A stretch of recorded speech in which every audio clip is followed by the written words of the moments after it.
Hey, everyone, and welcome to the Election Night Live Show. Clearly, totally nonpartisan Election Night Live Show going on here. So I am Kelly, and I am the co-host of Two Broads Talking Politics. I'm Jenn Taylor-Skinner. I am the host and producer of the Electorette. All right, so we have lots and lots and lots of guests and exciting things coming up tonight. So keep watching for, the next 6-7 hours, however long it takes. That sounds really long when I say it. Do you have an anxiety treat next to you? I have a secret. I have an anxiety treat bowl next to me with, like gummies and things just as a result throw in. Yeah, so far I have water. I have water in a Joe water bottle. Totally nonpartisan. Nonpartisan. I'm going to have some herbal tea, and then I have concocted a cocktail that I haven't made yet, so we'll see, called the Kamala. That is Jamaican rum and Indian mango liqueur and pineapple juice. So we'll see. It could be terrible, but I'm hoping it's wonderful. That sounds good. I was too nervous to have anything. I was like, okay, I'm just going to go in straight. I'll do the drinking later, after midnight, after all the results are in. Yes. Well, it's only 3 p.m. where you are, right? So That's right. Well, you're in the Midwest, right? So it's what, 5? It's 5. I'm in Chicago. So you're in Seattle? I'm in Seattle. It's 3 o'clock. It's very early. Yeah. Very early. So, and of course, there are no results yet. So this first hour, we're gonna do some talking. We're gonna do some entertaining. We've got some singers coming up who are gonna give us some upbeat entertainment to sort of calm us all down while we're all stressing out. Excellent. Yes. And then once results start coming in, we won't just have the top of the ticket. And I actually have 437 down ballot races that I'm tracking. Wow. Are you going to go through all of those one by one? Not completely by myself. And we won't report on all of it. I've got an army of women, mostly knitters, who are helping track all these races. So I won't report every single one of them, but we'll give you the highlights if there's any big flips or anything. And of course, what happens in all the Senate races. So I'm excited. I think this is going to be a great night.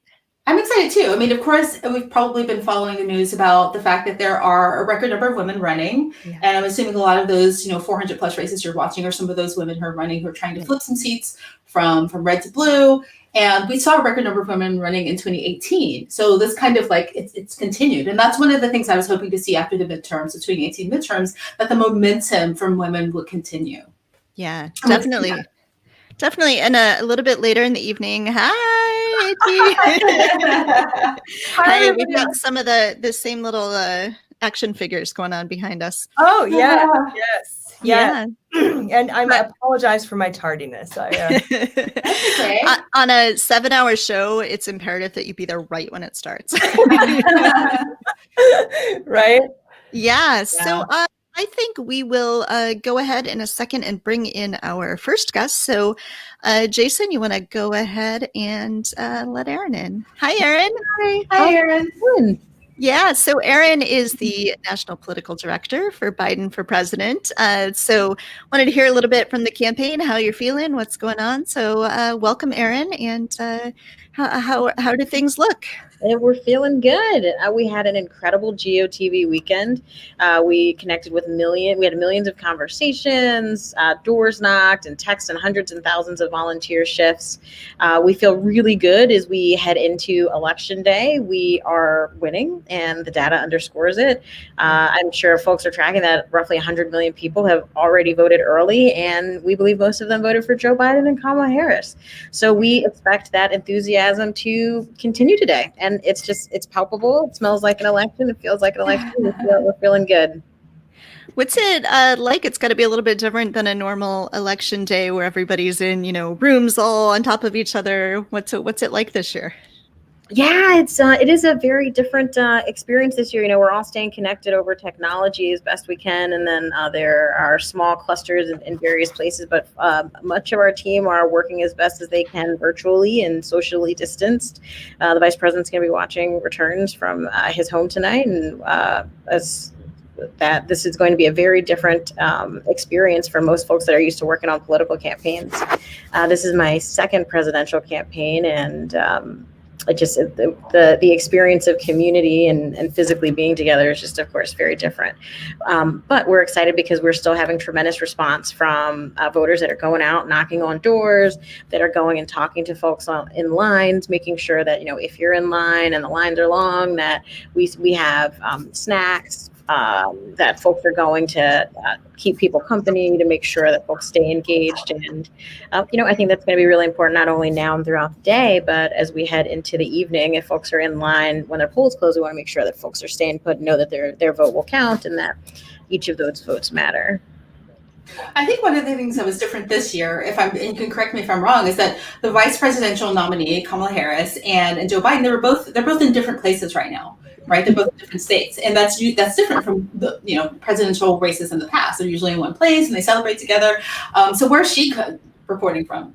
Well, and it's funny because it's not even just that the two of them are in different places. All of our principals are in different places, which is great because we're just barnstorming all of our targeted geographies today.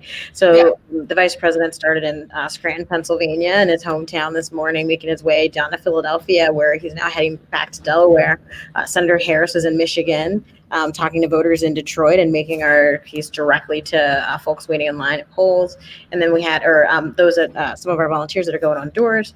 And then we had Doug Emhoff in Columbus, Ohio for us today. And Dr. Biden was doing double duty, heading to both Florida and North Carolina, making sure that we are, again, going to our targeted geographies. We know that we have multiple paths to 270, and our travel and the places where we have invested time and where we are spending these last 48 hours reflect that. Excellent. Yeah, I was so excited to see Doug in Columbus. I'm an Ohio native, and a lot of people in Ohio I know are like, Ohio can't go blue. And I was like, no, Doug's there. I'm telling you, it's going to go blue. That's right. We've had some great travel to Ohio. I've gone through the fashions of Biden, where I wear a lot of my different campaign shirts, and my Johio t-shirt was one of the favorites. And did I see that? I'm sorry, what's that? I was just going to ask, Erin, I think you're from Philadelphia. Is that right? I am, and I'm rocking our Liberty Bell t-shirt, which is from the launch from over a year ago on April 18th, where we kicked off our campaign on this right in front of the Art Museum in Philadelphia. And we're 500 plus days in, and our message to the American people has been the exact same. We are fighting for the soul of the nation, and that is more true now than we could have even imagined when we first started this race. And the American people are responding to that. They're ready for change. And Joe's going to win Pennsylvania, right? Yeah, I mean, Joe's going to win Pennsylvania. We're going to get to 270. We're going to have we feel really good about tonight. Awesome. Excellent. I was just going to say, in terms of merchandise, I actually picked up a pair of, and I put these on Twitter, I think, a pair of Kamala Harris and Joe Biden earrings. His face is on one ear, and I'm not wearing it now because you couldn't see it because of the hair and the headphones, but it's pretty cool. It's like the new iteration of Barack Obama and Joe Biden, right? Oh, yeah, exactly. I've got my RBG earrings on today. Excellent. Oh, I love it. I have a resist necklace that I do not have on today. I'm no malarkey. I don't know if you can see. Nice. Oh, there you go. If you were to see me at the polls, there is no doubt where my affiliation lies. Yes, clearly my affiliation is unknown at this point. But it's going to be important for us to make sure that voters know that we had really great early vote numbers, but every single vote matters, and we want to make sure that voters are turning out, that they are talking to their friends and families, and making sure that if you've already voted, that you're making sure your neighbors, your coworkers, your family are going out to vote, that every vote is going to matter, and that we don't want to leave anything on the field. As I'm sure you know, iwillvote.com is our one-stop shop and our voting tool this cycle. Anyone that has questions about, am I registered? Where's my polling location? All of those questions can be answered for any state in iwillvote.com. I want to make sure that folks know that that's one of the best resources if you have any questions about what are the hours of your polling location, anything along those lines. Awesome. And only very few polling places have closed so far. I think the very first one's in Kentucky and Indiana, but everywhere else in the country is still open. So yes, if you are watching this and you have not gone and voted, go vote and then come back and watch. That's right. Ask them if they have voted and make it your duty to make sure you get ask them if they have voted and make it your duty to make sure you get a total of 10 more people to go out and vote today. Awesome. All right. Well, we're going to have our entertainment in just a minute. But Erin, is there anything you want to make sure we're watching, thinking about, talking about as the evening goes on? I would just say that, we entered this race to restore the soul of the nation, and that means uniting this country, and that means change. And when I filled out my ballot, there were a number of names that I carried with me. And I would ask others that as you think through this cycle and you think through what this fight for the soul of the nation means to you, and what those names are that you carry with you, be it those that are close to you, be it those that are deserving of justice, that you carry those names into the ballot box and you demand change and true leadership that we deserve. Awesome. Thanks, Erin. So glad you could join us. And I'm sure you'll have a long, busy night ahead of you. Hopefully not. Yes, fingers crossed. We're going to know everything we need to know very soon. Thank you, ladies. All right. Thanks, Erin. Thank you. All right. So coming up next is a trio of Chicago theater scene people who are going to sing for us. I'm super excited just to get us in a nice, relaxed mood to start the evening. So I think they are all here now. AG, you wanted to... Sorry, I was muted. I'm having some technical difficulty with a second screen. If you don't mind, I'm going to pull out for now, but I'll be watching this performance because I've been dying to see it. Awesome. I'll be back. Okay. So Jason, I think we are ready if Jenn and Brianna and Tom are all ready. I'm ready. I love it. Hello. Hi. So I connected with these people via Genevieve, who has the wonderful wig and flag. Hi, Genevieve. So Genevieve is known in political circles as well. She is the tech trainer for Run, which is a new TV show. The pilot is on Amazon Prime. It's about women running for office and is super cool. So I am going to turn things over to Genevieve, who will introduce the other performers. So thanks, Genevieve. No problem. Thank you for having us. I don't know about you guys, but the only way I'm relaxing right now is to work. And I know that Brianna and Tommy feel the same way. We are all absolutely on tenterhooks about tonight's election. Everybody is anxious through the roof. And we brought some really wacky songs, some silly, stupid entertainment that you will enjoy, so that everyone can just forget for 1 minute that we're in a battle for the soul of our nation and just enjoy some musical theater. So my name's Genevieve Theers. I live in Chicago. I am joined by an incredible cast of performers today. Brianna and Tommy, you can see them all over town. Writers Theater, Goodman, Chicago Shakespeare, you name it. And we love to perform. I brought you a really silly song that a lot of you are going to recognize. So I'll start with it, and then I believe Brianna has a piece and Tommy has a piece, and I'll finish up with one last piece for your voting night entertainment.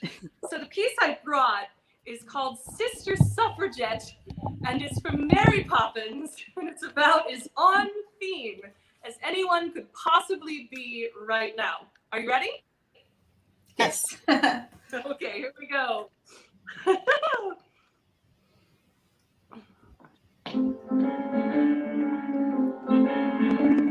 We're clearly soldiers in petticoats, dauntless crusaders for women's votes.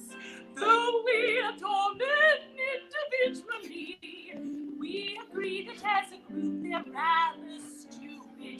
Cast off the shackles of yesterday, over and over into the fray. Our daughters will adore us, and they'll sing in grateful chorus. Well done, sister suffragettes! From Kensington to Billingsgate, night one hears the restless cry from every corner of the land. Womankind arise! Political equality and equal rights with men. Take heart, for Mrs. Perkins has been clapped in irons again. No more the meek and mild, subservient we. We're fighting for our rights, militantly, never you fear! So cast off the shackles of yesterday, over and over into the fray. Our daughters will adore us and sing in grateful chorus, well done! Well done! Well done, Sister Suffragette! Yay! That was awesome. Appropriately stupid for tonight. I love it. Oh, well, I'd like to turn it over to Brianna Borger, who is Chicago royalty and the theater scene. Oh, bless your heart, Jen. What do I follow that? Oh my goodness, I love that so much. My name is Brianna Borger. I'm from Evanston, Illinois, but I grew up all over the country. I was actually born in Texas, lived in California, lived in St. Louis. I've been everywhere. So thanks for having us tonight. This is such a great way to take our minds off the events of the evening for a moment. I am the mom of a 7-year-old boy who was born right after Obama was sworn in for his second term. And the world seemed so hopeful and amazing. And I think that, like most parents, I find that we all look at the political sphere and the fate of our nation and the world through the eyes of how it will affect my child and his generation and those generations to come. It just kind of blows everything out into wide focus. So that's why it's important to vote. That's why it's important to be involved. We try to be as much as we can. And I think, like a lot of people, probably all of you, I can only take so much of a news cycle every day because it is so often so heartbreaking and distressing. And I often will, read my Crooked Media newsletter and listen to my podcast and watch John Oliver. And then I'm like, great, I need nothing but Parks and Rec reruns and whiskey, right, for the rest of the evening. So this song that I chose is a Candor Neb piece that just felt really fitting for this exact moment that we are in right at this moment. So this is the song Sing Happy.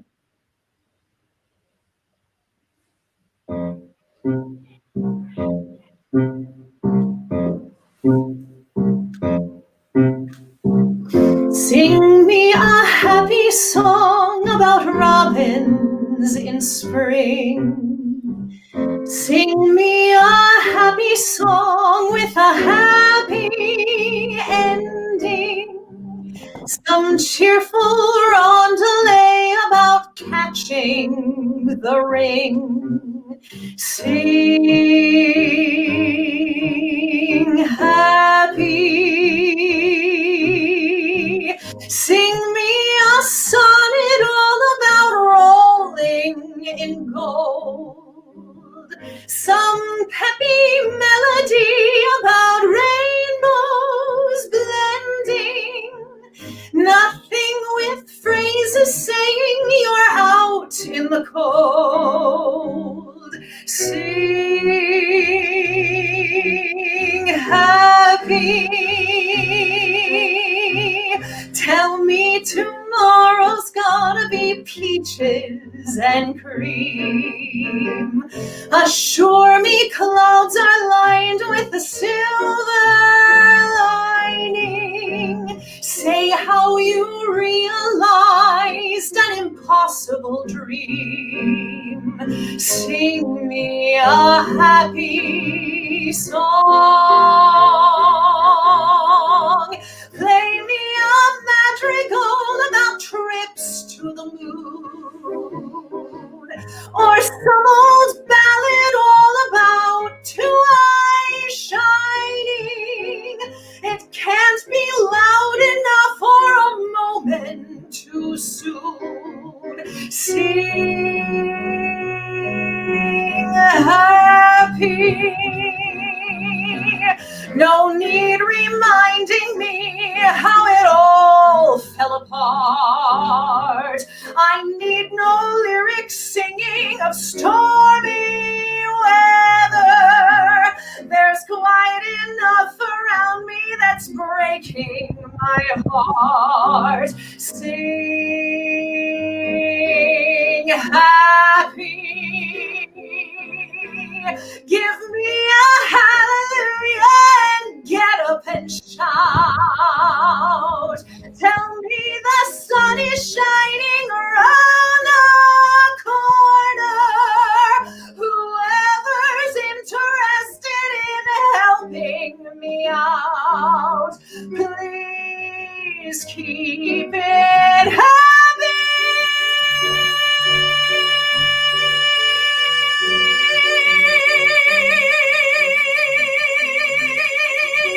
I'm only in the market for long, loud laughter.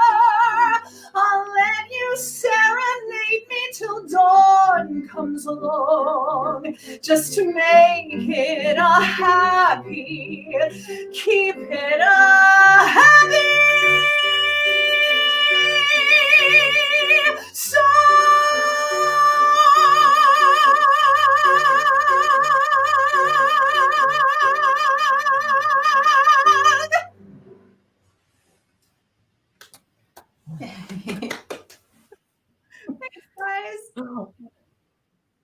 Wow. I don't know how I'm supposed to follow that. Take it, Tommy. Oh, come on. It's unfair. It's unfair. I am humbled beyond belief to be in the presence of such beautiful and powerful women. Oh gosh, truly a way to take my mind off of, as Brianna said, the events of the evening. I am Tom Vindefredo, and I am truly honored to be here tonight. And I would just say, you know, for myself personally, what's on my mind, I am an uncle to a beautiful 9-year-old girl and 3 young, beautiful boys, 5, 3, and 1-year-olds. And I'm thinking tonight that, you know, in 5, 10, 20 years, when we look back on this evening, that I hope it's the beginning of a great life for them, right? Where they can be what they want to be. They can be accepted for whoever they become. They are loved. They have the freedom to make their own healthcare decisions. And who knows, maybe even by then they'll live in a country that provides them healthcare, like so many other countries on this globe. But I just hope that kindness wins. I truly do. I feel like character and kindness are on the ballot, and I'm hopeful tonight, really hopeful that we're going to do the right thing as a nation. So I'm going to sing a song by a little known songwriter by the name of William Joel. And this song I love because it's sort of perfect for this year. We've all been called to just sort of slow down. And I think the wonderful things that lie on the other side of this opportunity to sort of hit pause and not rush this moment, as awful as it has been for so many people, also gives me hope. And so this is Vienna by Billy Joel.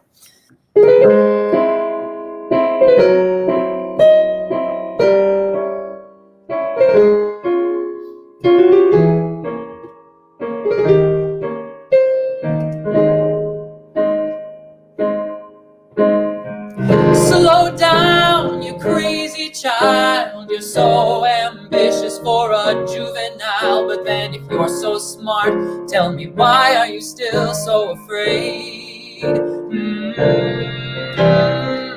Where's the fire? What's the hurry about? You better cool it off before you burn it out. You got so much to do and only so many hours in a day. Hey, but you know that when the truth is told, that you can get what you want or you can just get old. You're gonna kick off before you even get halfway through. When will you realize Vienna waits for you? Slow down, you're doing fine. You can't be everything you wanna be before your time. Although it's so romantic on the borderline tonight. Too bad, but it's the life that you lead. You're so ahead of yourself that you forgot what you need. though you can see when you're wrong. You know you can't always see when you're right. You're right. You got your passion and you got your pride, but don't you know that only fools get satisfied? Dream on, but don't imagine that they'll all come true.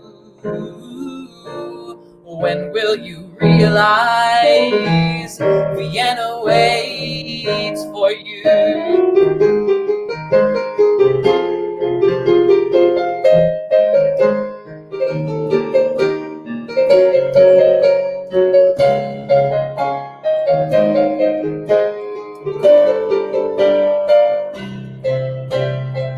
Slow down, you crazy child, and take the phone off the hook and disappear for a while.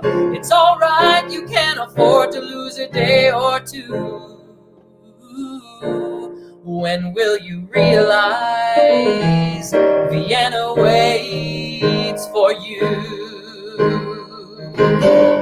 And you know that when the truth is told, that you can get what you want or you can just get old. You're gonna kick off before you even get halfway through.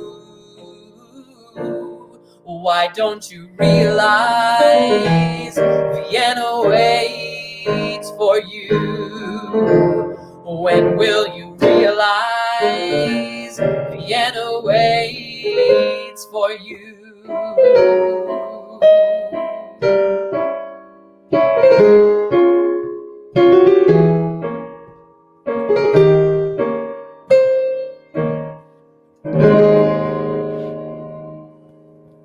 Yay! That was awesome. Thank you. I'm so excited that we decided to have singers on, because this is definitely calming me down. I'm like, this is much better. I don't feel like I'm gonna, go barf right now. So awesome. And then, yeah, Genevieve, please give us close us out here with this wonderful, wonderful entertainment section. We should close out the entertainment section. I've done a wig change, as you can see. And I have one more song just to calm everybody down. And it's actually a tribute to anyone who is a waiter or waitress, because I think we all just saw the restaurants close down. But before they did, that was a hard job, right? Because you'd get some people without masks, some people with. I don't think we could ever pay those people enough. So I have a song here from the musical Working. It's called It's an Art, written by Stephen Schwartz. But also, little known fact, Lin-Manuel Miranda helped with these lyrics, which I think is really, really cool. So I hope you enjoy it. And then we'll be through with entertaining you, and we can get back to the business of who's going to win this thing. Okay, here we go.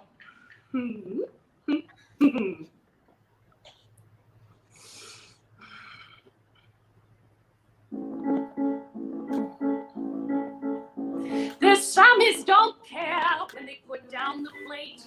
There's a sound, not with me. When they move a chair, it will scrape with a grate on the ground, not with me. I will have my hand right when I place a glass. Notice how I stand right as customers pass. Serve a demi-tasse with a gesture so gentle. You do it again till it's near oriental.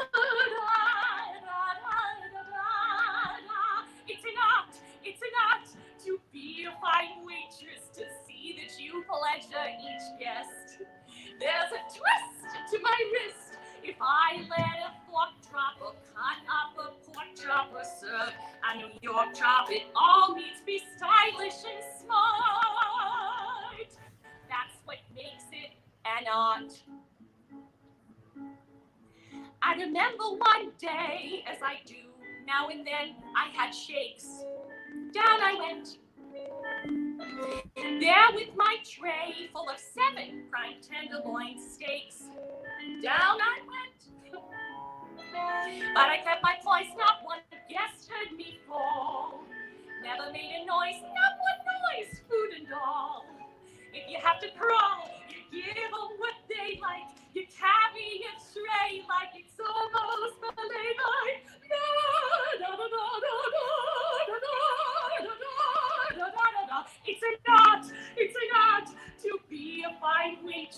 Each evening I treasure the test. Though my chef may be deaf, I stay diplomatic. If I give him static, he might burn the haddock. Put too much salt in a tart. Even that is an art. Tips. Ha! Tips are important to people like captains and barmen. For them, it's the tipsy. For me, I'm a gypsy. Just toss me a coin and I suddenly feel like I'm carving. So on through the ulcer, the backache, the hot, sweaty feet. On you go. Through is your knife, ulcer, and Madam wants what with her meat? On you go. 2 a.m. approaches, the curtains descend. There among the roaches, my axe at an end. Every night I tend to find myself crying. There's no work so trying or so satisfying.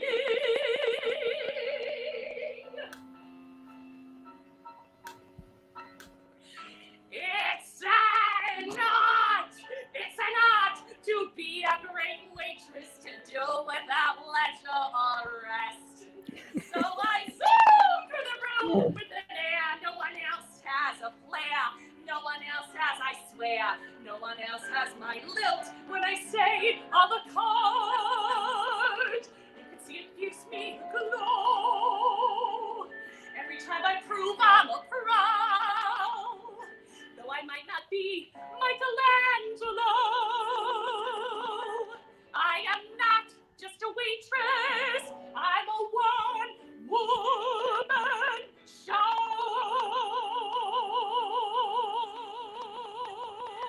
You're welcome.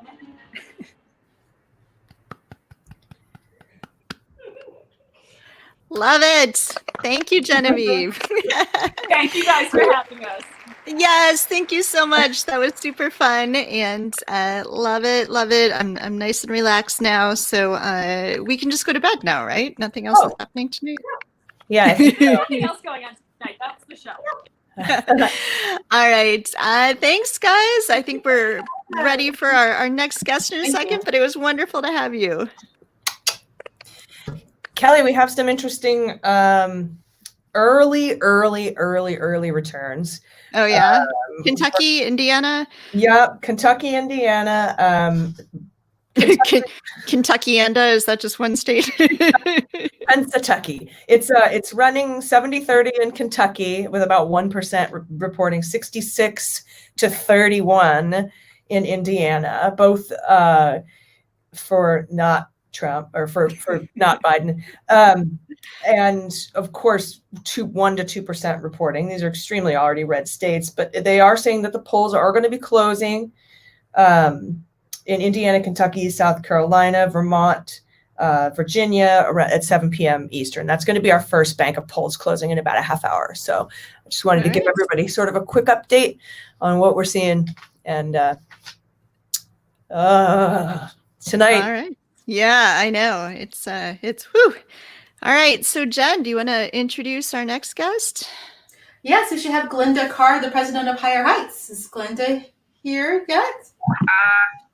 Hi, Glenda. Glenda Carr from Higher Heights, the president of Higher Heights. Thank you for joining us. Hey, how are you? Good. How are you? It's election 2020. Election 2020. So this is a big night for you and for Higher Heights because, Kamala Harris is on the ticket, and I know the Higher Heights endorsed her very early, and you've been involved in her career for a while. Yes, this is, an exciting full circle day. We are so excited about the possibilities that exist leading out of what has been one of the worst years. And so our work at Higher Heights is we're the political home for Black women, a place for us to be informed, engaged, and to take action. And our goal is to mobilize and elect Black women. And so, we're in a historic night. I actually voted in person for the first time. I don't know, since we started Higher Heights, because normally I'm traveling and I end up having to do an absentee ballot. And so I masked up. I put on some Converse and and I went and voted for a Higher Heights endorsed candidate, someone that we've been supporting since she ran for U.S. Senate, making her the only the second Black woman to ever serve in that body. And then we proudly stood with her during her historic run for president. She is, traveling in the footsteps of Shirley Chisholm, who's over my shoulder. And as you know, in 1972, the year I was born, Shirley Chisholm, embarked on a historic presidential run then. And so we obviously advocated very strongly for Vice President Biden to choose a Black woman. He actually had a list of 6. And at the end of the day, he had 4 Black women on his short list. And any of them would have been a great running mate. They all had qualifications that were very diverse, and they all had lived experiences. And so we were certainly excited to stand with Joe Biden when he announced Kamala Harris. And so she did exactly what we thought a Black woman on the ticket would do, and what our research pointed to. She created enthusiasm among a coalition of voters, and she certainly unleashed the organizing power of Black women, the type of organizing power we saw back in 2008 and 2012 with Barack Obama. And so not only did you see African American and particularly Black women open up their pocketbooks and send contributions, we've been posting everything and anything. Seeing girls on Halloween dress up as not only Kamala Harris, but her little sister, Maya Harris. So I always love that, because nothing like rocking the little sister. I'm a little sister. And so, not only did I get to, vote for, bubble in an endorsed candidate for Higher Heights, a sorority sister of mine, a friend, but more importantly, someone that we know will go to the White House and bring the lived experience as a woman of color, and as a Black woman. Right. And she certainly brought the enthusiasm, and she also brought the dollars, because I remember, I think it was 48 hours after he announced that she would be his running mate, they raised $48. You raised. She raised $1 million a minute. I mean, an hour. $1 million an hour, but a minute, hey, I wouldn't be surprised. But she raised $1 million, 48 million in 48 hours. Yeah, and if you look at, there's a preliminary report, and we're going to look into it. There was a bunch of 1908, 1913, like all of this denominations that tie back to the founding dates of historically Black fraternities and sororities, and founding dates of historically Black colleges. And it was the denominations in their founding date. So it definitely showed that African Americans were giving, and not only giving, small dollars, which make big change, but also, raising and bundling lots of money. Yes. So what were some of the other factors that pushed her to the top of the list of the other women who were on this short list for VP? Because possibly being from California was one of them, since that's a big electoral get. I think this probably has the most electoral votes of all of the states, possibly. But was that a factor? Yeah, I think at the end of the day, Vice President Biden said a couple of things, right? He wanted to have someone that would be the first and last person in the Oval Office while he made very strong, very important decisions, not only for the United States, but that also tied into the global community. He also, obviously any campaign is looking for someone to excite the electorate. And he wanted someone that he could have a relationship with. And I certainly think every woman on that list touched pieces of that. But at the end of the day, we are living in some of the most politically toxic and racially divisive times in our country. We will be obviously having, conversations with the new Congress, whatever that makeup is, in regards to what is a recovery package look like beyond this current moment around not only COVID-19, Affordable Care Act. We're having conversations around systemic racism and racial disparities around criminal justice. And so I certainly think her being a member of Congress and the member of the upper house as the U.S. Senate probably played a major role, like having someone that has relationships and can hit the ground running day one, with having conversations with what could be a one-party Congress, two-party Congress, obviously still going to be very politically divided. That I suspect that having someone from the House, provided maybe an edge for her, but he couldn't have lost with choosing any of the women on that list. Right.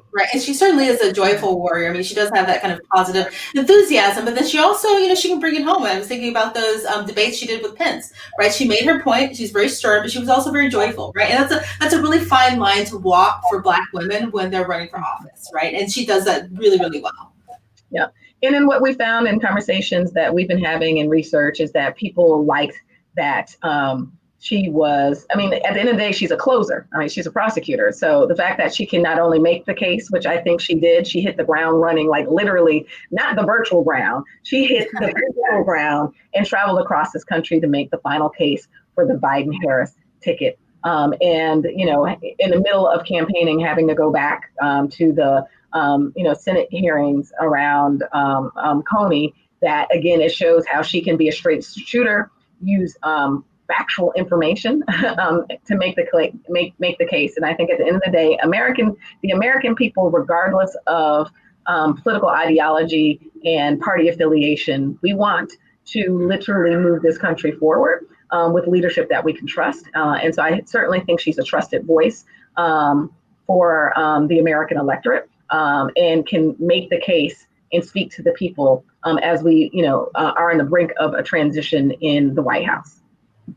So I live on the south side of Chicago, about 3 blocks away from the Alpha Kappa Alpha sorority headquarters. So can you talk for a minute about what that means to have one of the sorority sorors, is that how you say it, on the ticket? What that means? It was incredible to see that groundswell of support, and then the strolls to the polls, and what does that mean? Well, one, let me introduce yourself, right? So. Not that I'm good with the rap songs, but I try. Is that when you talk about the unleashing the organizing power of Black women, it's what we've done. It's what my mother, my grandmother, people who don't, Black women who don't belong to, organized organizations. They may belong to faith institutions. It's actually what we've always been doing. So when she accepted her nomination back in August, and she brought the names carried the names of the women in her family, and then named the Black women in history. And then at the end of the day, my brother is a member of a fraternity. He's like, oh, we can't tell the AKAs nothing. She has said Alpha Kappa Alpha in her acceptance speech, and the Divine Nine. And you'll hear her say, she got a lot of reporters going like, what's the Divine Nine? Like, what is that? And so it was something that spoke directly to those who are part of the culture. Right. And I'm not talking about race or ethnicity, but the culture of the organizations that come out of our communities. But the pride, right? At the end of the day, it shows different pathways of leadership. It doesn't have to be all white, all male, and of an older generation. And that we don't have to all come from Ivy League colleges, like this blueprint that has been the American the American political leader, that it shows the excellence that come from historically Black colleges that have literally educated some of the most well-known and influential Black leaders since the turn of the century. And that these leaders that attended historically Black colleges, also came out of the tradition of these organizations. Now, I didn't go to a historically Black college. Our organizations, are across the country in all types of colleges, but certainly the amount of pink and green Biden-Harris paraphernalia that people have, the amount of I ended up not wearing a whole bunch of pink and green. They were like, what do you mean you don't have pink and green on today? Women were dressed head to toe, but it also shows the bonds that although she's a member of my organization, Alpha Kappa Alpha, which again, these organizations are not organizations that do political, we do not endorse as organizations, but individually, these members have been rocking, and individually we represent, the historically Black sororities and fraternities collectively almost represent over 1 million people, right? And then African-American women don't go to the polls alone. So you take the power of that membership and do times 10, times 5. At one point, I was tired of seeing the stuff in my feed, and I'm a mental patient. And so it's a very prideful moment. And certainly everybody jokes around that if we're able to have an inauguration in person, the amount, like the Capitol and the White House will certainly be rocking pink and green. Excellent. And she did that. That's a really strong army that she's bringing with her. I remember I saw a report that's saying that I think there's dozens or hundreds even of attorneys who are part of HBCUs who are here to, tackle any legal or illegal shenanigans that happen with the election. So that was good to see. Yeah. Awesome. So I don't know if people saw my 6-year-old came on the screen briefly. He is like Kamala Harris's biggest fan. All through the primaries, the rest of us in the family were supporting someone else, but he was Kamala. He was all along. When she dropped out of the primary and I had to tell him, he just started crying. And I was like, don't worry, she could still be vice president. That's pretty much how I felt. We were traveling the day that she dropped out, and then the campaign had a call, but I let it go to voicemail. I was like, I'll call him back later. And they got they're like, pick up the phone. But she definitely, as we just produced our last video was about her stepping into her history. And so she's already been a history maker through her entire, elected career. And she certainly has stepped today into the next chapter of her history. And, regardless of the outcome, she has forever changed the blueprint of how women and women of color and Black women will run for office. I mean, she is literally, when you talk about expanding women's leadership, she is the blueprint, right? Here's a woman that ran and won on the local level, statewide executive, federal level, ran for the highest office and is on the ticket and is one step, a couple of hours away from being the first woman vice president in this country's history. And so that is about how do we find the Kamalas across the country and engage them and excite them to run for local office, and then creating these pipelines so that we, in the next 5 to 10 years will forever change what our leadership looks like. And it certainly won't be, at one point I feel like men might go, leadership shouldn't have to be all of color, all of women, and all of women. Like, I would love for them to be on some podcast saying, it's not fair. Why are all the leaders women? Because we're better at it. I'm like, oh, well, Well, I was thinking that same thing. Ruth Bader Ginsburg, when there are 9, Yeah. right? That's Yeah. all I can keep thinking of tonight with all of the women running, and it's amazing. Yeah. Well, Glenda Carr, thank you so much for joining us, and thank you for your piece in making this history. Thank you so much. We'll keep our eyes on Kamala and Joe Biden tonight. Yeah. Joe Biden and down ballot, there are a record number of women running for, Congress, and there's a record number of Black women. And so at the end of the day, we will have a record number of Black women that will be sworn in January. The question is, what's the margin? Is it 2? Is it 5? And so I'm excited about knowing that there's some races that we already know. Like, I'm already like, I call like, hey girl, hey Congresswoman. But then there's some, there still will be work to be done, because we are calling for every single vote to count. At the end of the day, we had a record number of people voting, regardless of who they were voting for. That is what democracy looks like, right? In that I went to a polling site, where I'm voting. I am sure it's one of those hotly contested, like it might be a split. Like it kept going like, what type of voter are you? Who are you voting for? And I felt like I wanted to start screaming, this is what democracy looks like, even though there was a little tension in there, because it was definitely like Trump versus Biden in the line. But to me, it inspired me, because at the end of the day, it, regardless of motives and all of the other things we can unpack about government, this is what democracy is supposed to be like. We are supposed to participate. And in a fair election, right? Like, you keep going, I'm fine with my candidate not winning when it's a fair, even playing field. And so That's all we ask.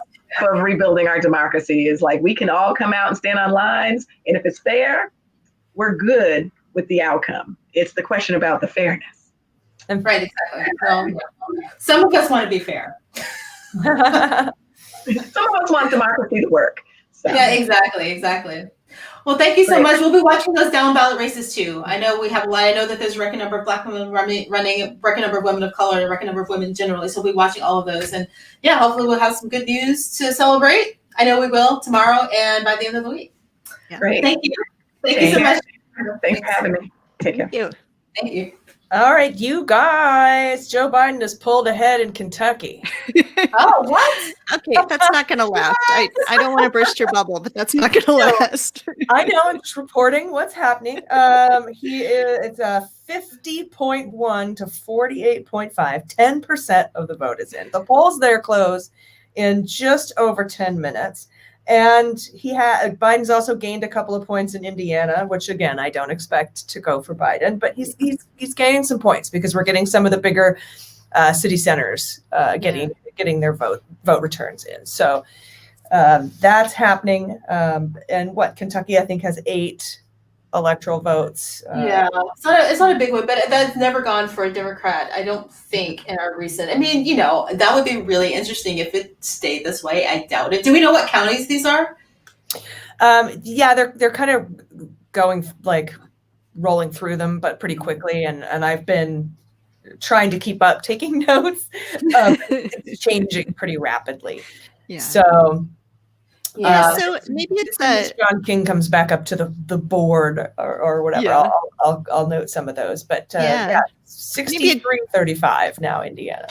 Maybe a good moment to say though, we don't expect Kentucky and Indiana, but of the early states that'll be closing in the next couple of rounds of poll closing, I think we'll know a lot when we see Georgia, Florida, North Carolina. Those are the places I'm looking to see, because if we see Florida go to Biden, it's over, right? We can just all go to bed. Yeah. I mean, we've got a bunch of guests coming, but we can go to bed. Right. Yep. And in about, I think 9 minutes or so, I think we'll be joined by Andrew Torres from the Opening Arguments podcast. So he'll pop in. But yeah, I'm like you, Kelly. I'm really interested to see what happens in Georgia. Especially that Senate race. There's a really important Senate race there. 2 Senate races in Georgia. Yeah. Yeah. And it's the early return numbers are looking good. And something I wanted to say too about exit polling today, I think it's going to skew Republican because I think more Republicans are voting in person, more Democrats voted early. So I am not going to pay too much attention to the exit polling today. And I would urge others to keep that in mind when looking at the exit poll numbers, because right now a lot of the exit poll numbers are showing the majority of people are interested in the economy more so than healthcare or the handling of the COVID crisis. And I know for a fact that isn't true. We've all spoken to so many candidates running to flip districts blue across the country, and the number one issue has been healthcare and the pandemic. And if it is the economy, it's because the people are out of work.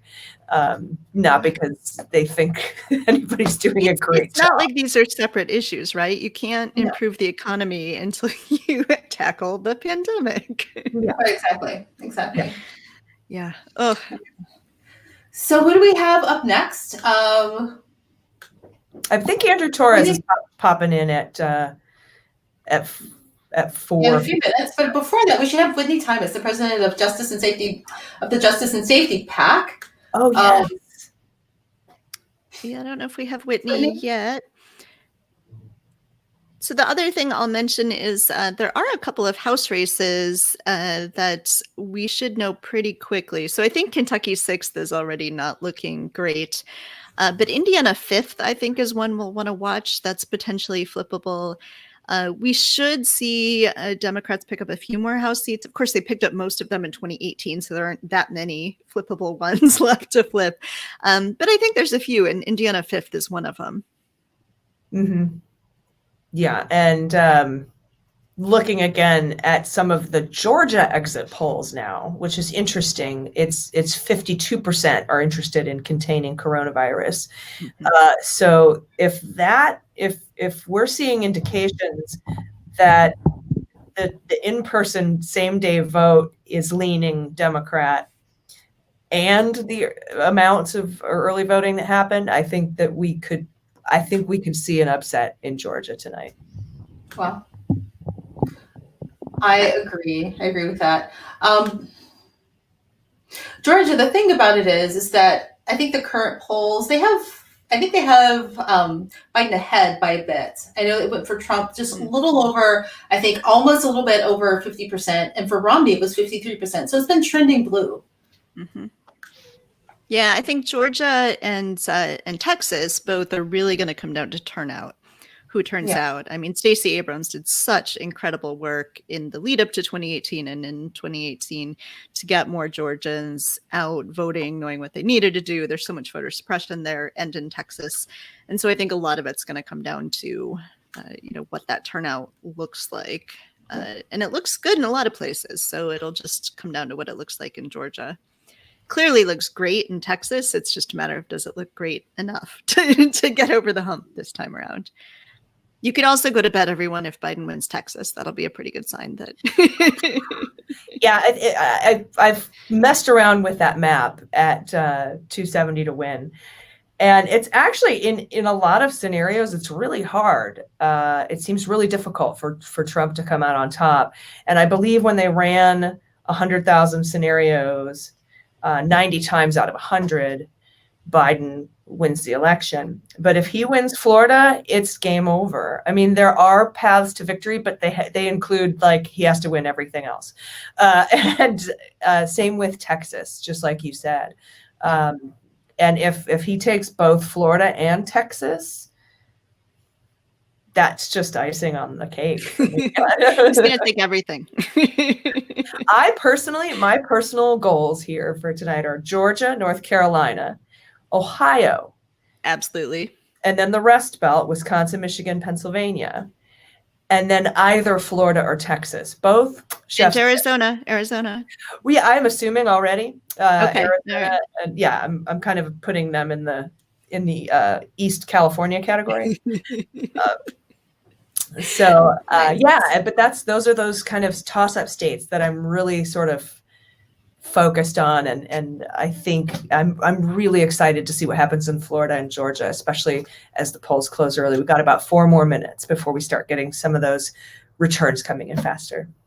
All right. Well, I think Andrew is here now if we want to start speaking with him. And I think I'm going to jump off for a moment. We're going to have some rotating hosts here for a little bit because 7 hours on camera is a long time, guys.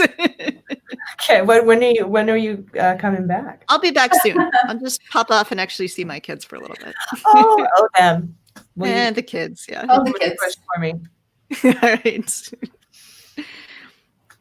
right. Let's bring Andrew on. Hey, what's up? Hey. How's the everyone doing? Opening Arguments podcast, real life lawyer, actual real life friend of mine, Andrew Torres. How are you? I am cautiously optimistic. How are you? I am blow the barn doors off optimistic. Oh, I like that. Yeah, I think collectively the United States is afraid of jinxing it. I think that's what we're living through right now. I think that's right. And and I've been trying to say that, like, if what happened in 2016 was math, right? And like, it totally sucks, but like, math doesn't have a memory and math isn't partisan, right? And everybody I know is like, well, what if we lose Wisconsin? And I'm like, we're up by 9 in Wisconsin. Like, yes, there's a hellscape in which that happens, but like, you'd rather be up by 9 than down by 9, right? So. Yeah, I think there are a lot of all of these other unknown factors that kind of make people, get out of their rational minds into their fear minds, right? Like, all of the cases. I think I read something like there are 40 cases right now, to stop votes from being counted in, various states. There's all of these things that we don't know what's going to happen, right? And I think that's why people can't necessarily pay attention to the fact that Biden's been leading for a really, really long time. Mm-hmm. Yeah, I think that uncertainty that's an excellent point. Yeah, that coupled with, I mean, gosh, what have we been covering for the last 3 years? Russia. We don't know what's going to happen there? We also have Trump calling out like, hey, I'd like to thank the Supreme Court in advance for when I win. And you're like, did you get a midnight call from Kavanaugh that I need to be made aware of as a constituent? It's really bizarre, but there are all kinds of factors. But I think the biggest factor was that toward the end of the race in 2016, the polls tightened quite a bit. And there was just kind of this flip momentum. Now, I personally think there's something super fishy about the 88,000 votes in those 3 Rust Belt states just happened to be the ones that Manafort gave the internal polling data to Konstantin Kilimnik in. But, we don't have hardcore smoking evidence documents about that kind of information yet. But it was just tightening, and we haven't seen that tightening. Nope. And we are 6 seconds away from the announcements on the first poll closings. I'm looking at South Carolina. I will tell you why in now, I guess. Let's see. Oh, here come the projections, right? CNN projection. Donald Trump wins Indiana. So Georgia is too early to call. Wow. And that's got to be, Virginia is too early to call, which is what I expected. Kentucky is too early to call. So you two well know this, but for people watching, right? Too early to call is what they say when the polling data matches up with a favorability, right? With being able to project it to one party or the other, but you don't have enough actual votes in to validate the exit polls yet, right? So that's the difference between too early and too close. And now I really, really want to know, like, which way are they saying Georgia is leaning? Yeah, exactly. Because there is a lean when it's too early. That means that this is not. Yeah, South Carolina too early to call on Harrison Graham. All the. I mean, maybe they changed. Maybe they've just decided. Because they're showing it with everything. So maybe they've just decided. Let me take back what I just said. This is going to be well. Look, what I said is true in every election prior to this one. When we didn't have 100 million mail-in and early votes beforehand. So maybe they've just decided until they get numbers, they're not going to go with a close characterization yet. Yeah, and much like the FBI not indicting anyone in the last 4 months because they may. You stay on message better than anyone I have ever met. I'm relentlessly trying to knock you off, and it's just not working. Okay, keep going. Because they may or may not be not wanting to change the outcome of an election. Hello, Jim Comey, 11 days before 2016. But, I think there's going to be some gun-shy calls tonight as well on some of these key race alerts and projections is because, we got so burned by the exit polls last time and so burned by early polling last time that I think there's just, I think everyone, the country, the media, the polling folks, we all have this just extra bit of caution because of what happened in 2016 this time. Yeah, I mean, 2 things sort of come to mind, right? Like, and both of these are picking up threads that you started, AG. The first is people don't realize that last week of legitimate poll tightening in the Clinton Trump race in 2016. And so they're just like, polls didn't work in 2016. They probably won't work now. And like that's not the case, right? Like all of those Midwest polls were within one standard deviation, right? It sucked to go from, what you thought was +4 to -0.5, but like that's a normal polling error. And like if you just adjust down by a normal polling error, you still almost get Biden to 270, right? It means Trump has to run the table in pretty much every remaining state that's open for that. And that's a good spot to be in. Yeah. And I like Jen, like you were saying, it's impossible to assume that if Biden wins something like Georgia and comes close in Kentucky and flips Arizona, that he's going to lose Pennsylvania or Michigan. You know what I mean? It's like it's hard to those things don't really dovetail, jive together. Right. And then to your point, Andrew, what you were saying about 2016, I think a lot of people like us who pay attention to the data really closely, I don't know about you, but I was really nervous because, towards the last few days, before the election, they were just getting a little bit too tight for me, for my comfort. And it didn't match up with the enthusiasm that people were showing for a Clinton win.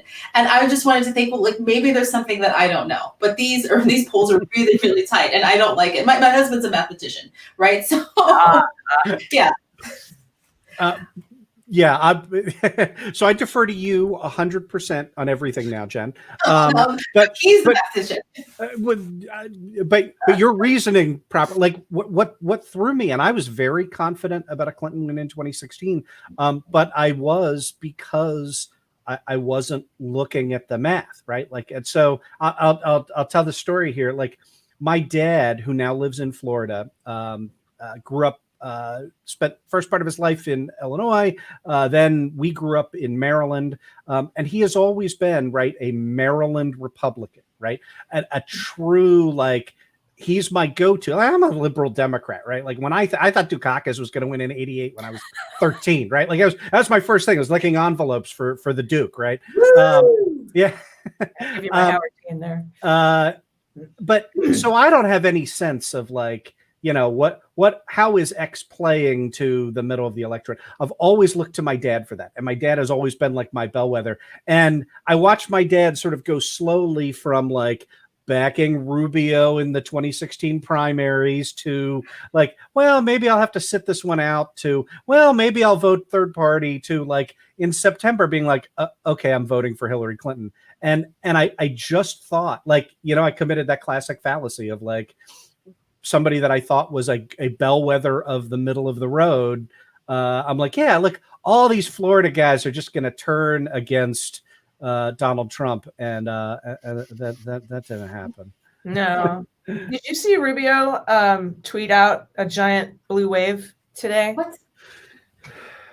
He was trying to say, you're going to be surprised by what we're going to do in the polls today. It's coming, and look out, Democrats. And then he put a GIF of a huge blue wave because he thinks that's a wave knocking over the Democrat. Like, yeah. Marco Rubio is truly stupid, right? Like, he's not Trump levels of stupid, but like he's not a smart guy, right? Like he's Dan Quayle levels of stupid. Well, yeah, and early, a couple days ago he tweeted something to the effect of 52 legitimately duly elected senators voted for Amy Coney Barrett. And I'm like, dude, 2 of them were appointed by Republican governors. Do you even know where you work? Like, stop talking. Well, I mean, he's only there 2/3 of the time anyway. He still has like the lowest, by far the lowest attendance rating of anybody in the Senate. And that counts people who were running for president, right? Like Marco Rubio works less than them. But yeah, this. Pinellas County, Florida, 75% reporting. Biden's up 54 to 45 in Pinellas County, Florida. By 10 points. Wow. Yeah. 10 points up with 75% reporting in that county. That's It was Trump eked out a victory over Hillary there, 48.6 to 47.5 in 2016. So it could be very, very close, but he's got a 9-point lead right now with 75 in. I tried to do as much of a media blackout from 6 to 7 as I could, right? I gave up because, it's desiring input at this point in time. But like the 6 o'clock hour is the worst because you have like teeny tiny trickles of data, and most of it, like the noise is way outweighs the signal and everything else. But I did, like, right around 6:30, got a little bit excited about some of the early exit polling data in Florida. Again, I shouldn't do that. Like I just finished saying, don't wait for mathematical rigor. That is the correct answer. But yeah. Yeah, we were just talking about taking the exit polling with a grain of salt because it could be more Republicans turn out same day, whereas more Democrats voted early. So, or by mail. Yeah. What are your takes on two of the early states, the Senate races? There's Jamie Harrison and Amy McGrath, right? And those are, and we aren't really talking about those much, but those are two really important seats that we could possibly, I don't know if we could possibly flip, with Amy McGrath, but I know Jamie Harrison has been up in the polls. What do you think about those two races? Jamie Harrison listens to my show, so I put the entire night, like whether I'm happy or whether I'm sad comes down to whether Jamie Harrison wins in South Carolina. Here's the way I'd look at it, like from a numerical perspective, right? Like we're gonna need to pick up 4 seats to win, right? Because Doug Jones is probably going to lose in Alabama, and we have 3 that are outside the margin of error, right? Hickenlooper in Colorado, Mark Kelly in Arizona, and Cal Cunningham in North Carolina. And then after that, you've got like 3 or 4 that look like at least coin flips or better, right? Like Sarah Gideon in Maine. Love to see Susan Collins go down. And that just feels like, right? Like this feels like an election in which, if Trump goes down, and, Susan Collins has just been carrying water for, the worst president in history.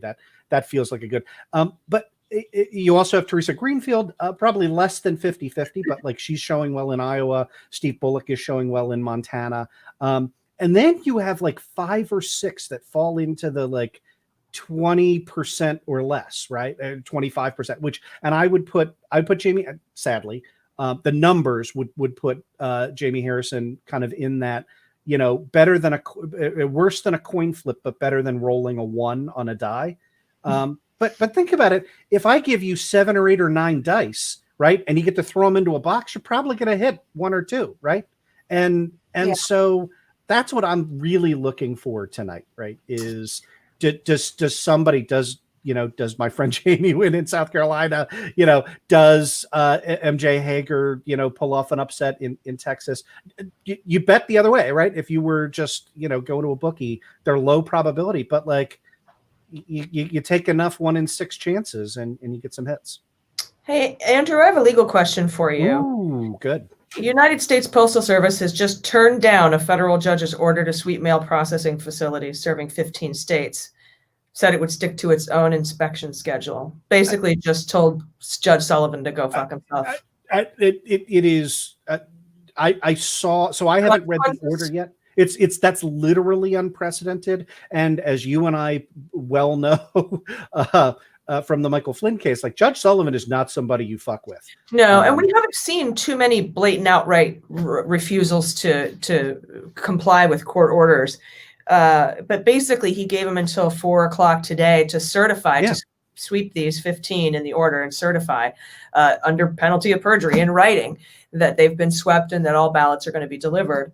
And DeJoy has decided to blatantly refuse to comply with that order. Is there a contempt? Like, what can we even do? The court has the power, the inherent power to sanction parties for conduct that is detrimental to the spirit of justice and the orderly conduct of the court, right? I should let you know we've got about a minute and a half. Okay, well that's it. I'm done. So he can sanction him, yes, and I suspect will. What's that mean? Yeah. There's literal, like it could range from has to wear a letter S on his. Yeah, no. So it could be a sanction against the person, right? In other words, you could say you've got to pay a fine, you've got to pay these legal fees. It can be with respect to the position, right? So in other words, you could say it's deemed admitted as a matter of law that the Postal Service failed to comply with circulating ballots in these states, which would then potentially affect efforts to contest later arriving ballots in those 5 states where the order was meant to apply. So I haven't read the order yet. I just saw the news come through, but yes, I suspect Judge Sullivan will award sanctions. And feel free to kick me off now. So. Biden just pulled ahead in Florida, 49-8 to 49-3. Tampa, the county that Tampa's in, just came in, and he's some returns from Broward, only about 16% in from Broward County. but he's pulling ahead in Florida right now. Early, still very early. Don't exhale yet. I know. All right, thanks, Andrew. We appreciate you coming in. Thank you so much for having Andrew. me, Jen. It was a real pleasure meeting you. So Real pleasure. Bye. That was great Right. to speak to him. So- I'm going to drop out for a few, and I'll be back. Let's see. I would say at 7:30. Okay. Yeah. Okay. Sound good? All Jen or what? Or Pacific. What time zone? We'll figure it out. I'll be back You'll in be back when you're back. 15 minutes. Okay. Thanks, guys. Sounds good. So I already had kids on screen, so now I'm going to do, the other thing everyone does on these and have a cat on screen. Yeah, so I don't know. I feel like things are good, but it's so hard to know like what we're even looking at this point. I Yeah. think Florida is tricky right now because it's hard to know who's reported. It's very different if Miami is reporting versus whether, the villages are reporting. And so I think, we know something. It's definitely better to be up than down. But I think I think we're going to have a lot of sort of mirage effects this time in lots of states. If they dump all the vote by mail votes at once, that might look like one thing, and then you start to get more in person, and some states release those early and some release those late, and so it's it's just hard to know sometimes. Yeah, it'd be interesting to dig into the numbers in Florida and what that means, because from my understanding, there has never been, whoever takes Florida typically takes the election. And I don't think we've deviated from that ever in history, like maybe, like decades and decades ago. Is that true? Is that your understanding? So Florida is really the key. Yeah, I think so. It used to be, I grew up in Stark County, Ohio, and for a very long time, Stark County, Ohio was the bellwether. Yeah. In fact, I looked back and something like the last 24 years, something like that. The only time Stark County didn't match the winner was in 2004. They actually voted for John Kerry, which is weird, but last time around, they certainly picked Trump, but it was like hugely Trump. Like they'd picked Obama in 2008 and 2012 and then went super duper Trump. It was like 65% Trump in 2016. And this year there's a lot of like Biden signs and stuff out. So I don't know. I think some of these places like Florida, that went Obama to Trump, even maybe the whole state of Ohio, like I think they might be coming back to Biden. Right, because Ohio went for Obama, right? Like, and then to Trump. And so that would be really interesting. But I'd like to ask our next guest about Florida, right? Is it Adria Mercado?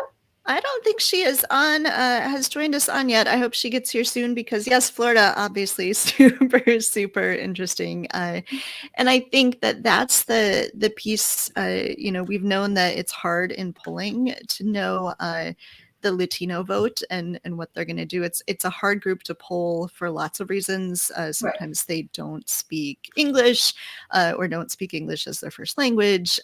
Sometimes they just don't want to talk to people because they don't know who they are, and that's understandable. And I think also that we're going to see, just like we see a lot of the Republican voters voting Election Day, I get the impression that a lot of the Latino voters are also voting Election Day, that they don't trust necessarily the vote by mail. So it could be interesting to see, there was a lot of question about were they coming out for Biden as much as they had for Hillary. And I think that's one of the pieces we just aren't going to know yet. I think it's also similar to a lot of communities of color where, we assume that they're harder to poll for certain reasons within the community, but then polling is also flawed and skewed towards, non-people of color. It's skewed towards, white voters, right? And so that also makes the polling kind of, less accurate than it would be. And I think that, going forward, hopefully we can, adjust some polling so that it's, favors all communities, right? Yeah. It gives us a more accurate picture.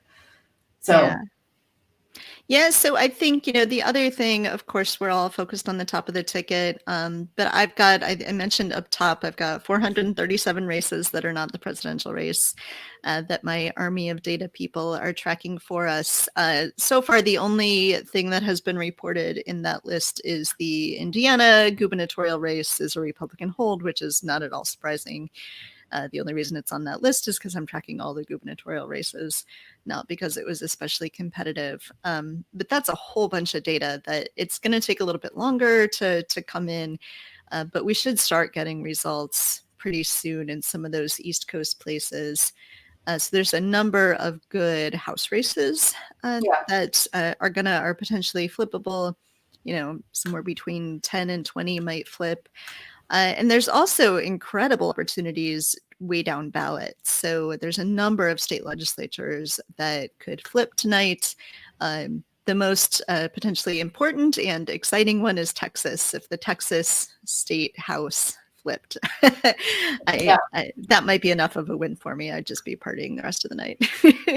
Right. Oh, when Andrew was on right before you came back, we were talking about some Senate races that I'm watching really closely, and two of them should come in the first results. Some of the states that are coming in. This Jamie Harrison, right, who is running against Lindsey Graham, which we all want to see Jamie Harrison take that seat, and then Jamie McGrath, right? And I think that his conclusion was that it's possibly not in favor of Democrats, those two seats. Although Jamie Harrison raised a lot of money in the final, he raised a lot of money in the final several months because Lindsey Graham was on, television and people were making fun of him on social media, asking for money because Jamie Harrison raised a ton of money.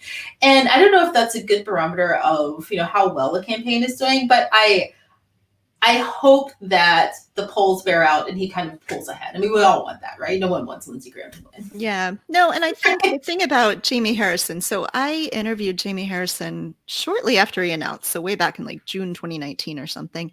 Yeah. He is just like the perfect candidate for that position.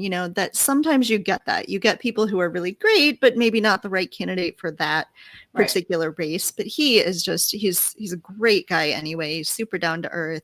He's running a fantastic campaign, but he also seems like just such a great fit for the race. And, that would be incredible if he does win the South Carolina Black senators. That's never happened before. I mean, one of them is a Republican, but still that would be the first time that happens. And that would be pretty incredible.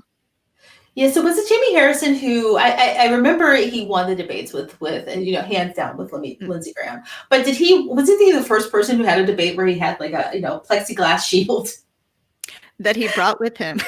Yeah, exactly. And that was the moment. And he did really, really well in that debate, Yeah. And so I would be surprised if he didn't win that race, that it wasn't really close in the end.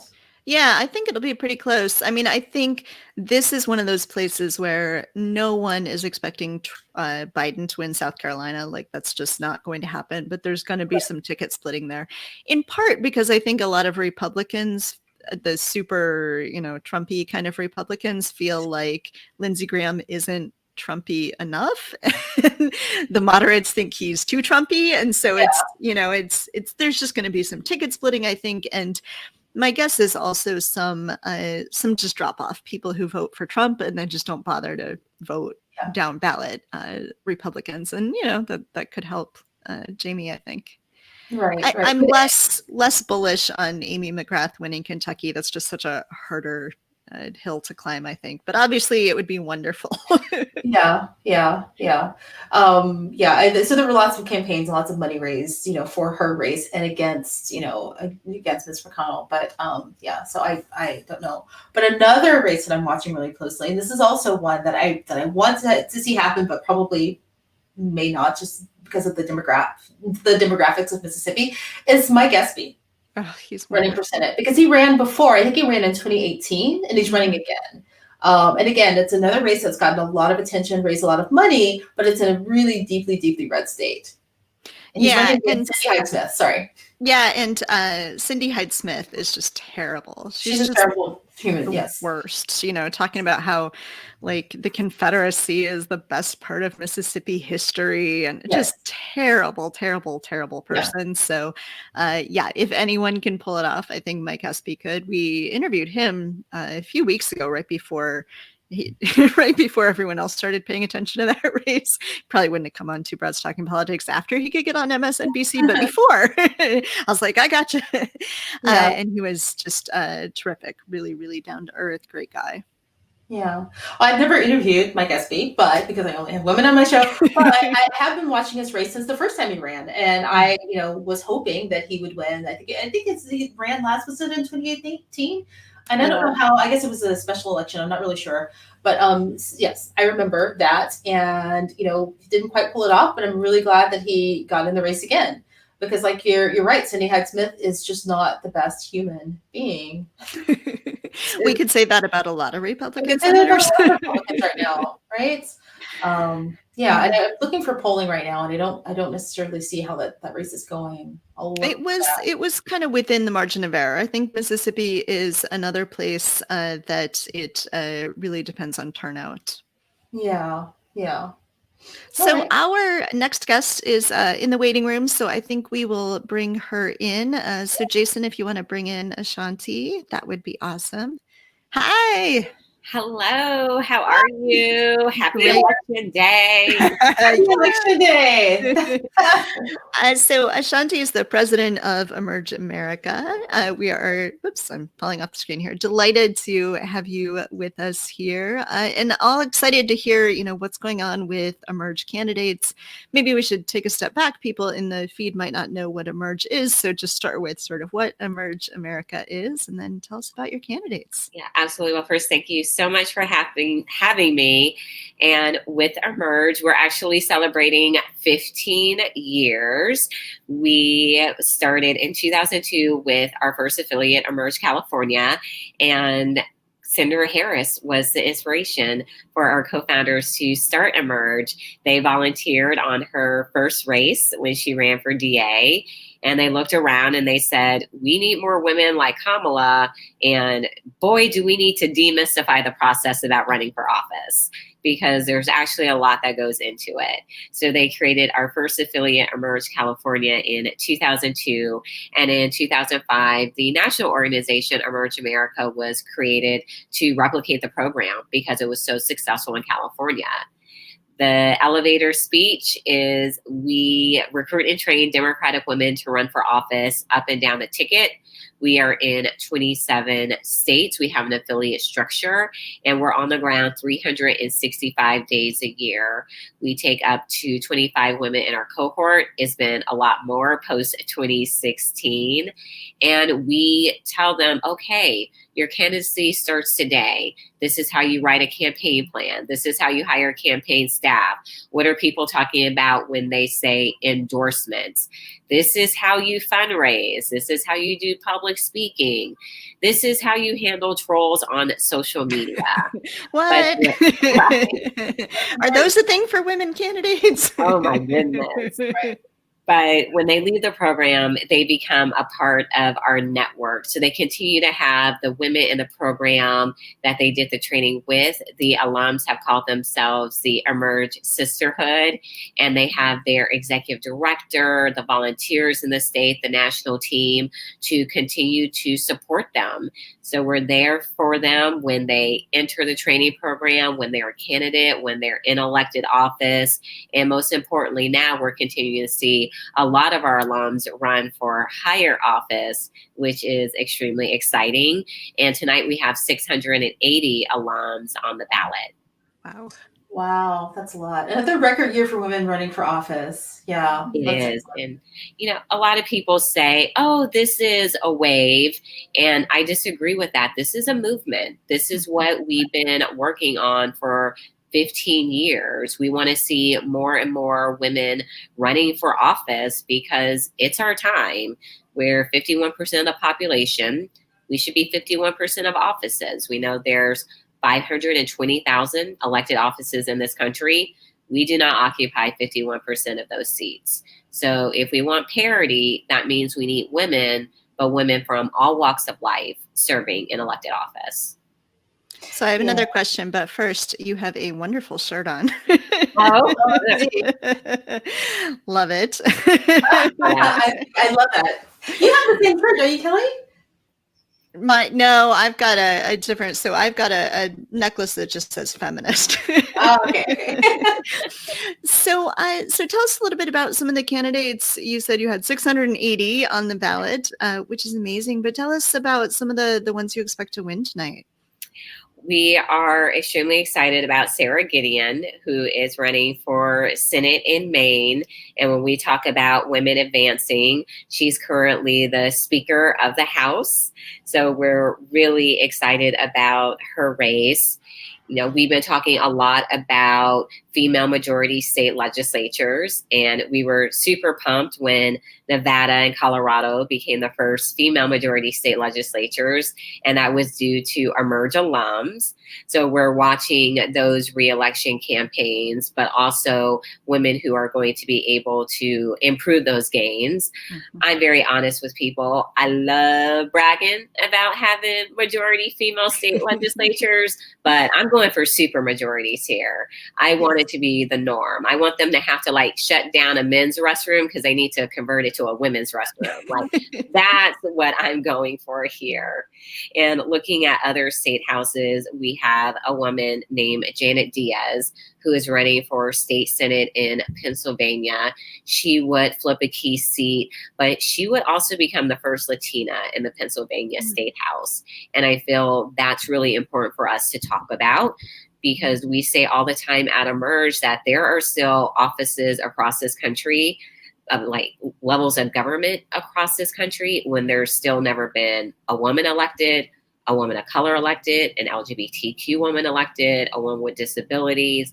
We have so far to go in 2020. So we're really excited about what Janet would do, and also Felicia French in Arizona.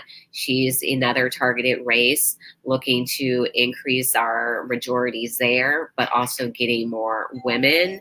And then also with the congressional races, Emerge has 5 Emerge alums in Congress, including Deb Haaland and Chi Torres Smalls from New Mexico, Kim Schreier from Washington State, Abigail Spanberger from Virginia, and Lucy McBath in Georgia. And Lucy's race is one we are also watching very closely. If people aren't familiar with her, her son, Jordan Davis, was the young man who was shot and killed for playing loud music in his car. And she became a gun violence prevention activist. And when she went to lobby members of Congress, they would tell her all the time, there's nothing that we can do. Our hands are tied. And she knew that that wasn't true. So she ran for Congress herself, and she now leads the committee that is actually changing gun laws in this country. So there are so many women that we have, including Dora Drake, who's running for state house in Wisconsin, women running for mayors, for district attorneys and judges. Those races are very important. Judges, district attorneys, sheriffs, when we talk about wanting more women in law enforcement positions. Obviously, we're talking a lot about the criminal justice system in our country. And I say all the time that you can't change the criminal justice system without changing the faces of criminal justice reform. And that means we need more women of color in these roles. 90% of sheriffs are white men. 75% of prosecutors are white men. So if we want to see better laws that serve women, people of color, we need to have those women in elected positions. So those are just a few of the 680 women that we are rooting for tonight. And of course, we want that number to be even bigger in 2022, 2024. I can't even say these numbers, the years are so big. So let's say there are women watching or hosting who want to run for office in the future. How can they get involved in Emerge? please visit emergeamerica.org. We actually have several step forward trainings coming up after the election, because I know there's all those women who are saying, I'm seeing Kamala do it, I'm seeing Sarah do it, I'm seeing Janet do it, I know I can do it. And those are designed to give you the initial tools to start thinking about running for office and getting prepared. For those who may not want to run for office but want to support women who are running for office or to get involved with an Emerge affiliate, we're also going to have info sessions where we'll dive deeper into our work. And you can always follow us on our social media channels, Facebook, Instagram, Twitter, and YouTube now. And we have short trainings up on our YouTube channel at Emerge America. But our website is the best place to find us and sign up for updates to keep following along with everything that we're doing. But most importantly, for the women who want to run for office, to start your journey. Yeah, I love that. Jenn, you going to run for office? Kelly, are you going to run for office? Both of you need to run for office. Emerge will train you. EmergeAmerica.org. So I live on the south side of Chicago. Everyone is already a Democrat. Last time, point, we also need women on boards and commissions, these appointments, like everywhere. We need women everywhere. Last time my state house seat opened up, it opened up 2 years ago, I think. Somebody retired after like 40 years and it opened up. Before I even knew it was open, there were 9 Democrats running for the seat. And I was like, okay, maybe this isn't where I'm most needed at the moment. Right. And it'll be a very progressive state. We have some really progressive, great people in office, right, in Washington state. So. Yes. And there's a great Emerge affiliate in Washington state. I think you got to run one. Just saying. People don't know. I like to mention this number a lot because I think a lot of people don't realize that, because when you watch the media, you think that there's a lot of energy, and there is a lot of energy behind women running for office. But the United States, as far as women in elected positions, we're something like 87th in representation, amongst countries in the world. 87th. I think that was the number that was run this year. And, it feels like we have more representation than we do, but we've got a lot of work to do. There's a long, long way to go. Long way. We do. And people will ask me, why? Why is it still so hard for us here, even with all these gains that we're making?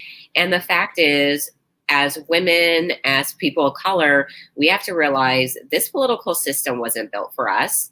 This was built for white land-owning men. They never anticipated our political participation. So every time that we run for office, every time that we sit down at a table where decisions are made, we're disrupting this system. And as us who are doing this work, we're really sitting down at the table and telling you, I'm here to disrupt it some more. And we got to be honest, there are people that do not like that. They think that things are just fine and they want to hold on to their power. But the fact is, every time we elect a woman, we chip away at that. It doesn't happen overnight, but the fact is, each day we continue to move our country forward by having women in elected office. For people who either are women who don't want to run, or maybe are watching this and are not women, what are other ways that they can help? How do we best support women who are running for office? Absolutely. Encourage the women in your network to run. You do have a network. The people in your phone, that's your network. Your Facebook friends, that's your network. Your sorority, your church, that's your network.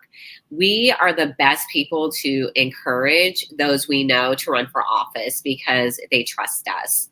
You can volunteer on campaigns. We're still in this virtual setting, but we know you can still do virtual text banking, phone banking. You can help send emails to your friends. There's so many things that you can do.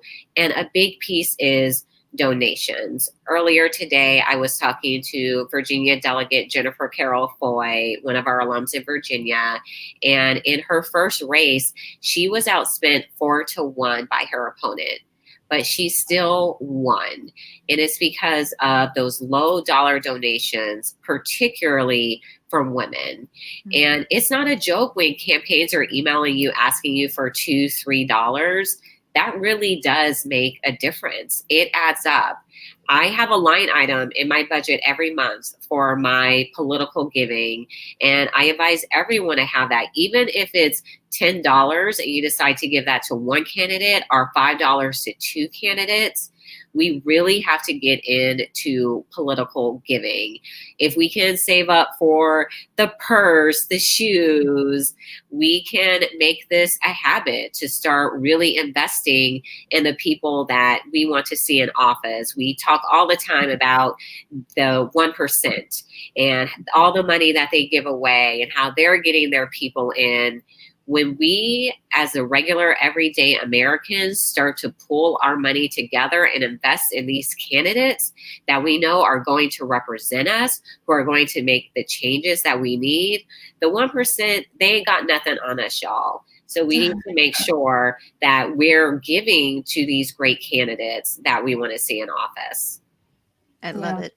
I had the same thing, actually. I had a line item in my budget, and I started really early, when the primary started, or before, giving to those candidates and those down ballot races. And you can spread out in your budget $5 or $10 here or $25 across a number of candidates. And if everybody who has the means to do it does that, it adds up to a lot. It is. And I remember the first time I wrote what was a big check to me when I was in my early 20s.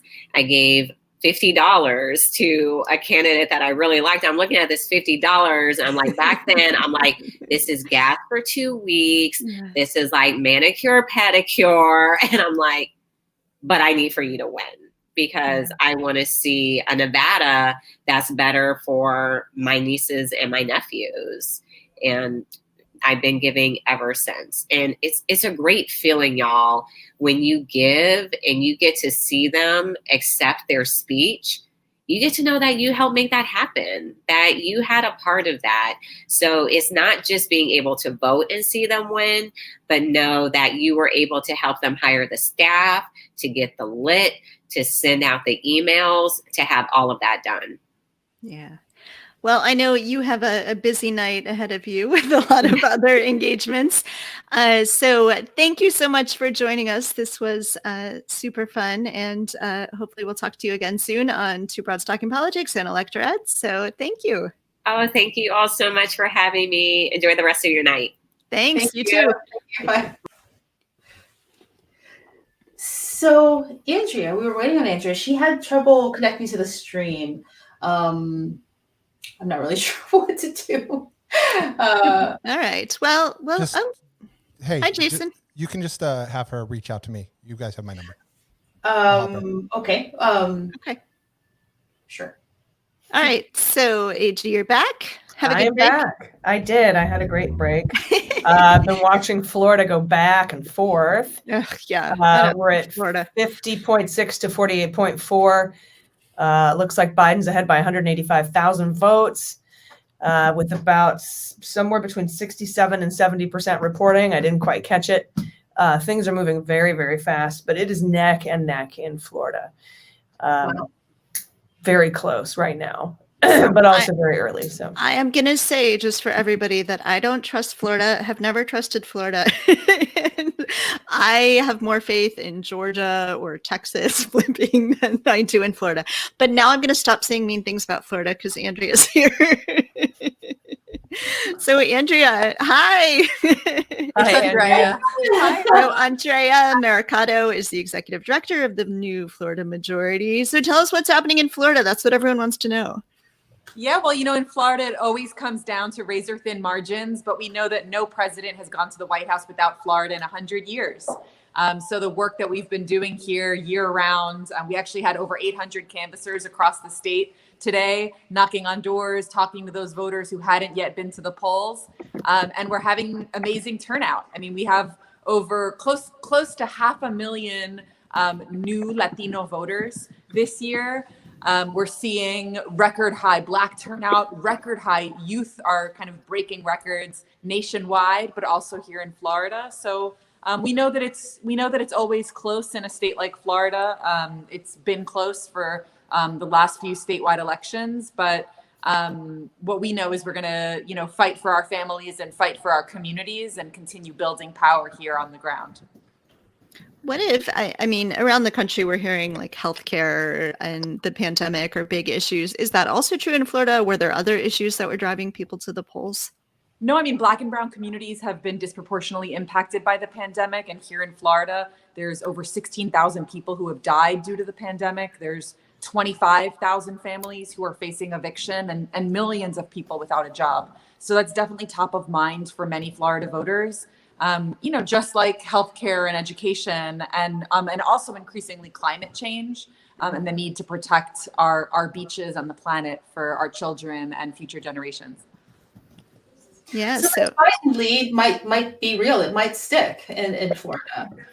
It's possible. I mean, we know that it's going to be really close, and we've been doing work. We're seeing some alarming trends in Miami-Dade, but also really incredible turnout in Pinellas and Duval and other parts of the state, which is why I think it's been so important to us to make sure that we're talking to voters, and especially in Black and brown communities across the state.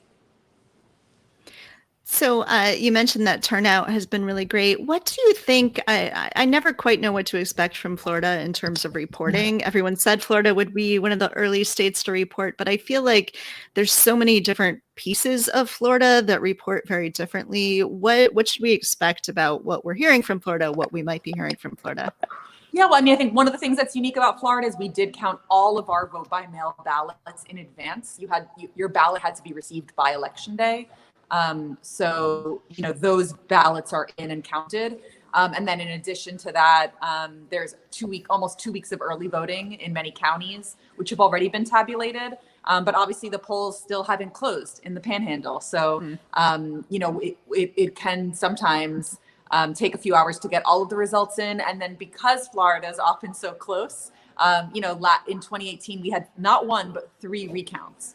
So, we've definitely anticipated that it might be that close, and that where we'll have a scenario where we'll have to make sure that every vote is counted.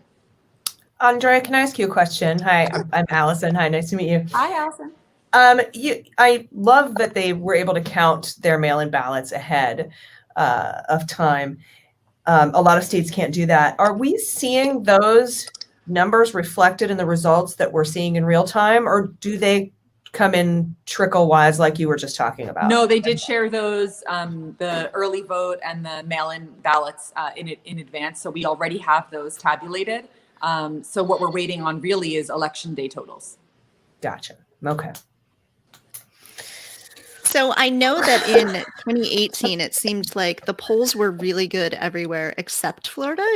Is there some reason that that we maybe don't get as much good information ahead of time about what Florida might look like? Well, I mean, polls don't vote. Sure. We have a really diverse Latino population, a very diverse Black population, and a age-wise too, a lot of young people, but also a lot of seniors and elders. And so there's different voting trends that we're tracking. It's 67 counties, Florida's 14 media markets. So it is a really complex state. Miami is very different than Jacksonville. And the I-4 corridor and a lot of migration trends. I mean, the Cuban electorate used to really dominate the Latino space, but now there's almost more Puerto Ricans than Cubans, and certainly more Puerto Ricans and Mexicans combined than Cuban Americans in the state. So I think a really interesting and complex and diverse, just like our country. And so I think we're always really looking at how do we do work on the ground that speaks to the diversity of the electorate, and also the unique issues that different communities face. So in just a minute, we got to bring on our next guest, but one last question for you. How can we support Florida going forward? Like, everyone focuses on election years, but how do we make sure that we keep doing the work in Florida all the time? Yeah, no, thank you. I mean, I think that there's an incredible Florida for All coalition of organizations that do the work year round, that are doing work at the county commission, that are doing work at in the state legislature. You know, a lot of defense and some proactive and strategic offense. So organizations can check out newfloridamajority.org. You can support year-round organizing in communities, because that's really what's going to make a difference, not, you know, operations sandcastles that are built 2 months before an election and then wash away. Right. Yeah, I just wanted to point out that with Florida, something really important happened this year that we should keep an eye on, which were the formerly incarcerated people, you know, being able to vote. And I don't know how much of a difference that will make, but that was a huge win for Floridians, progressive Floridians. I think do you know what the last count was? Is the number of like formerly incarcerated people or felons who were able to vote in Florida? I don't know the final numbers of the number of formerly incarcerated, but it left such a mark, because, you know, if your dad can't vote or your auntie can't vote, it really does depress turnout in so many communities that have been criminalized for so long. Yeah. And so that was a huge win. And it also showed that change is possible, that we're able to break, you know, generations of voter suppression and pass laws that benefit our community. I mean, that said, the Republican Party did everything that they could to limit the impact of Amendment 4, but the organizing amongst formerly incarcerated people and returning citizens is really super inspiring. It's one of the most transformational campaigns I know I've ever been a part of. Excellent. All right. Andrea, thank you so much for joining us. Thank you this for was having great, me. and we're pulling for Florida. Yes, appreciate it. Bye. Bye. Thank you. All right, next up is Sam. Sam, how are you? How am I? I don't even know how to describe how I am right now. How are you ladies? Wonderful. I mean, we're talking, so as long as I'm talking, I'm not looking at what's happening. I'm with you. I've been trying to fill my day with a lot of phone banking, getting out the vote, and then just talking to people as we wait for some reliable polling results to come in. So thanks for having me. Yeah, no, it's great to talk to you, and I appreciate you stopping by. What are you watching Florida, and are you throwing up in your mouth a little? Like, what's going on, kind of? If I can be honest, I've been throwing up in my mouth a little for 4 plus years. I am watching Florida. I'm seeing the CNN coverage with my colleagues at the Magic Wall and elsewhere with some early voting results. You know, I'm just waiting for some more reliable numbers here. So certainly, I can't pretend that my heart doesn't leap every time numbers come out in favor of Joe Biden, and I can't pretend that my stomach doesn't drop whenever numbers come out in favor of Trump. But I think we just have to wait a little bit. Yeah, and I think it's important to note if Florida goes for Biden, we can all go to If Florida goes for Biden, yeah, we can all celebrate a little bit. Although that said, you know, the one thing I think we all have to be aware of is that regardless of if and when Joe Biden wins Florida, President Trump has been trying to suppress the vote and trying to cheat his way into a win for a long time. So despite what happens tonight, I think we all just have to be conscious that there will likely be more obstacles thrown in our way. I mean, just what he's done to suppress the vote to this point, whether it's with the Postal Service or misinformation or what have you. So, you know, God knows what rabbit he will try to pull out of a hat in battleground states if he doesn't win.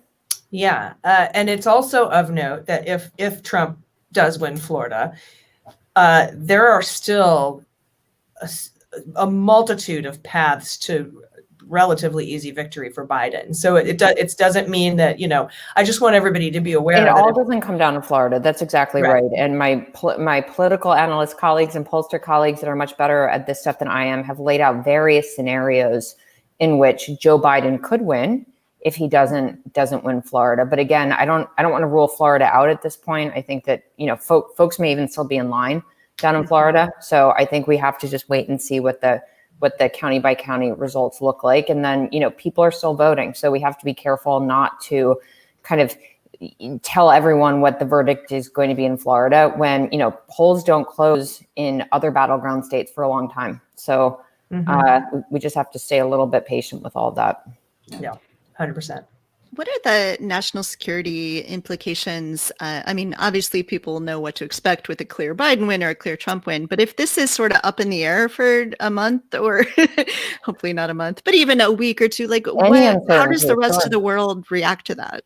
Well, there's kind of two factors that we have to consider here. One is something that the FBI specifically warned about, which is that foreign adversaries will likely try to really leverage and exploit any period of uncertainty about who the next president is to spread confusion, sow divisions, and to spread misinformation. So right now, I have to tell you, I have been like triple checking everything I tweet, everything I retweet, because the information trolls and bots and all of it are out in full force right now, not to mention the fact that Rudy Giuliani went on RT, a Russian foreign agent network, this morning. But so we have to be aware that this time is going to be fraught with misinformation attacks, and we each have a responsibility to really make sure we're really reading and amplifying verified sources.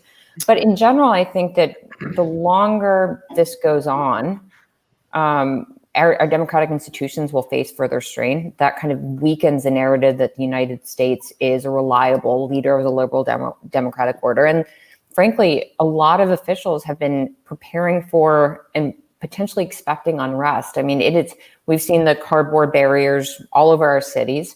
But in addition to that, we have National Guard units mobilized at the state level. Federal and local law enforcement have up patrols, have more law enforcement personnel on standby in case there's unrest. And so the propensity for physical violence is not insignificant, not only because the president, as recently as last night, encouraged it. I mean, when he was commenting on the Pennsylvania Supreme Court verdict, him saying this will incite violence was basically like, hey guys, go out and be violent if this doesn't go our way. So I think we have to be aware of all those risks. And I'm hugely grateful to law enforcement personnel, intelligence officials that are just trying to keep us safe right now, as hard as Donald Trump makes it. Yeah. Right. And you can't ignore the fact that I think it was last night where news came out that he had a non-scalable fence or a barrier put around the White House, which sends a message that, I mean, it's very performative, because where exactly is the violence coming from, right? It kind of sends a mixed message. Certainly. I mean, it's not mixed messages. It is political propaganda. I mean, to be clear, just as Joe Biden and Kamala Harris have said, I fully condemn any violence, whether it's by members of the left or members of the right. But if you just look at the numbers, the majority of violence over the last several months, the number of arrests have been by members, anti-government protesters, domestic extremists. And this false narrative about quote unquote Antifa doesn't actually hold up in terms of numbers. We've seen a huge uptick in white supremacist violence. And again, these anti-government protesters, whether it's the Boogaloo Boys, the Proud Boys, or other associated groups that are part of this anti-government movement, have contributed to a large degree of violence over the last several months. And if results are contested, if results take a long time to be certified, remember, they're already fueled up, right? I want to just reassure everyone, there are currently no indications, at least publicly, of any kind of plans for coordinated attack or coordinated uprising or whatever you want to call it. But we do have these extremist groups and anti-government protesters that already have gripes about COVID-19 related measures, the protests this summer, and perceived government overreach.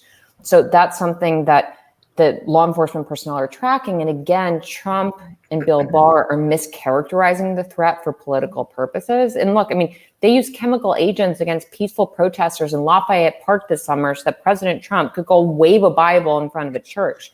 So this fence is performative, for sure.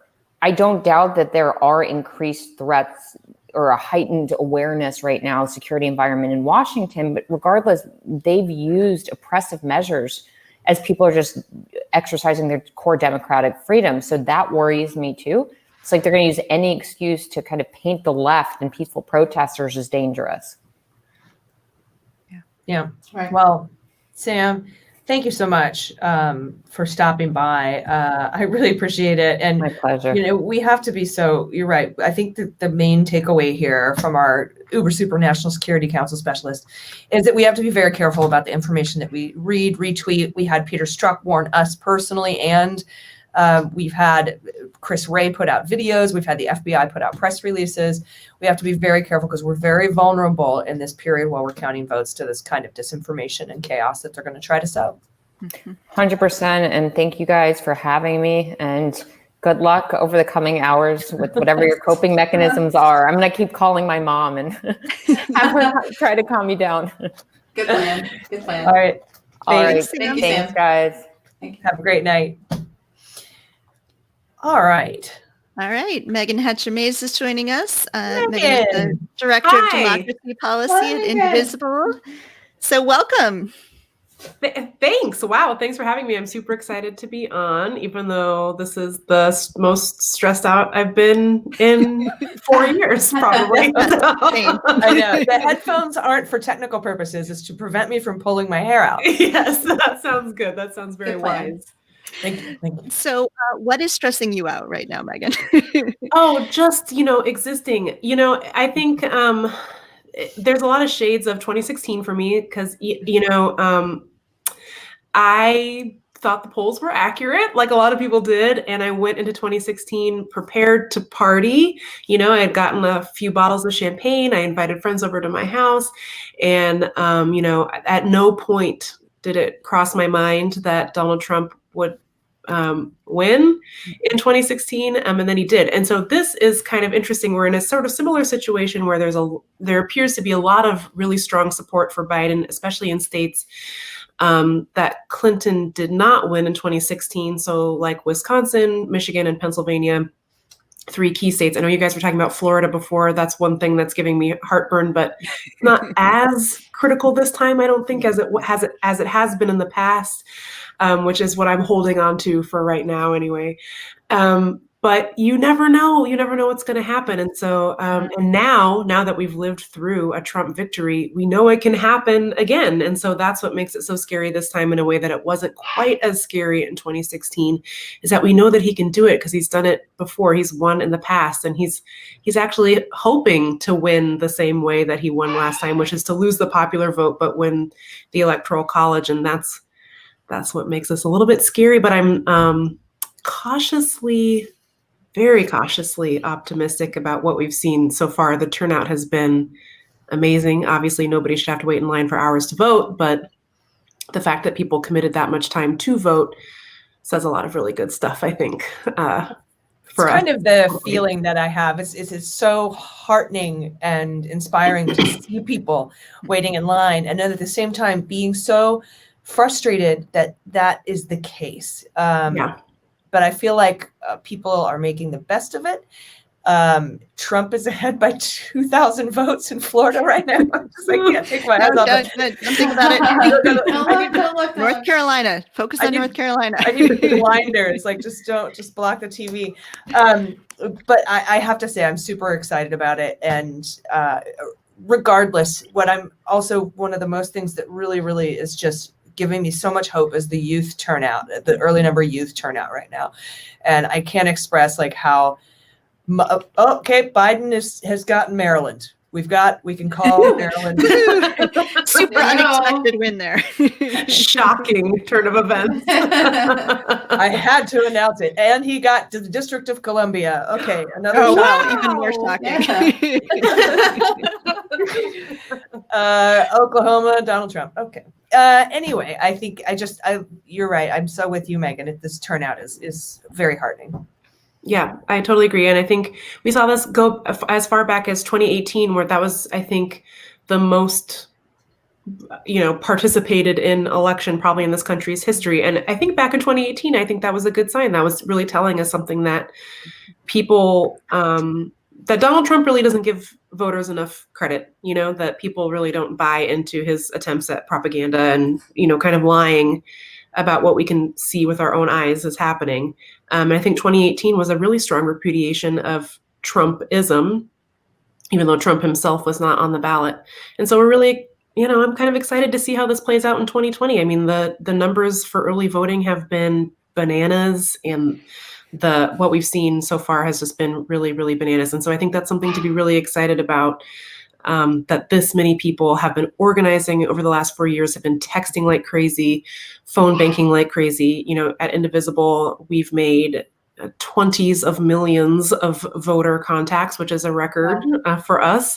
And it's been incredible. And people have been channeling a lot of their anger into these get out the vote efforts. And I think, honestly, if there was any silver lining of the Amy Coney Barrett confirmation, it was that in a lot of ways, Republicans really overplayed their hand rushing through this confirmation. It really pissed people off in a really acute way, in a way I don't think I've ever seen anybody on the left really get mad about the courts. So in a weird way, it was exciting.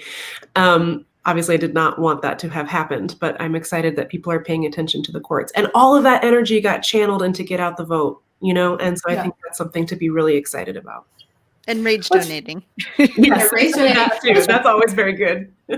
What's really interesting is that the Republicans seem to be going full steam ahead, right? They don't seem to care that they're kind of pissing off like loads of constituents. And that worries me. It's like, what do they know that we don't know, where they just like, we're just going to burn it all down. We're just going to, we don't care. They're not even, especially Trump, he's not even trying to win on any kind of platform.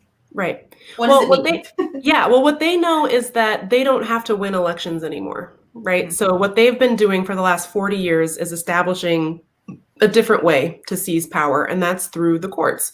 And so after Roe v. Wade was decided, but you could even take it back as far as Brown v. Board, right? Like these are these sort of keystone civil rights cases that granted civil rights to Black people, to people of color. Conservatives took one look at that and said, oh no.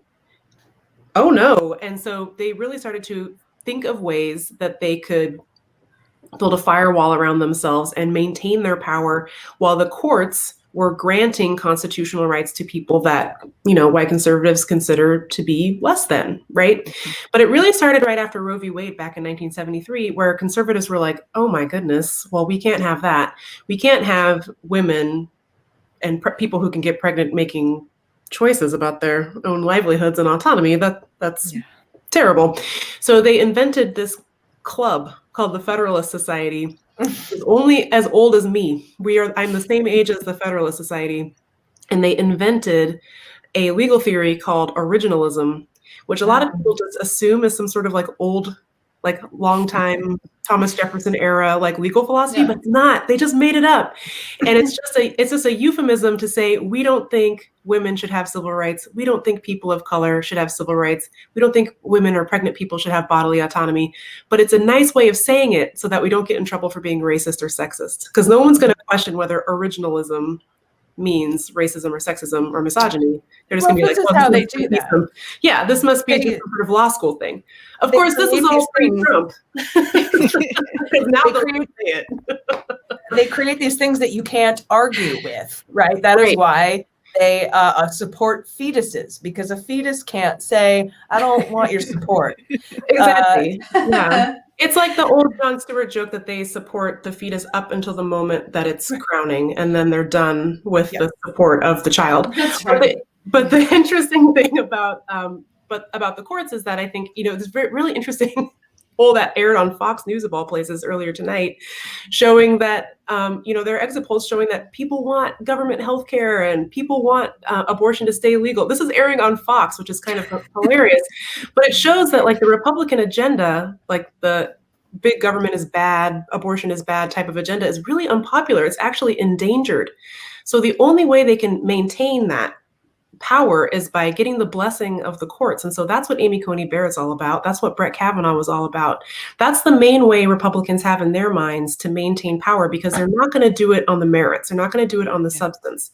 So instead of moderating their positions, which seems like an easier path, they've taken over the judiciary and stacked it with people who all agree with them that abortion should be illegal, that the social safety net shouldn't exist. And so that's what this is that's what they know that that progressives are still catching up with. Yeah. Yeah. So, go on, Kelly. Sorry. Yeah, I was going to say we got to go to our next guest in a second, but before that, what's up next for Indivisible?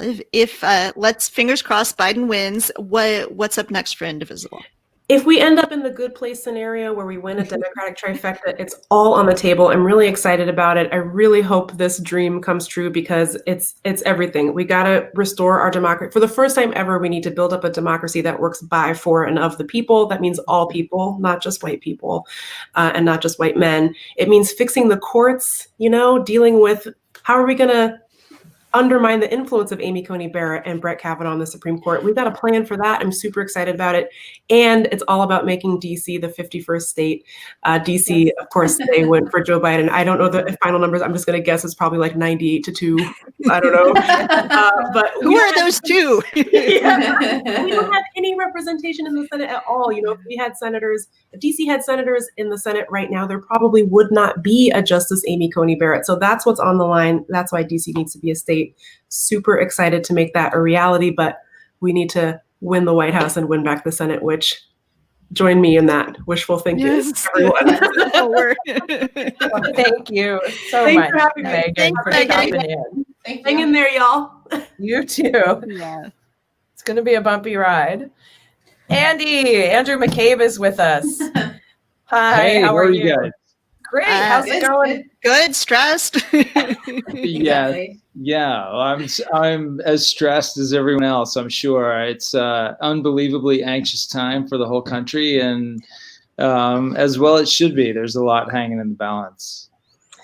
I'd like to have you thank your former colleagues at the FBI for investigating the people who tried to run the Biden-Harris bus off of the road. What? I mean, are you surprised at all? I mean, it's just, No. you know, I was on CNN the other night talking about this, and I feel like I didn't really cover it very well. That is a great example, but unfortunately, it doesn't seem that there have been a lot of other instances of similar behavior today. But these are really local law enforcement issues. I mean, the responsibility is on state and local police to get involved and to, resolve clearly dangerous situations, obstruction of the motorway, whatever that might be. Like, it's not. So what the FBI is doing is almost less relevant than what local and state officials are doing to protect the citizens and to make sure that everyone has access to a voting place. So thank God that didn't turn out worse. It certainly looked pretty bad from those videos that we've all seen. And it elevated everyone's concern about what might happen today, although I haven't heard too many reports of significant disruptions at polling places, so that's a good thing. Are you worried about violence at all tonight, tomorrow? We got an email from my kid's school. I live in Chicago saying, like, we'll see if we're going to have school tomorrow with violence. And I was like, I don't predict it, but I don't know. What's your sense? Well, I mean, first of all, like, yes, I'm concerned about it because, like, that's what I do, or that's what I did. And so people in my line of work, like, we were constantly preparing for the worst alternative. So, and I'm sure that same sort of preparation is going on right now between local and federal authorities to make sure that they have the right folks in the right places to respond. But I also, I don't know, maybe I'm ridiculously optimistic, but I feel like some part of me feels like the concern about violence is a little bit overblown, that like we've always enjoyed a history in this democratic republic of respecting the results of the election, even when you don't like it. And so I hope, obviously to the deepest part of me that holds sway, and that people, as frustrated or upset as they might be, they don't resort to any sort of, violent protests. But we'll see. It could happen, and I think people need to be prepared. It's certainly good to kind of keep that possibility out there in your mind. Yeah. Now we just had. I'm sorry. Go ahead. Okay, thanks. We just had Sam Vinograd on talking about national security, and she had warned us. And we know we've been talking about this with Peter Strzok. We've heard it from Chris Wray. We've heard it from the FBI press releases about the red mirage, about the chaos that's going to try to be sown between now and when the results are certified. Could you give us maybe some hints on, because we only want to share information that is true and accurate. Can you give us some hints on or some tips on how to spot inaccurate disinformation or propaganda? Sure. So as with all kind of propaganda issues, people need to rely on their own common sense and understand the sources that they are relying on. I think that's really kind of part of the problem right now, is that people live in these bubbles of self-curated news feeds in which they only hear from the people that they like, and they only consume the news that from sources that they approve of, which is really kind of dangerous and can be deceptive. It's better to hear a cross section of everything that's out there. So that's a kind of a standard caveat. The other thing that I would suggest as we go forward over the next few days, it is likely that we will have a series of challenges, legal challenges. The Republicans and the president have been talking about this, about challenging things like counting ballots that are postmarked by the date required but arrive days later, things like that. So I would really caution people against indexing too hard on the legal arguments, right? So each side is going to try to cast that argument in the language that's most favorable to the point that they're trying to make. And so if we focus very closely on, what, for instance, the Republicans say in their challenge to, hypothetically, the electoral counting of absentee ballots in Pennsylvania, then you tend to process that as like, oh my gosh, this is what's happening. It's not actually what's happening. Those are legal arguments. Those are very talented lawyers who are being paid a lot of money to frame things in the light that's most persuasive. So take a breath, step back, and listen to how the courts actually decide these issues. Let's focus on what they say rather than the arguments that are being made in front of them. Mm-hmm. One of the things I wanted to ask about, we've been talking about for months now, the fact that Trump will not commit to a peaceful transfer of power. But what never follows that is, what does that look like exactly, right? I mean, it's just kind of just a blank there. I have no idea what that would look like if he decides just not to concede. Yeah, you don't know what that looks like because none of us know what that looks like. It's never happened here, right? We don't know what happens. Do troops go storming into the White House and drag him out kicking and screaming? I don't think that will ever happen, but it's a very, very strange place that we're in. We've never confronted issues like this. We've never thought about a contender for the presidency, much less an incumbent president who has even signaled that he might refuse to go, to comply with the results of the electorate. So we're not sure.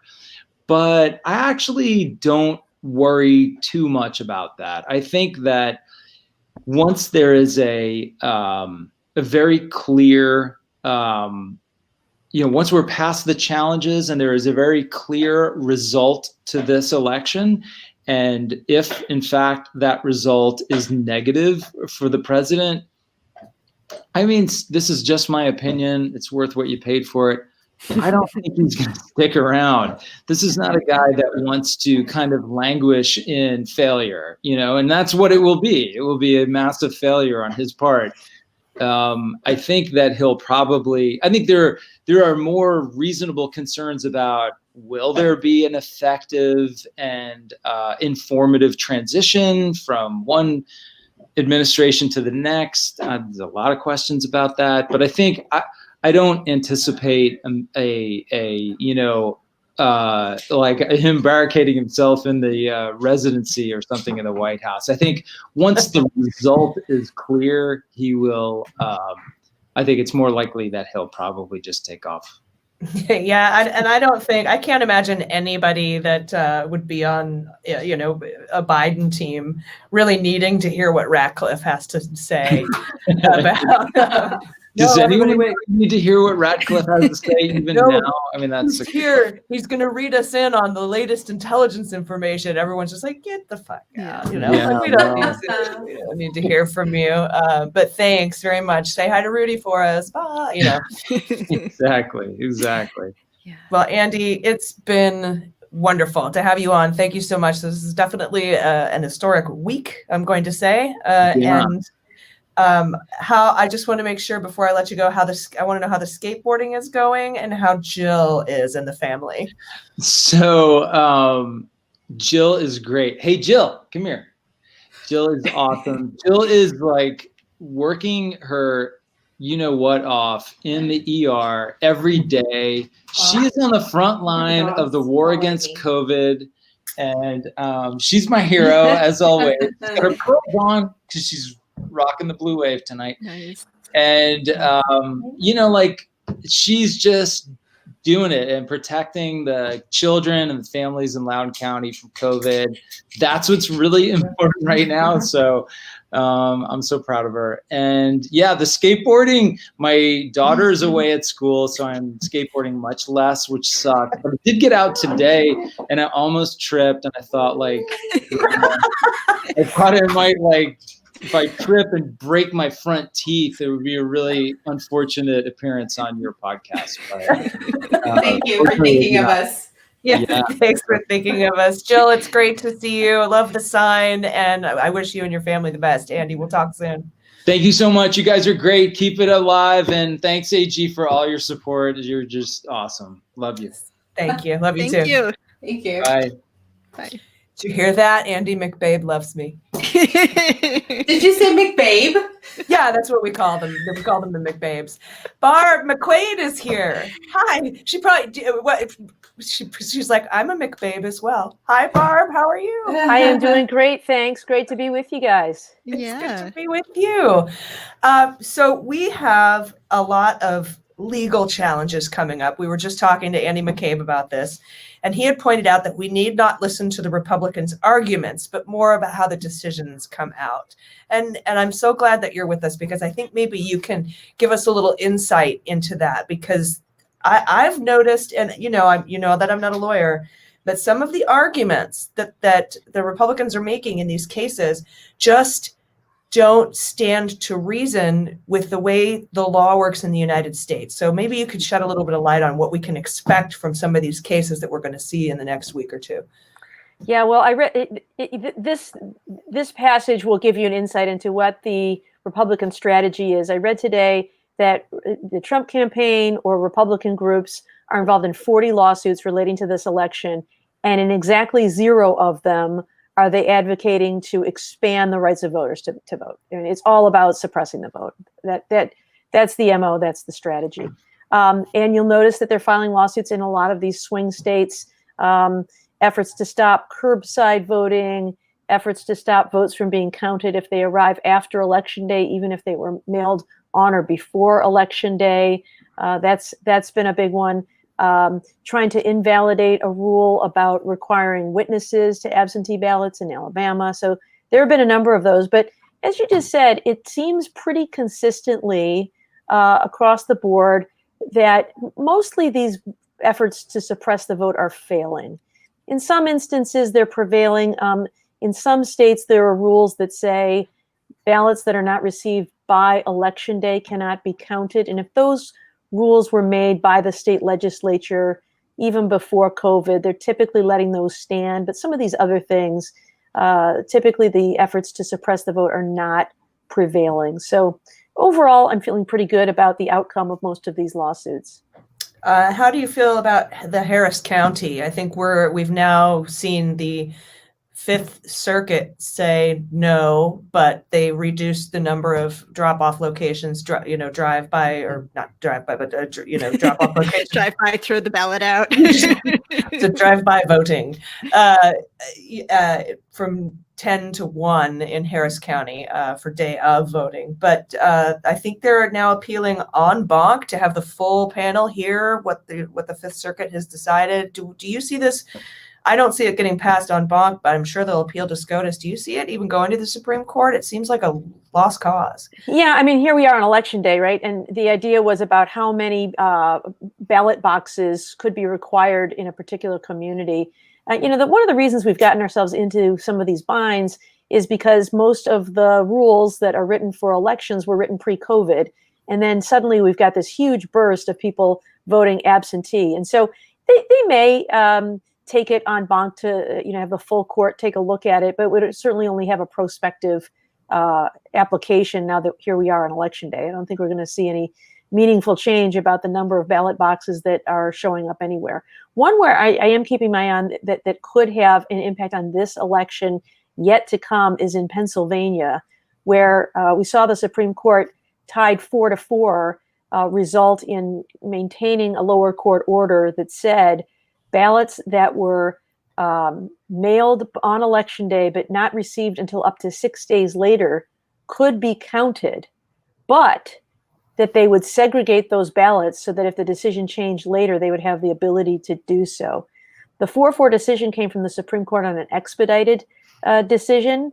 And so it is anticipated that they will bring that back through the normal course of things, not expedited, but bring it back. And this time, Amy Coney Barrett would be on the court to break that 4-4 tie. And so imagine a scenario where you have Joe Biden win Pennsylvania in a very close race. And then the Supreme Court says, all those ballots that you counted that came in after Election Day, yeah, you shouldn't have counted those. Count them again and take those out. And if it's close, very close, and those ballots were, favored Joe Biden by enough of a margin, you could see a flip in Pennsylvania. And if it comes down to Pennsylvania, it could flip the election. So I hope it doesn't come to that. But I think that would be a replica of Bush versus Gore, which I think was very damaging for public confidence in the outcome of the election. Mm-hmm. It seemed like we had a fair number of legal challenges and things sort of leading up to the election, but not that much that was happening during the day today, not more than you'd expect. Was that your sense of what was happening today? It is. And I have to say I'm quite relieved, right? Because I think that everybody worried, I worried about some sort of not October surprise, but election day surprise where there was some, lawsuit, some aha thing that people didn't see coming. But in fact, it was a pretty uneventful day. I think the other thing we all worried about was having massive voter intimidation scenes. I know here in Michigan, we were concerned about people bringing guns to the polls and intimidating voters, but we really didn't see any of that. I know the Department of Justice had observers going around to polling places around the country. I think I heard some of the normal human error machine glitches that happen every election, but nothing extraordinary. So in many ways, I think it's been a big relief that people were able to cast their ballots and those are being counted. I think the one thing that will account for some delay is just the extraordinary number of early voting, vote by mail, absentee ballots that have to be counted that in some states can't be counted until today. And it may take them a couple of days to get through all those. So it could either be a very late night or we may be up for a little bit of a marathon here for a few nights before we know the outcome, kind of depending on how things shake out. Yeah, I was really surprised. The thing that you mentioned about the violence and the voter intimidation, not necessarily violence, but the potential for violence and voter intimidation with people, going to the polls with guns, that didn't really materialize. And I know that was a fear for a lot of people for weeks. I mean, Trump himself would tweet out, protect the polls or protect the ballot go to an armyfortrump.com. And he was clearly sending a message that that's what he wanted his constituents to do. We didn't see that materialize, and I don't know why. Right. I mean, there were some instances here and there, but, not a huge, formalized effort. I think it's because he doesn't have as many supporters as he thinks he does. True. I feel like there's a room of 9 guys, let's do it. And they're like, oh, there's only 9 of us. And then they just decide not to. Yeah, I hope so. I don't know. I do think it helped that when there was, that caravan in Texas that, yes. I don't know if you saw that video. There was a video of it of, even trying to push cars off the road. In a very menacing way, in a way that is very dangerous, using vehicles as weapons. An announcement that the FBI was going to investigate that as a crime. I hope that helped maybe have some deterrent effect, that is not welcome, and that regardless of what Trump has to say, you could go to prison if you engage in that kind of behavior. There is a civil rights statute that talks about any effort to intimidate people who are voting or campaigning is a federal offense. And so I hope that kind of show had some deterrent effect. Here in Michigan, where we had this plot disrupted allegedly to kidnap the governor, and then some concerns about whether people would bring guns to polling places. Our Attorney General, Dana Nessel, came out very strongly talking about criminal consequences for people who engage in violence or intimidation at the polls. And so I hope that strong show of law enforcement had a deterrent effect that maybe tamped down anybody who got some wise ideas. We did have a little incident yesterday where in one of the places in Detroit where they were preparing the ballots to be counted and they were just removing them from envelopes. Someone showed up in one of those, Friday the 13th Jason masks and started making wild accusations about how the process was crooked and things like that. And the police did respond and just ask him to leave. So, it doesn't take much. But I'm very pleased to see that we have not had wide-scale violence. I'm concerned that I've seen many places boarding up their windows, stores, and was it Walmart deciding not to sell guns because of their concerns? I hope that was just an abundance of caution and that it turns out in the end that there was no reason to have worried. Yeah, I think so too. And like you said, the law enforcement presence. I know I've spoken to a few people in law enforcement that said after what happened with the governor there, and finding out that there were undercover agents infiltrating those groups, that it sent the message out to the Boogaloo Boys and the Proud Boys, like, hey, all your friends might not be your friends, right? Right. Gotta think twice. So. I thought that was interesting. Well, Barb, it's been so great to talk to you. I hope you're having a great time. I'm on pins and needles right now, but yeah, I know what you mean. It's a little bit nerve-wracking to watch it all come in, but I'm hopeful, and I really appreciate the three of you, and thanks for getting us through these past 4 years. We appreciate all that you've done. Great public service and keeping us all informed. So thanks very much, and hang in there all night. Yeah, you too. Thanks. All right. Thank you. Thanks, Barb.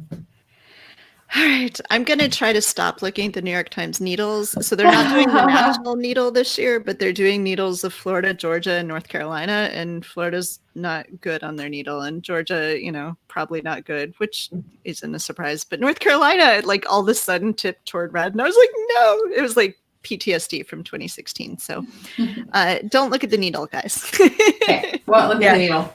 The needles are not good. But Biden has won Delaware, D.C., Maryland, Vermont. And so we do have some wins up there. I think right now the electoral map is Biden with 30 and Trump with 37.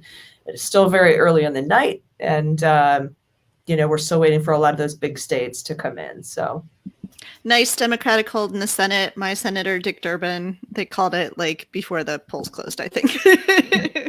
So overwhelmingly Democratic state in Illinois here. Good. Good to hear.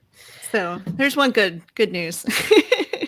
One good news. Who do we have up next? I think we're waiting for, is it Natasha coming in? Mm-hmm. Yes. Yeah. So I don't know if she's in the green room yet, but she's going to, she's come out with a lot of really, really important stories about what was going on with the Hunter Biden laptop and that whole just we're not going on giant dud of an attempt at an October surprise, right?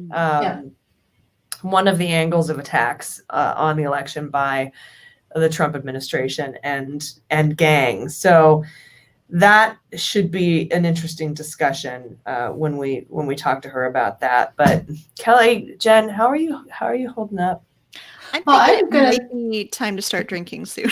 Yeah, I'm actually going to take a quick break while we're waiting on Natasha and check on the family. I thought I heard some cries, and I'm pretty sure there's crying. So I'll take that break. I'll be back.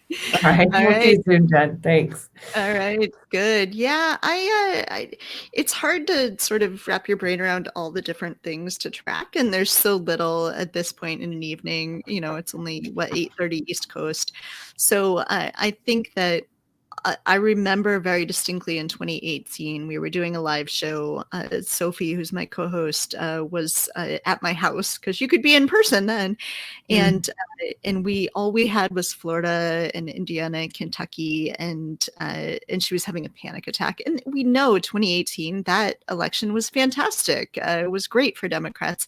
But the early stuff that comes in is sometimes not the best stuff for Democrats. And so it's easy to get very panicky.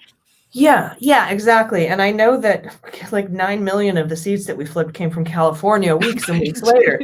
And so I remember distinctly watching that broadcast and having James Carville come in and said, well, what happened to your blue wave? Guess not here, you know? And so everyone just sort of felt like the whole election got kind of shat on and was like, oh yeah, I guess it's not happening. It might just be mediocre. But in the end, when all the votes were tallied and all the seats were counted, that was the biggest flip since Watergate. Yeah. In recent history. And so I think we need to take those lessons, but it's hard not to just immediately emotionally react when you see something like those New York Times needles.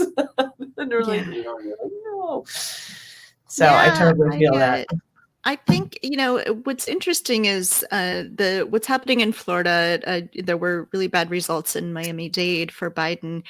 And Trump is probably going to win Florida, and that's okay. We don't need to panic if Trump wins Florida, but it looks like Biden's up everywhere else. It was like this one bad county for Biden, and it was probably bad enough because Florida's such a neck and neck state that it may mean that Trump wins Florida. But it's actually there's a lot of good to be seen from that, and to say, okay, but Biden was up in a lot of other places. Right now, he's way up in Pennsylvania. Now, of course, which votes that is and everything, who knows? But there's a lot of good signs. And like you said earlier, Biden has so many more paths to 270 than Trump does. Trump can win a few of these states. It's okay. Like, would I love for Democrats to win every state on the map? Of course, but that's not going to happen. And, Trump can win some of them and we can still be fine. We may not know tonight, but that's okay too. Super want to stress that about Florida. We do not need Florida. I would love it, but we do not need it. And also, I want to just let everybody know, in 2008, when we had a decided advantage and everything was honky-dory, that election wasn't called until 8 p.m. Pacific time. And so we are still so very early in the process. And so I just want to, I'm still very hopeful about tonight. Very, very, very hopeful about tonight. But again, don't want to. Don't jinx anything. Yeah, I mean, I think we'll see if it holds up. But Ohio looks pretty good right now, and I have been singing Ohio's praises. I'm an Ohio native. Me too. Awesome. I have some deep insights into Ohio and what the voters there are like. And these are all anecdotal, right? But like, my parents put out Biden signs. They never would have put out Hillary Clinton signs. They voted for Hillary, but they would have been terrified to put up Hillary signs. But they put a Biden sign, and they did that, and then other people in their neighborhood did. My mom, who is very averse to any sort of confrontation, wore a Biden mask out to a socially distant gathering. Like, it's a different world in Ohio. And that's a fairly, rural, suburban part of Ohio. It's a different world in Ohio than it was in 2016. Is that enough to flip it? I don't know. But if Ohio's even close, I think that tells you that Pennsylvania, Michigan, Wisconsin are going to be Biden. Like, there's no question about that. Right. Yeah, I concur. And it looks right now there's only 44% in, but Biden's up by 10 points in Ohio.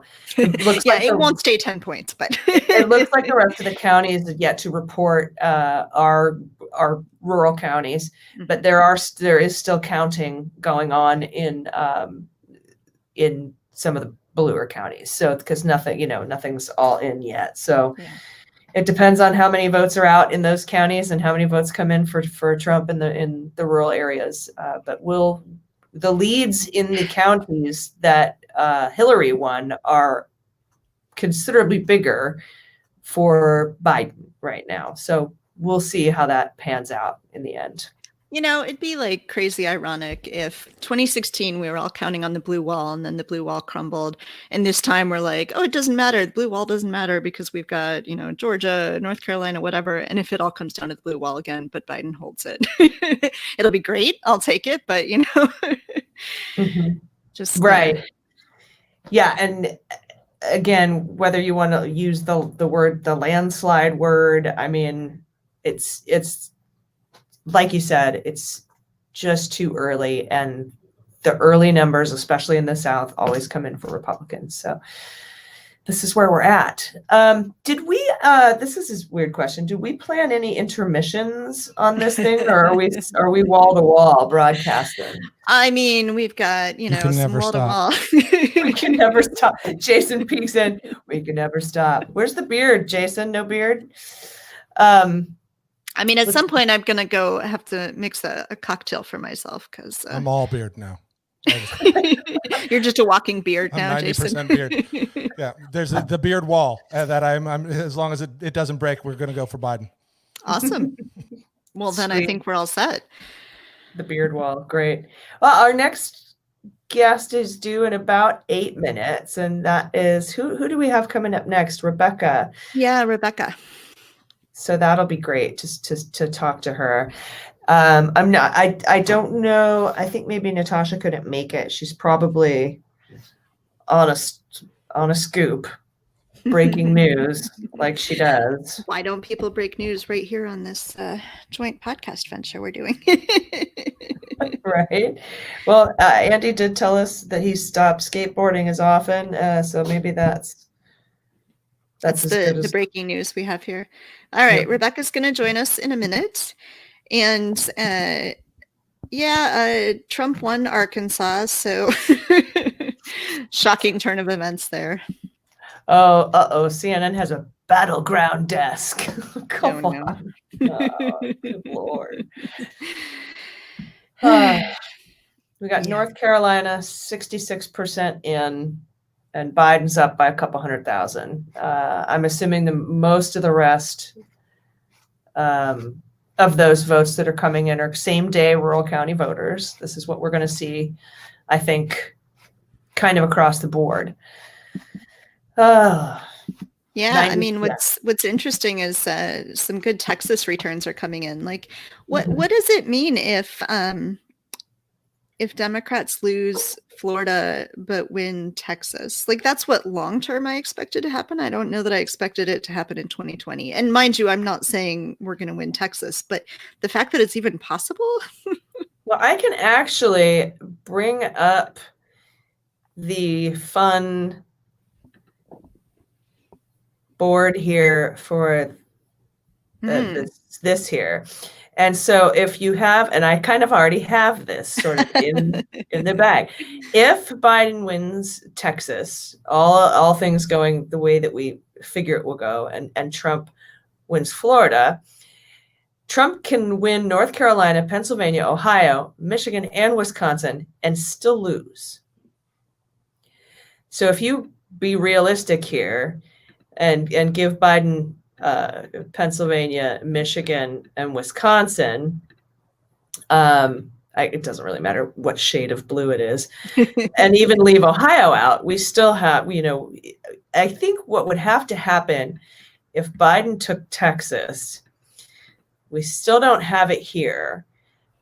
We would have to give, he'd have to get Arizona, he'd have to get Nevada, and maybe Wisconsin. Yeah, I mean, there doesn't seem he still doesn't make it. He still doesn't make it. There doesn't seem like a universe in which Biden wins Texas and not Arizona. So that seems like a weird conglomeration of things to happen anyway. Right. Yeah. But if we go back and even if Trump gets Texas and Florida, but Biden gets the blue wall, Biden wins, even without Pennsylvania. You see, it's like, if you give him Pennsylvania, then he's way ahead. So Trump can win Texas and Florida, and it's still really hard for him to win the White House. Yeah. So our QAnon candidate in Georgia just won, but that was no surprise because she didn't actually have a Democratic challenger. Okay. She did? Yeah, but she was going to win. That was she was running unopposed. That's right. She was running unopposed. Yeah. Great. So we have somebody from QAnon in Congress. Excellent. Awesome. Might have a couple. In fact, there's a few more Q people out there. So we shall see. But I think Rebecca's with us next. So why don't we bring Rebecca on? And hi, Rebecca. Hi there. Yeah, so Rebecca Sive is the author of Vote Her In and Every Day is Election Day, and is my co-host on a collaboration that we do with Two Bros Talking Politics and Rebecca called Vote Her In. So hi, Rebecca. Hi, it's great to be here. Yeah, so how are you feeling tonight? How are things? We're all like on edge nerves. I know I've been listening to you and then going back and forth to CNN and looking at my New York Times on my phone. I'm just slightly, like everybody else, but decided to be cautiously optimistic, right? Yeah. Yeah, we're hoping. So tell us what it would mean. You talk a lot about women in elected office and women in executive office. Tell us what it means, what it would mean to have Kamala Harris as vice president. Well, I brought a show and tell because when I was listening to you all starting out, hopefully everybody can see this. Yeah. This is the first edition of the Shirley Chisholm book, Unbought and Unbossed, published, I think, in 1971, right around when she ran for president. I think Kelly may have heard this, given to me by my husband. Even at that time, I was a hardcore feminist. So reflecting on that and Kamala Harris, almost 50 years later, right? And Jerry Ferraro sort of halfway in between. I mean, it's a victory anytime, you'll take it. So that's a wonderful thing. On the other hand, it's a half a century since Chisholm ran and made a good case and, of course, was very well qualified. So it's also true that there are 2 or 3 generations of women who really haven't known about her until relatively recently with all the focus on women presidential candidates. So I think that her story coming to the fore is great. But I think it's going to make an enormous amount of difference. I mean, from the policy standpoint, and you all know this, women electeds are the officials who bring women's and girls' issues and policy matters to the fore. They're the ones that talk about equal pay and domestic violence and childcare and women's health care issues. So to have a woman in the Oval Office to be the last person in there with the president when important decisions are being made, I see heads nodding. She's going to make sure that girls and women are heard and that our concerns are addressed.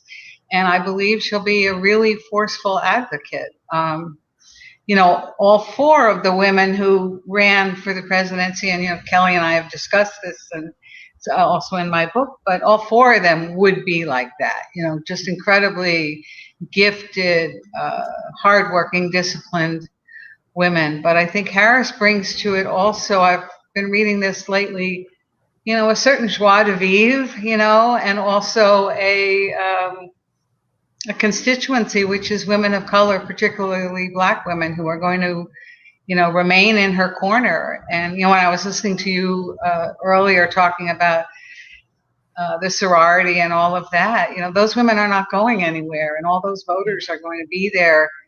And if they have to, maybe pushing her, to do the right thing for us. So I think it's going to be just amazing. And think about a vice president who's a woman, saluting the troops and those kinds of things that have been such, exclusively male opportunities, right? Or symbols.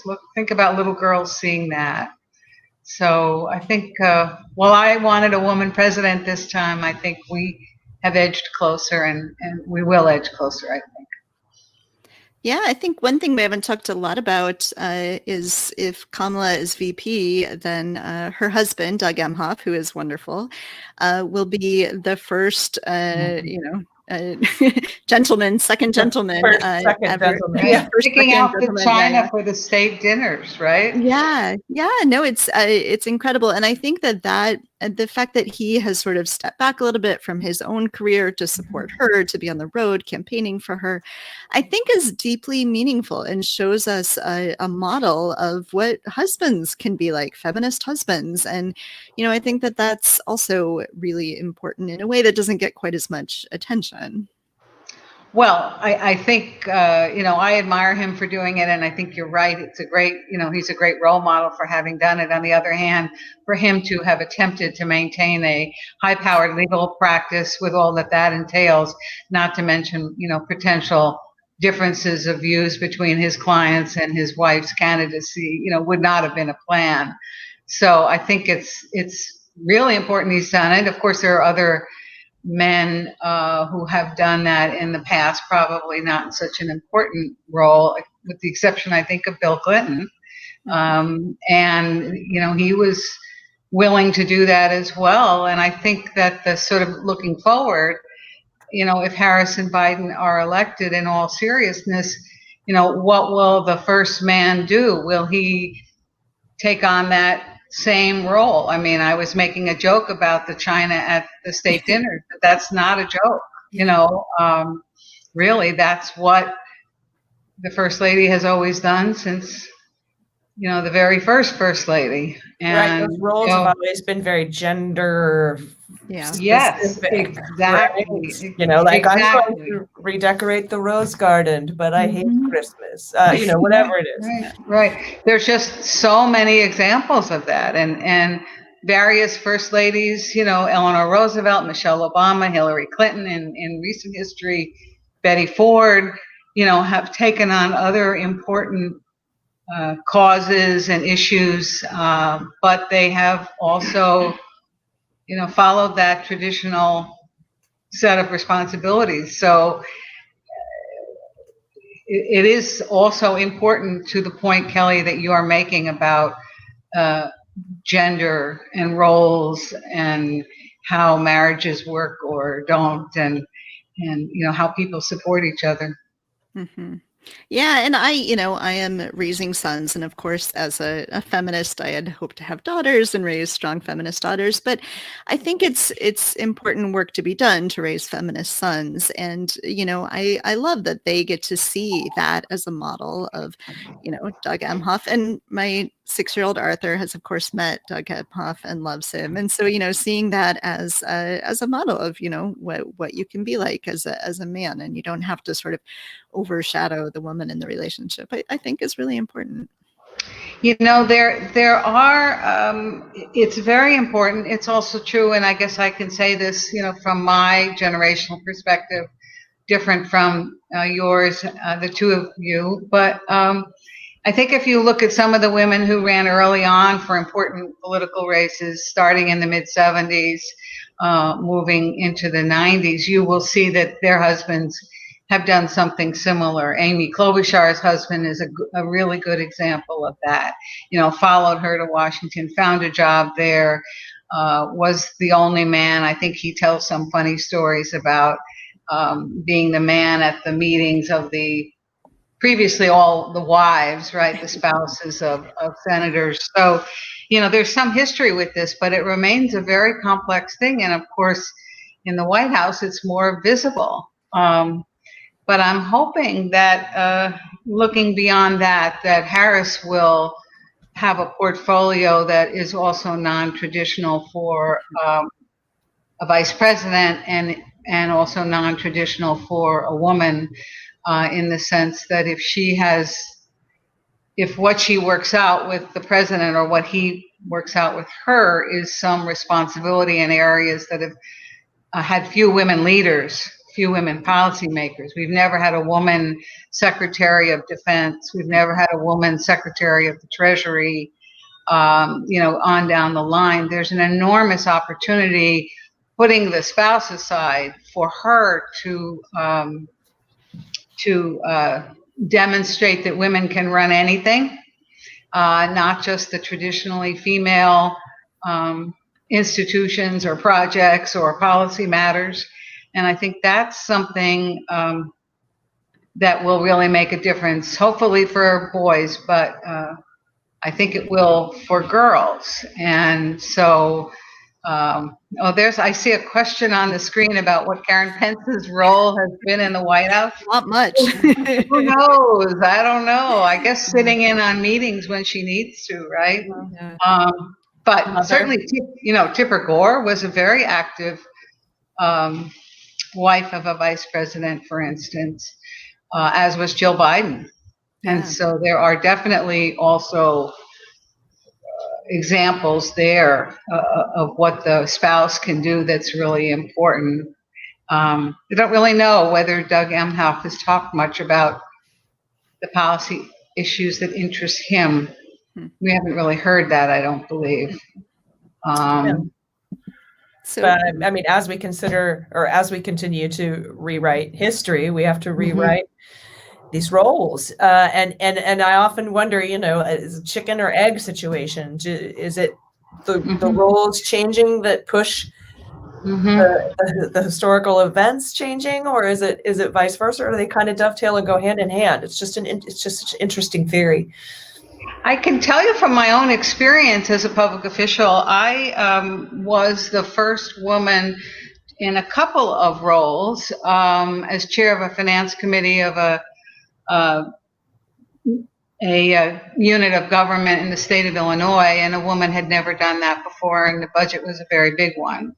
And I think that, you know, what I learned from that is, you know, I pushed to have that responsibility. It also was something that, you know, when we were in discussions, it was something that was offered to me without a great deal of resistance. So I think it's both. It's a combination of the woman who is in the position or seeking the position saying, you know, I'm going to do these other things and I insist on doing them. And also, of course, having some sort of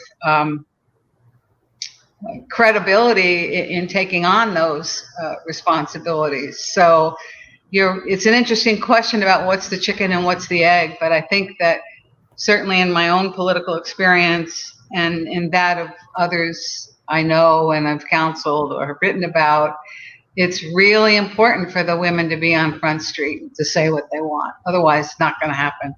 Yeah. I think one bit of good news that has come out is that Sarah McBride has won her race. Not a surprise, she was favored, but she is now the first transgender person in a state senate. So that is super exciting. Sarah McBride in Delaware. So especially early in the night, it's good to see some of these bright lights that are happening around the country. Lights, don't we? I mean, I did see that Mitch McConnell was reelected, which is a disappointment. I don't know. I don't know what happened there. I heard different things about that race, but it's typically the case, as we all know now, that it's really different for women now than it was even a decade ago. That, you know, when women run, they can raise the money they need to raise. They can make the case they need to make. It's that initial step of being able to be chosen to run, if that's what's required, that is still much more difficult for women than for men. So, you know, it's a very hopeful situation, I think, even for those who lose. You know, maybe they just ran a bad campaign, right? You know, it wasn't sexism. Yeah, no, and I think in Kentucky it was just such an uphill battle from the start. You know, it's still deeply red there. So I was never expecting that Democrats would flip that one, but it sure would have been nice. Yeah. Well, I think, you know, one of the things we have to look at is that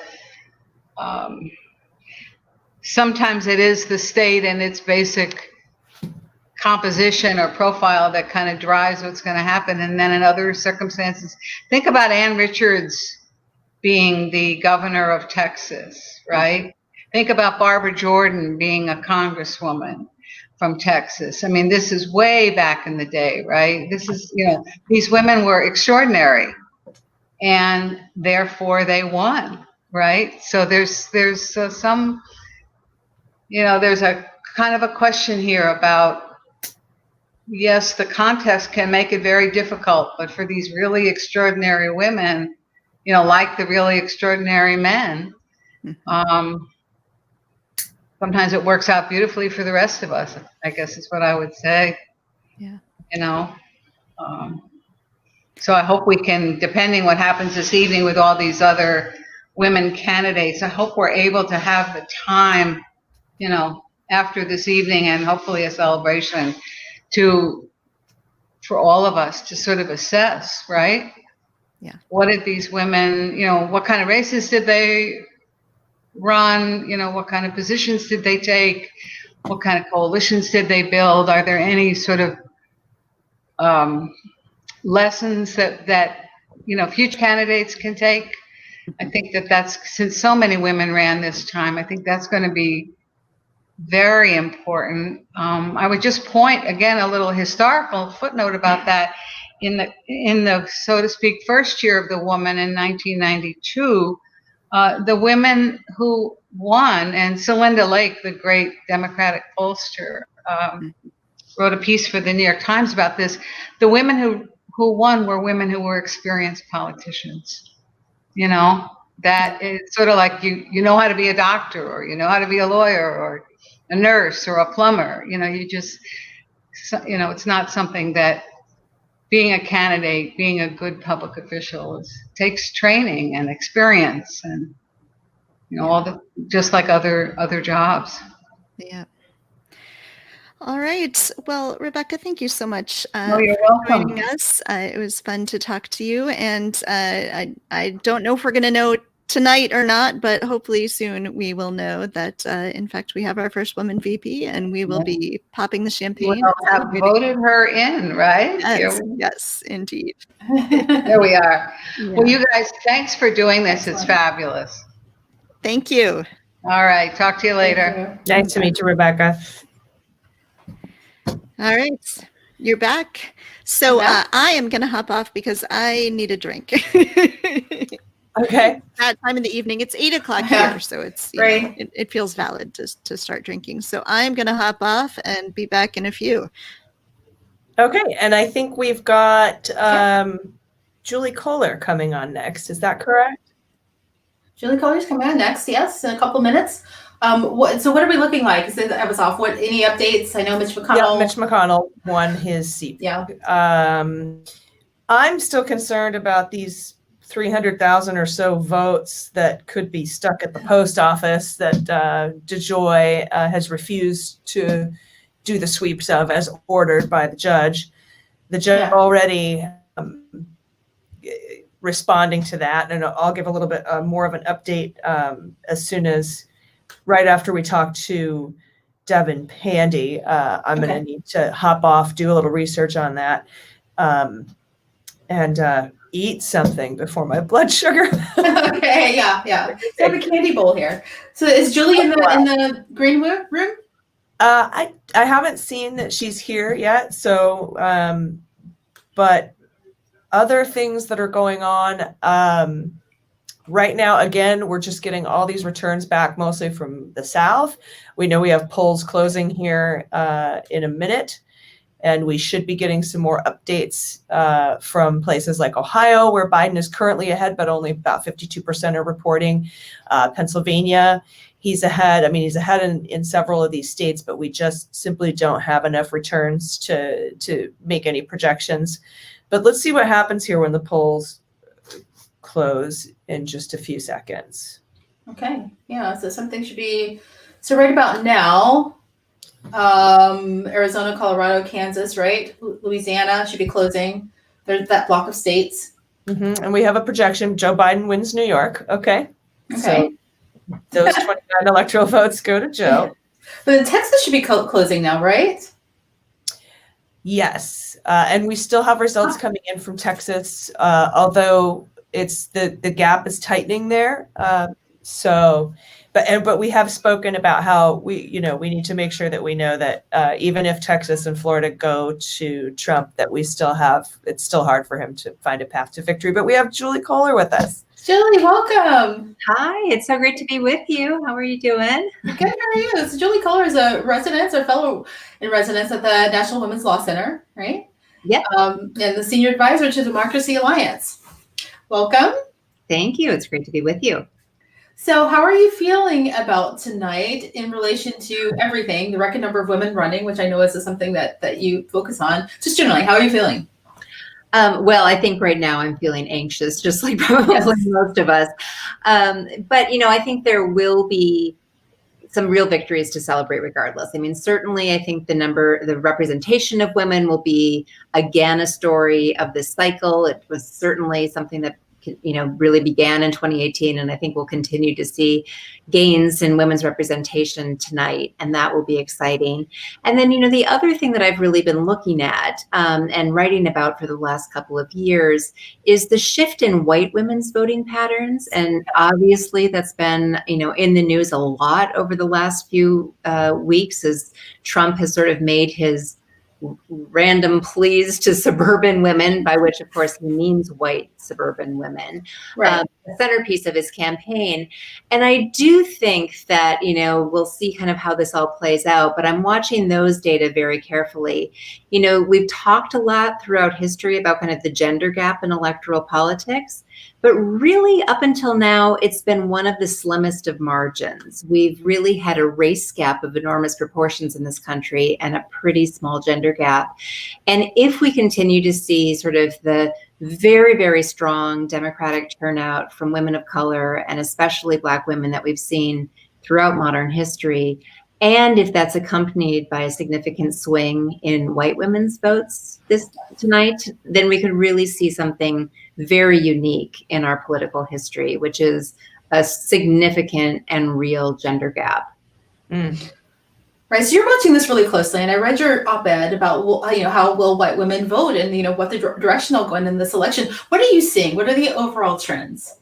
Yeah, well, the polling would suggest that we are seeing a very significant shift. We already had seen a pretty significant shift between 2016 and 2018, about a 9-point swing in how white women voted.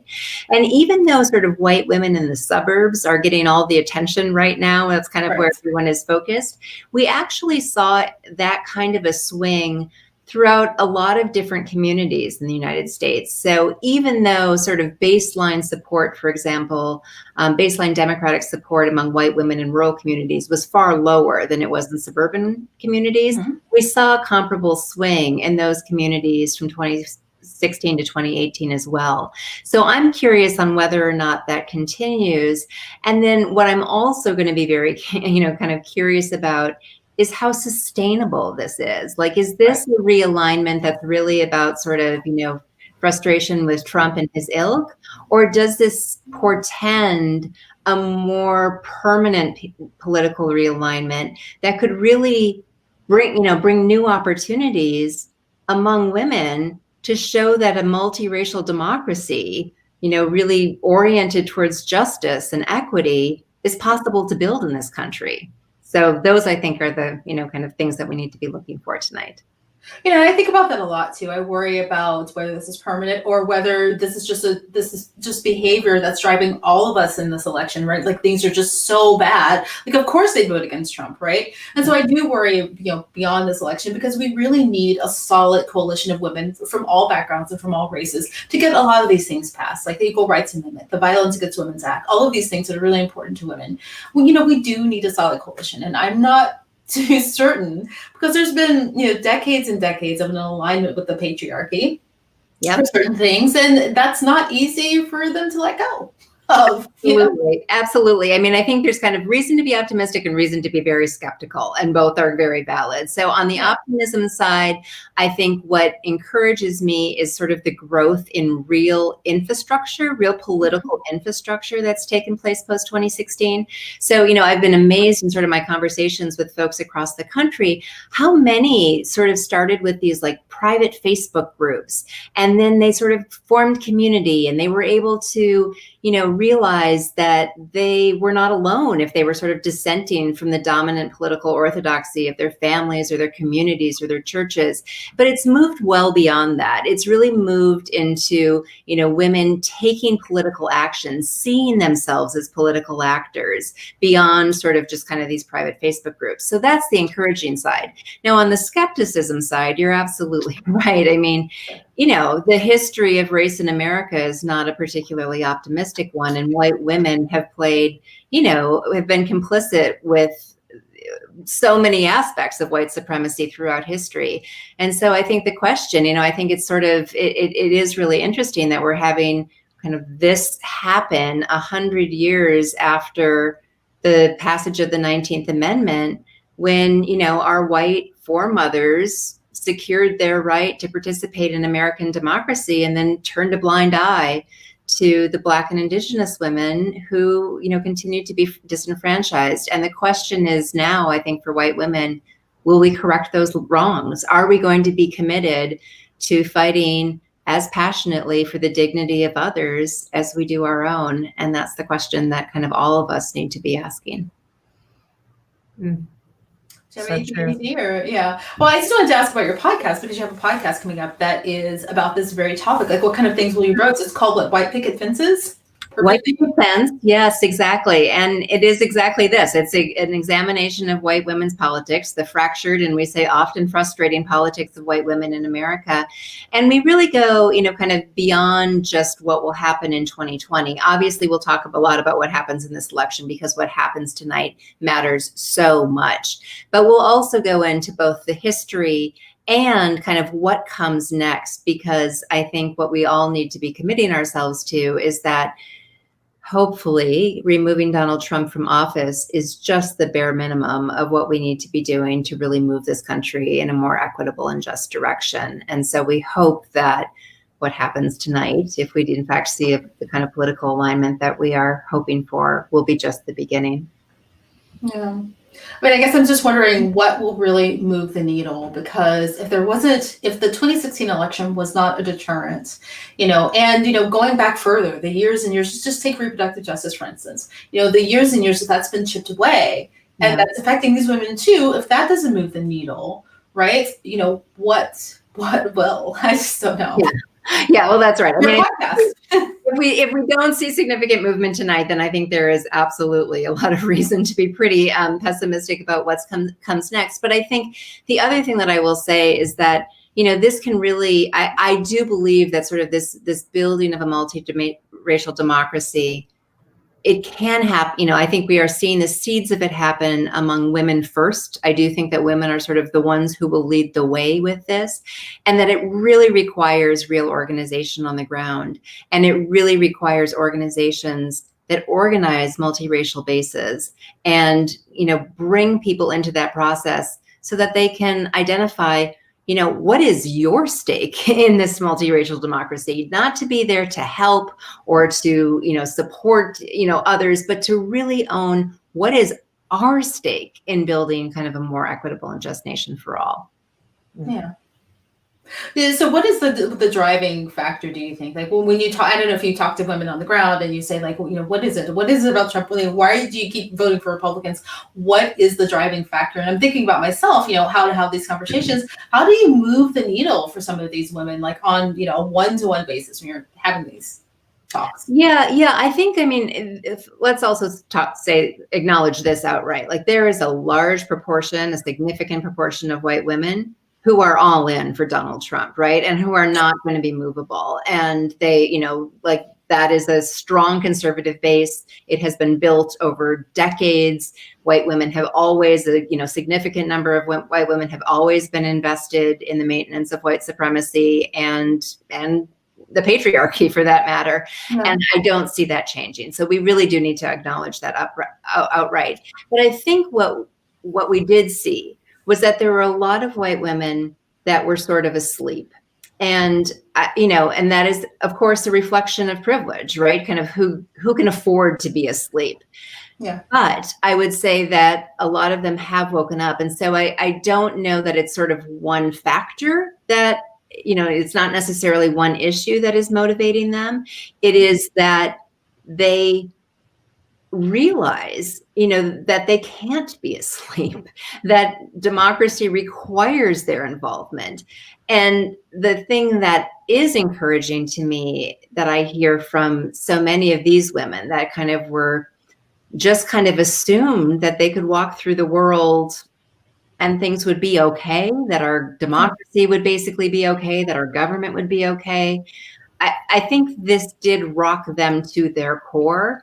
And yes, they were too late to the game. And yes, we sort of have to own the history of that and why that is, and the, you know, the privilege that led to that.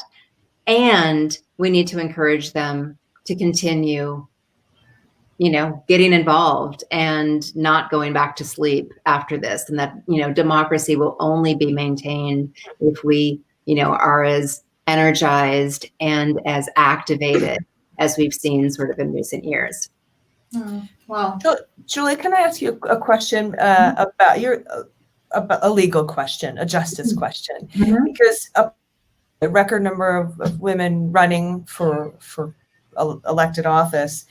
I'm also hearing a record number of women wanting to go to law school and be in the legal profession. And I think that personally, the reason I started the podcast that I started is because, and wanted it to be all women, is because I feel that women have a different sense of justice. I think, at least for myself, I can speak for myself. I approach it with more compassion and understanding, and also from an unequal place. And I was wondering if you are seeing this in your line of work, and if you see more women coming into the legal profession, because I think if we have more women in the judicial and justice side of things too, and not just the legislative and executive branches, I think that that's equally as important. Yeah, no, I totally agree. So I'll have to feign some or acknowledge some ignorance of the numbers on kind of the legal profession. I'm personally not a lawyer. I'm a policy person and a political person. So the women have been the majority of law school graduates for some time in this country.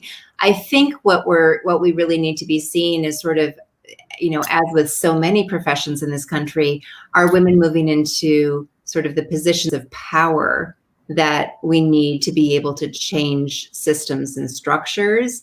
And, I think addressing those barriers, which which we see kind of across the board, are going to be really key and critical. But I think, kind of in the political front, we definitely have seen significant changes from increased representation, even in the couple of years since, kind of the most recent pink wave in Congress and, across the country. And I think we do see a different prioritization of issues. Historically, we've seen more bipartisan cooperation among women lawmakers and women elected officials. And we've seen kind of a greater emphasis historically when there's greater numbers of women in power, and kind of attention to issues like you had mentioned, the Violence Against Women Act, or issues around, children and education. So I think that there are real possibilities for kind of greater advancement just by sort of changing the nature of representation. It's not sufficient, but it is a major, step in getting some better policy outcomes. Definitely, especially with these norms and that we've all been following, and ethics that we've all been following forever, that we now actually probably need to give a little teeth to. Exactly. Thank you so much for coming and speaking to us today. Well, Thank you so much, Julie. Yeah, nice to see you both. Hang in there this evening. Yeah, and I'll definitely check out your new podcast, White Picket Fence. Thank you so much. Thank you so much. Okay, take care. Take care. Well, Jen, we have some updates. Okay. Joe in Connecticut and New Jersey, and AP is calling New Mexico for Joe as well. Yeah. We have Trump getting Arkansas, and I think if we could get Jason to update the Associated Press numbers, we have a little more returns coming in from Associated Press than we're getting from CNN. CNN has Biden ahead on the electoral map, 80 electoral votes to 51. Okay. But I think it's different for the Associated Press. The last I checked, they had Biden at 119 to Trump's 92. But I know, 119 to 92. I know it's still early, so. And the Colorado Senate race, Hickenlooper has defeated Gardner, so that is very good news. There is a reason to have a cocktail. Hickenlooper has won. Hey guys, I have a quick question for you if you have a sec. Mm-hmm. Yeah, can barely hear you though, Jason. Well, let me turn it up because I'm loud enough that everybody should always hear me. I was just wondering, has with the stuff with Kanye and all the other people in the race, in all seriousness, has it caused any sort of, because it was just to peel votes off of Biden, has that played a role at all in any of these races so far? Is he even on the ballot of any of these? Has it done anything? He is on the ballot in some states, but I mean, I don't know if we know what the numbers are. We won't have those for a while, but I know that he was on the California ballot. He's on a few other ballots, but there are also lots of other people on the ballot. I mean, my Washington state ballot had 6 people running for president. No, I've seen him on a couple, and I know in California it's as a vice presidential candidate, but I was just curious if in any of the just so you guys know, the tickers that I've been running, just because there's so many of these and it's very hard to keep up with them, are all the battleground states. So it's Florida, Georgia, Michigan, New Hampshire, North Carolina, Ohio, Pennsylvania, Texas, Wisconsin.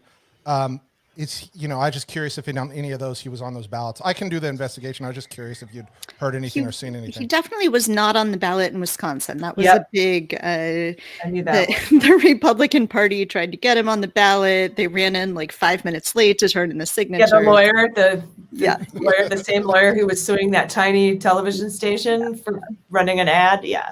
Yeah. So I think in Wisconsin was one of the places they definitely wanted him to be on the ballot. So, I don't think it made a difference there. I'm not sure about Michigan. Michigan might be the other state where they were hoping. Well, I'll take a look, but I don't see anything. It's just everything coming in is just really bizarre. So I'm just trying to check and see what's going on.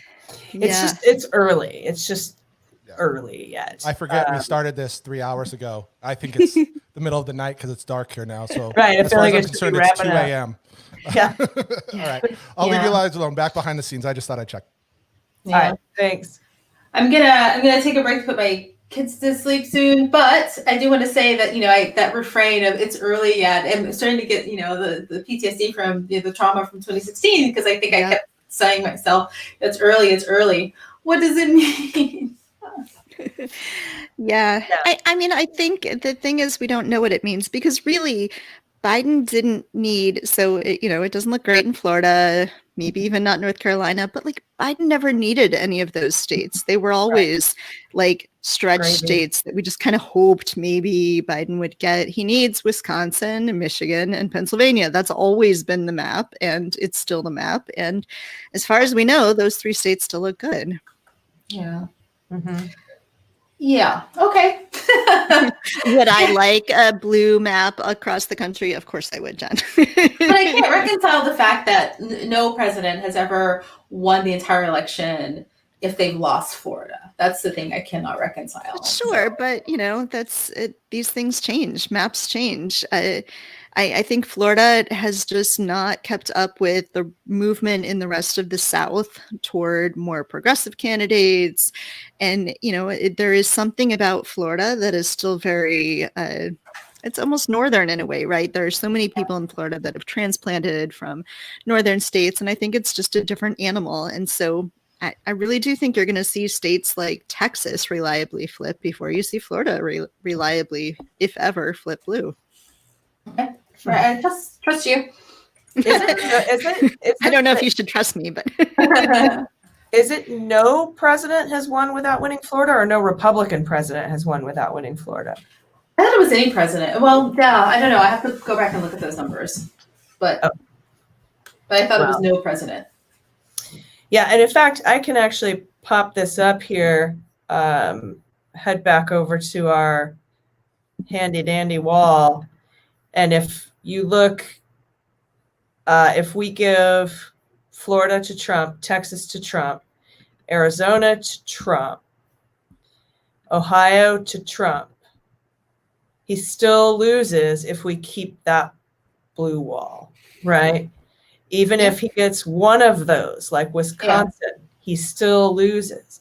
So in order for him to win, he's got to get, let's keep Pennsylvania for Joe and let's give Trump Michigan. There you go. That's his path, right? And Arizona. And so that's, the chances of that aren't good. It's 10 out of every 100 times that election is run. So that's sort of what we're looking at. But I mean, whoa, I didn't mean to do that. There we go. Everybody look at me. Yeah, I think, was it Michigan his last stop last night? I think he's focused a lot on Michigan, so he probably is aware of this. Yeah. Oh, yeah. Yeah, definitely. Yeah. No, and that's absolutely the case. Like, I think that Biden and Harris were in Michigan, Pennsylvania, and Wisconsin more than they were anywhere else, more than they were in North Carolina or Florida. That they knew that was the most likely path, and that's what they focused on. All right. Well, who do we have up next? I'm going to take a quick break, guys, and I will see you shortly. Okay.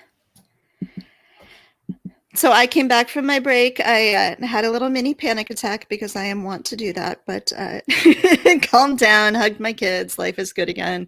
And I am now drinking my Kamala cocktail in my This Is Fine. Oops, This Is Fine mug. This is fine. The Kamala cocktail is a mix of Jamaican rum and Indian mango liqueur, pineapple juice, and seltzer water. And it's weird, but pretty good. Yeah. So I'm not having a cocktail yet. I'm waiting. I'm biding my time. Of course, it's only 6:20. Oh, right, for you out here on the West Coast. But here we are. So yeah, what's shocking down ballot so far is that, and maybe it's not shocking because these are the things that have been called already, but so far everything is basically just a hold. Like every seat a Republican had, a Republican still has. Every seat a Democrat had, a Democrat still has, except for Hickenlooper in the Colorado Senate race. But like otherwise, it looks pretty stable, which I think is a good sign for Democrats because by and large, it's stable from 2018, right? I mean, most of these things we're looking at are House seats. Democrats won big in the House in 2018. So if things are stable, I think that that's, generally a good sign for Democrats. Yeah, we couldn't expect to have another election like we did in 2018 for the House of Representatives. I just got a comment. It's early yet, so it's a good thing I opted for a box of wine instead of a bottle. Yes. I think that's what the boxes are for. I think that's what they're for. Yeah. Yeah, I hadn't had a drink in 7 weeks. I was like, I'm not going to drink again until election night. So hopefully I don't collapse with just this one. Samesies. I went out and I got a bottle of Veuve from 2012 because I thought that was a good year. And it's just sitting in there, sitting in the fridge. I might, we'll see what happens. But might be breaking it out at 4 a.m.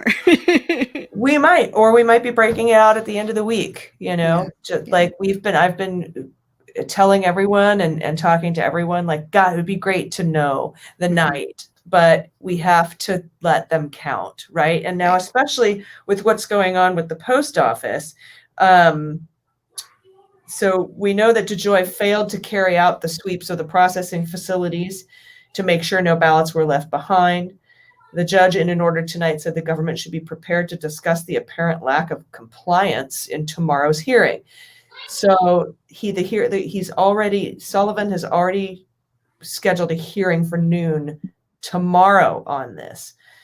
And we should keep in mind there's at least 300,000 ballots that we're talking about in these swing states, important swing states. So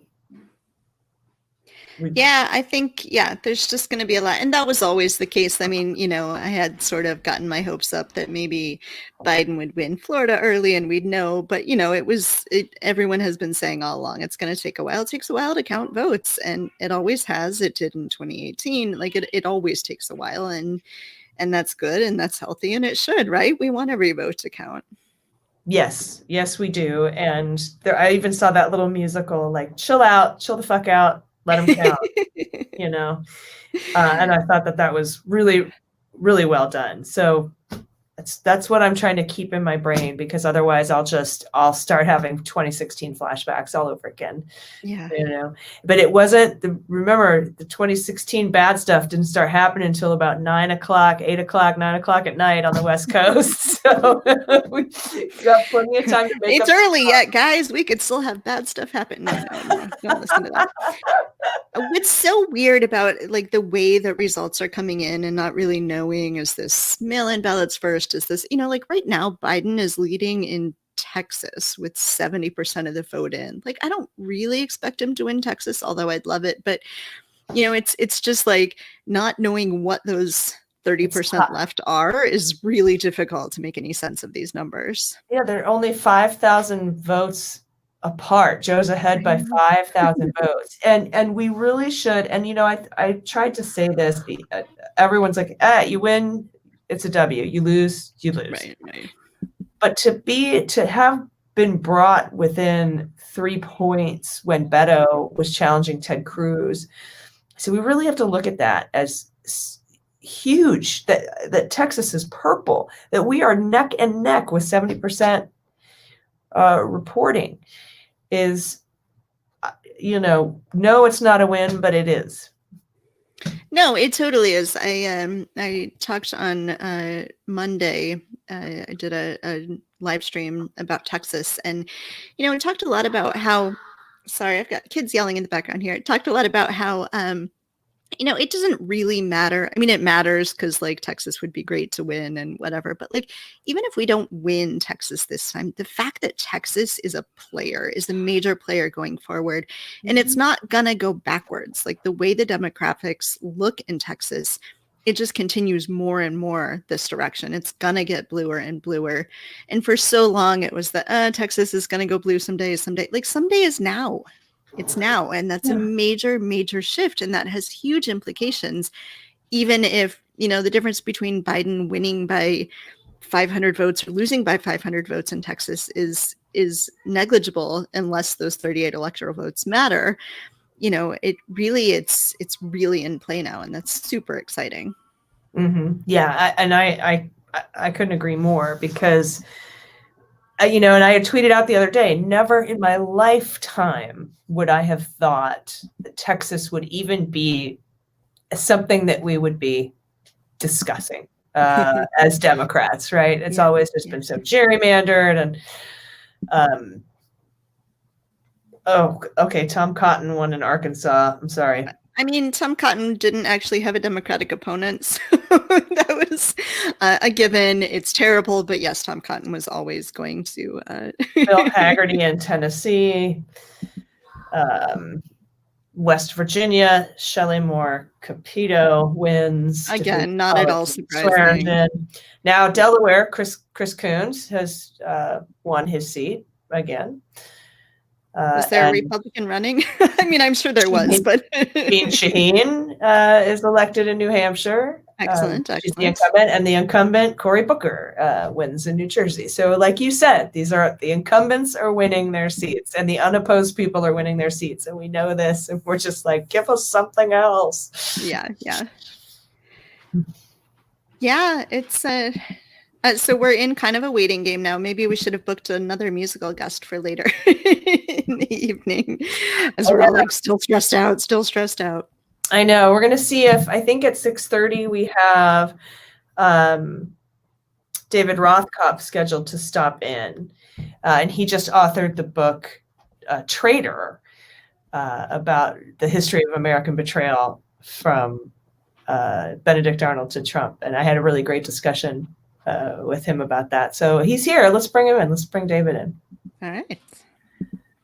David. Hi there. How are you? Good. How's it going? Yeah. I guess about as well for me as it is for you, which is not good, I don't think. Not bad, just on pins and needles, and might be for a long time. I don't know. I'll tell you, can I be a pessimist for briefly? Sure.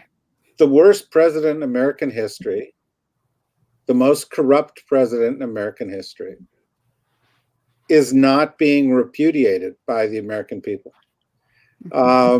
In the states where he had support, he still has support. In the states where it was close, it's still close. It's not going to be a shutout.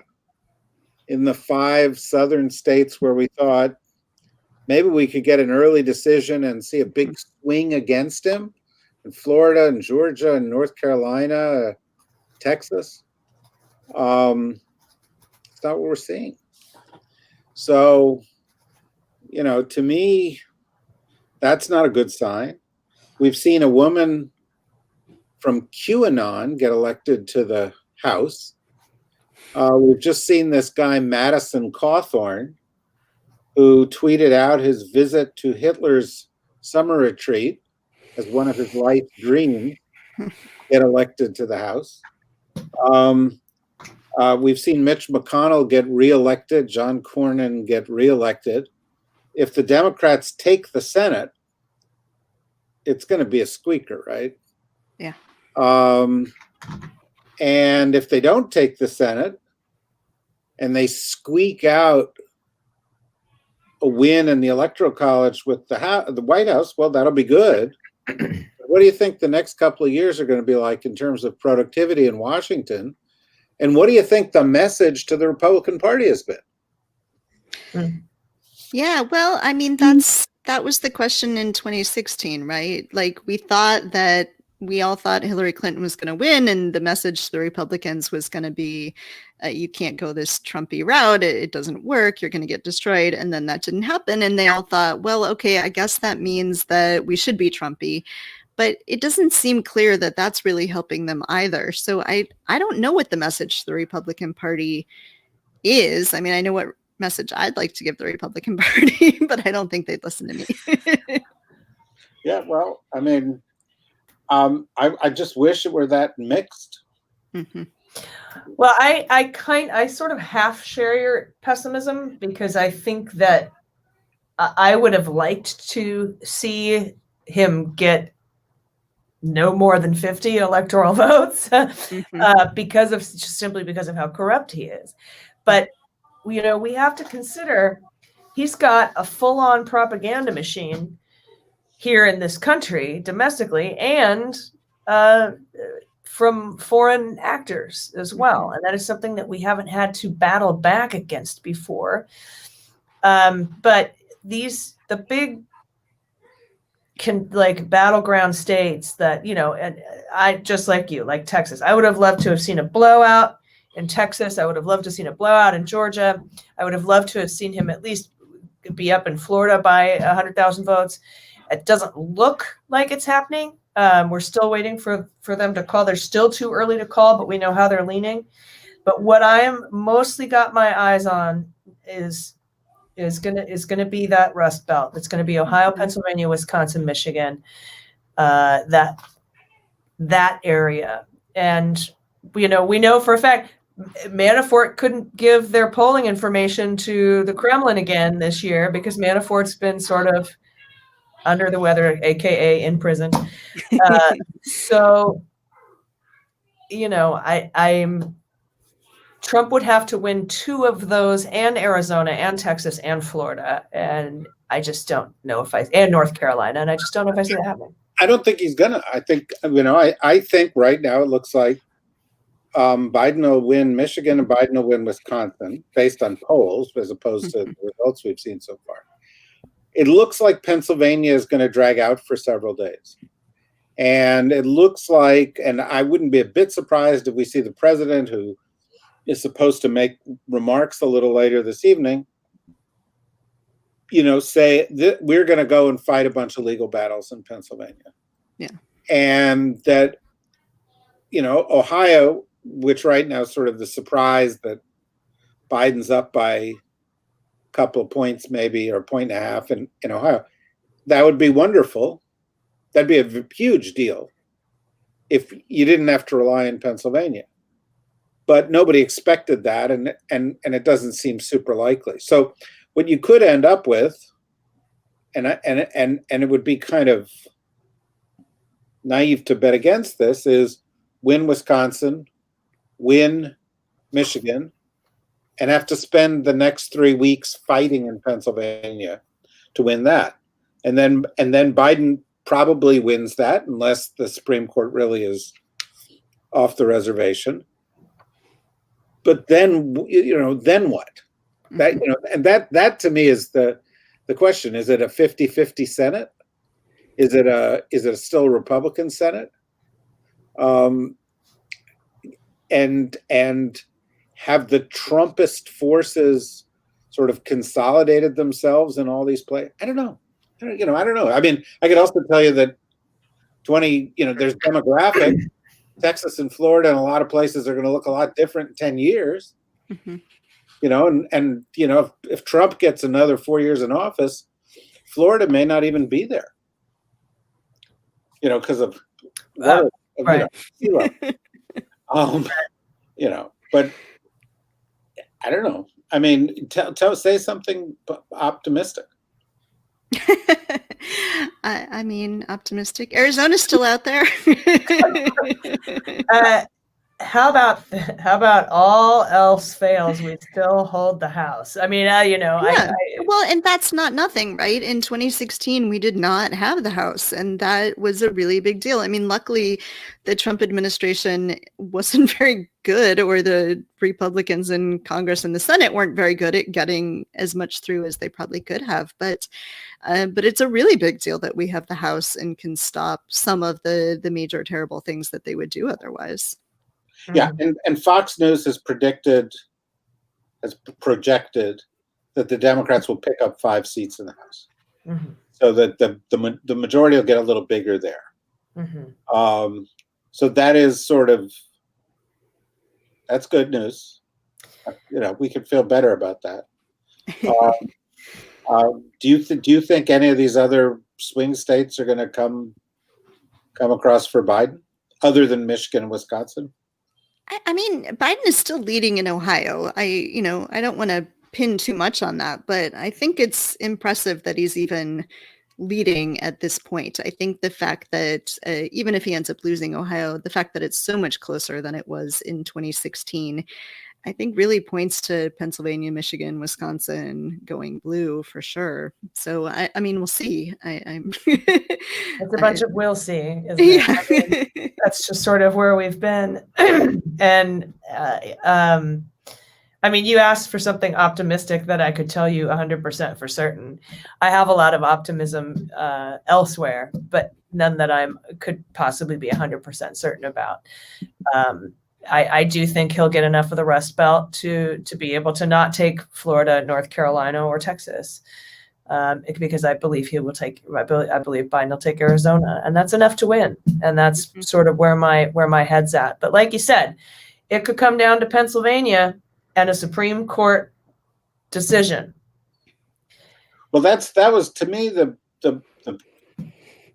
I guess the thing that I was hoping for was that you would get 2 or 3 states that would make Biden's victory certain. A buffer zone. Which would then make it fruitless for them to do the legal strategy, right? Because they would know, well, they might win here, but it's not going to make a difference. Yeah. And so what I worry about is that doesn't happen. And that that we end up getting into one of these nightmares like the year 2000. In which, you know, we got the wrong result in 2000. You know, we look back at 20 years ago and we sort of say, oh yeah, you know, Bush v. Gore. That was wrong. That wasn't what that was. You know, that election was stolen by the Supreme Court. Yeah, agreed. I'm a downer. Sorry. I mean, I think the other thing is, like, let's say the worst happens and Trump wins. We know so much more now about how to push back. We know so much more about how to be the resistance and how to call Congress people and like all these things that we had to build from the ground up in 2016 because no one was paying attention. Doesn't have to be built now. It's already there. It's in full power. And sure, I'd far rather be the party in power, but it is not 2016, and it is not 2016 again, even if Trump manages to pull this out, which, you know, I still don't think is the most likely scenario. Yeah, so trying again to see the silver lining, if Biden does squeak it out, and we do have the House, it'll make a big difference to have, say, Sally Yates as Attorney General than if the House subpoenas somebody, it'll get enforced. Yeah, if we can't get justice through the Senate, we might be able to get it through the actual Department of Justice, where it should fucking come from. It's got it right in the name, ladies and gentlemen, Department of Justice. Yeah. So I just, there are aside from, I mean, you know, House we keep. Yeah. Senate we don't get the White House. Bummer, but we got the White House. White House we don't get the Senate. Super bummer, but we got the Senate and the House, and we now impeach. and now we've got control over the judiciary. You know, so, and not control, but you know, the ability to appoint judges and legislate, and you can legislate around a conservative court, kind of, if you know, if you put your mind to it. But I mean, you know, shit. Yeah, but it should be right. You know, I just wrote a book called Traitor because he was a traitor, right? He betrayed the country even before he got elected the last time, and then over and over again. And he was corrupt, and he's like a rapist, and he's a tax fraud, and he's all these things. And it should be he gets no votes. He should get 0 votes, right? Or you know, maybe Ivanka votes for him. But you know, that's just not what's happening here. And so, you know, it goes back to your point, AG. There are 2 realities in America. The people are watching 2 different movies, you know, at the same time. And that means not, you know, I was swapping tweets with Ed Luce, the Financial Times. You know, it's not that we have a dysfunctional democracy. It's we have a dysfunctional society. Well, that is something we're going to have to deal with, regardless of who wins what body and who appoints what judges. But David, thank you for coming in tonight. I appreciate you. No, brought a lot of joy. No, seriously, tell everybody about your book, where they can get it, and where they can find you on Deep State Radio and all that. Oh, well, the book you can find wherever you find books. It's called Traitor: A History of American Betrayal from Benedict Arnold to Donald Trump. And you know, please, by all means, get it, or get a Kindle, or get an Audible. And Deep State Radio is at the dsrnetwork.com, or wherever you know, look for podcasts. And you know, come listen to our discussions, which this week were momentarily optimistic, but that's, you know, as you can see, that's all that air is out of the tire. All right, David, thanks very much. Thanks. All right, we are about to be joined by Rachel Vindman. Rachel, how are you? I don't know.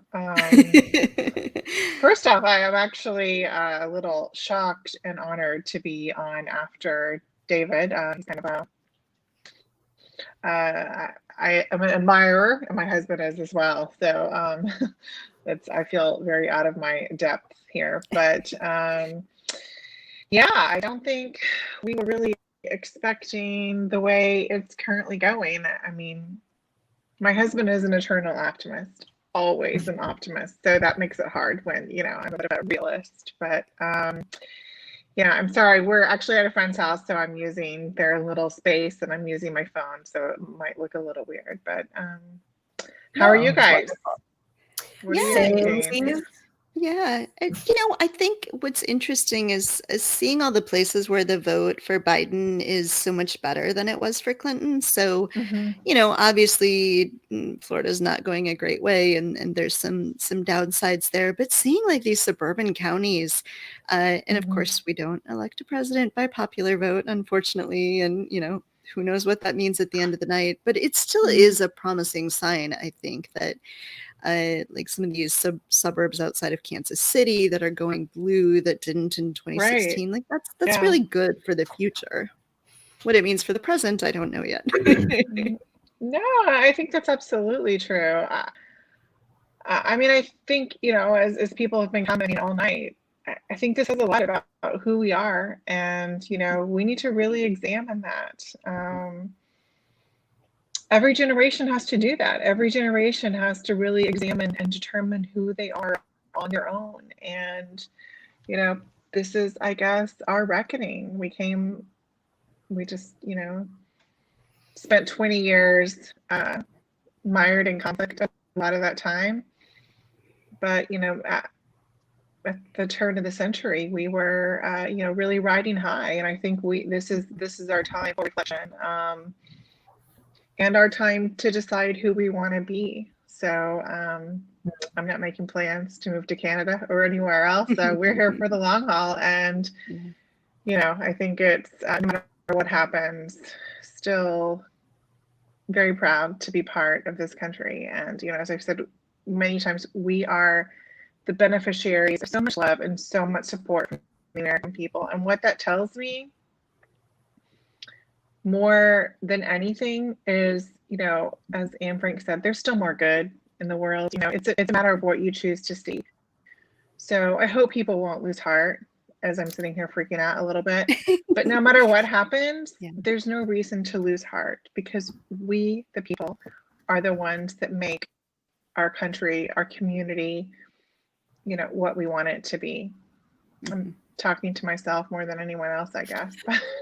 Well, I was going to ask you too, because you said that your husband is the eternal optimist, and I was wondering if, as the night has gone on, what he may have said to you to assuage your anguish, because I want to hear it. He just came in and was trying to tell me something, and I was like, get out. I don't have the bandwidth to listen to what you have to say. So sorry, I guess I should have paid attention more. You know, I mean, he's a numbers person. He's a data person. He's a soldier. You know, he's, so these are, don't ever take me to war, but you can take him. I mean, he's going to stay in and fight no matter what it looks like. I'm, you know, might freak out, but that's not true. Actually, one time I was literally in a war, and I was in Gaza when the Israelis were bombing it, and I had to walk across the border. It's like a mile. And the Israelis were bombing Yasser Arafat's house. So, and I survived. So I was able to keep my wits about me for a short period of time. But, you know, anyway, yeah, I think he's just completely looking at the numbers and the data right now. But no matter what, you know, he's not going to freak out. He still believes in this country. And yeah. So he's just sort of waiting for more returns. Is that kind of? Absolutely. I mean, I think, you know, we all want to see Ohio, Pennsylvania. I don't know, when I got on to Michigan, and Michigan was not so good, but not a lot of reporting, and as well as, I guess, Wisconsin. So, you know. Yeah, that's kind of what we were waiting for too. Yeah, I have to wait and see that. But I don't know. How are you? What do you guys think? I think we're in the exact same boat as pretty much everyone we've spoken to as well. You know, we just talked to David. But although we did have Andy on earlier, and Andy seemed really optimistic. Andy McCabe seemed really optimistic. And we've spoken to so many incredible women who are working to get women to run, and who have run and are increasing the number of women that are not only running for elected office, but also getting into law and justice and those areas. And so that's been very heartening. I think there's a lot of change that's happening regardless of the W's and L's that we're seeing. And, you know, I always have to keep reminding myself that when you start watching election returns, the whole South comes in first, and it's a little, throws you off your axis a little bit with these ruby red states. But just like you, I think we're waiting to see what happens up in the Great Lakes. Yeah, for sure. I mean, you know, but I think this is a lesson, no matter who the winner is. We have a lot of healing to do in our country. We have a lot of examining to do. We need to figure out where we are and who we are and what we want to be. I know that no matter who wins, you know, there's a lot of people who are on the other side who you know, who feel differently. So we've got to figure out a way to talk to each other, to come together, you know, to sort of to bridge this divide. I mean, the things that I guess I'm concerned about are obviously, you know, our system, our laws, our, you know, the idea of values. Yeah, I think it's going to be pretty scary in the short term, but I think we can rebuild. I think we have a great system that we can, you know, build on and work from. So, it's important to keep that future view and, keep that distance so that we're not, missing the forest for the trees, and, keep that long view and keep thinking about what we can do. Yeah, I think so. And, I was saying in the last segment that we built so much in 2016 that we can keep building on. And AG, like you just said, all these women who have stepped up to run for office and to help other women run for office, like we didn't have that in 2016. We're all paying so much more attention now. And I really do think the morning after the 2016 election, my dad, who is, formerly a Republican, middle-class white guy, texted me and was like, I didn't think this was the country that we were. And that election didn't make us the country we were. We were already a country that could elect Donald Trump, and we're still a country that can elect Donald Trump no matter what happens tonight. It doesn't change overnight. It's a process. It's a long-term building these things that can get through, that can help people. And so all of that remains true. Like, it's going to be terrible, right, if Trump wins, and it's going to be hard. But all of those things remain true no matter who the president is. And something else that it's sort of a silver lining over the last 4 years are the communities that we've built together of support, of people who believe in our institutions and the rule of law and what patriotism actually is versus when it's bought and paid for television, and what a true patriot is, like your husband, Rachel, like Misha Yovanovitch, like Fiona Hill, and just Peter Strzok, Andy McCall. Like I could go on and list all just so many incredible people who will stay in the fight, and that we have this group that we've built to carry each other through it. I think is something that's like Mary Trump, for example. What a gem of a human person, and now I feel like we all have just broader shoulders to stand on with each other. No, I completely agree. And I think that's, what we need to focus on in the coming days. And, if the president wins re-election, I mean, it's definitely not good, but I think we need to look at what the positives are, and certainly the communities that we've created. I think community is important anywhere, whether it's your physical community, around you, or it's, people just, various networks that you have on social platforms or in other forms. So I think it's, what we need to rely on, and we need to find people who share our voice, who share our views and our values, and know that there are people like that out there who understand, who feel the same way. And I think there's great comfort in that, always.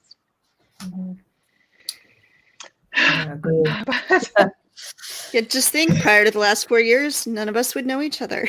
No, it's so true. And I think we would just, just go on our merry way and not think much about it, and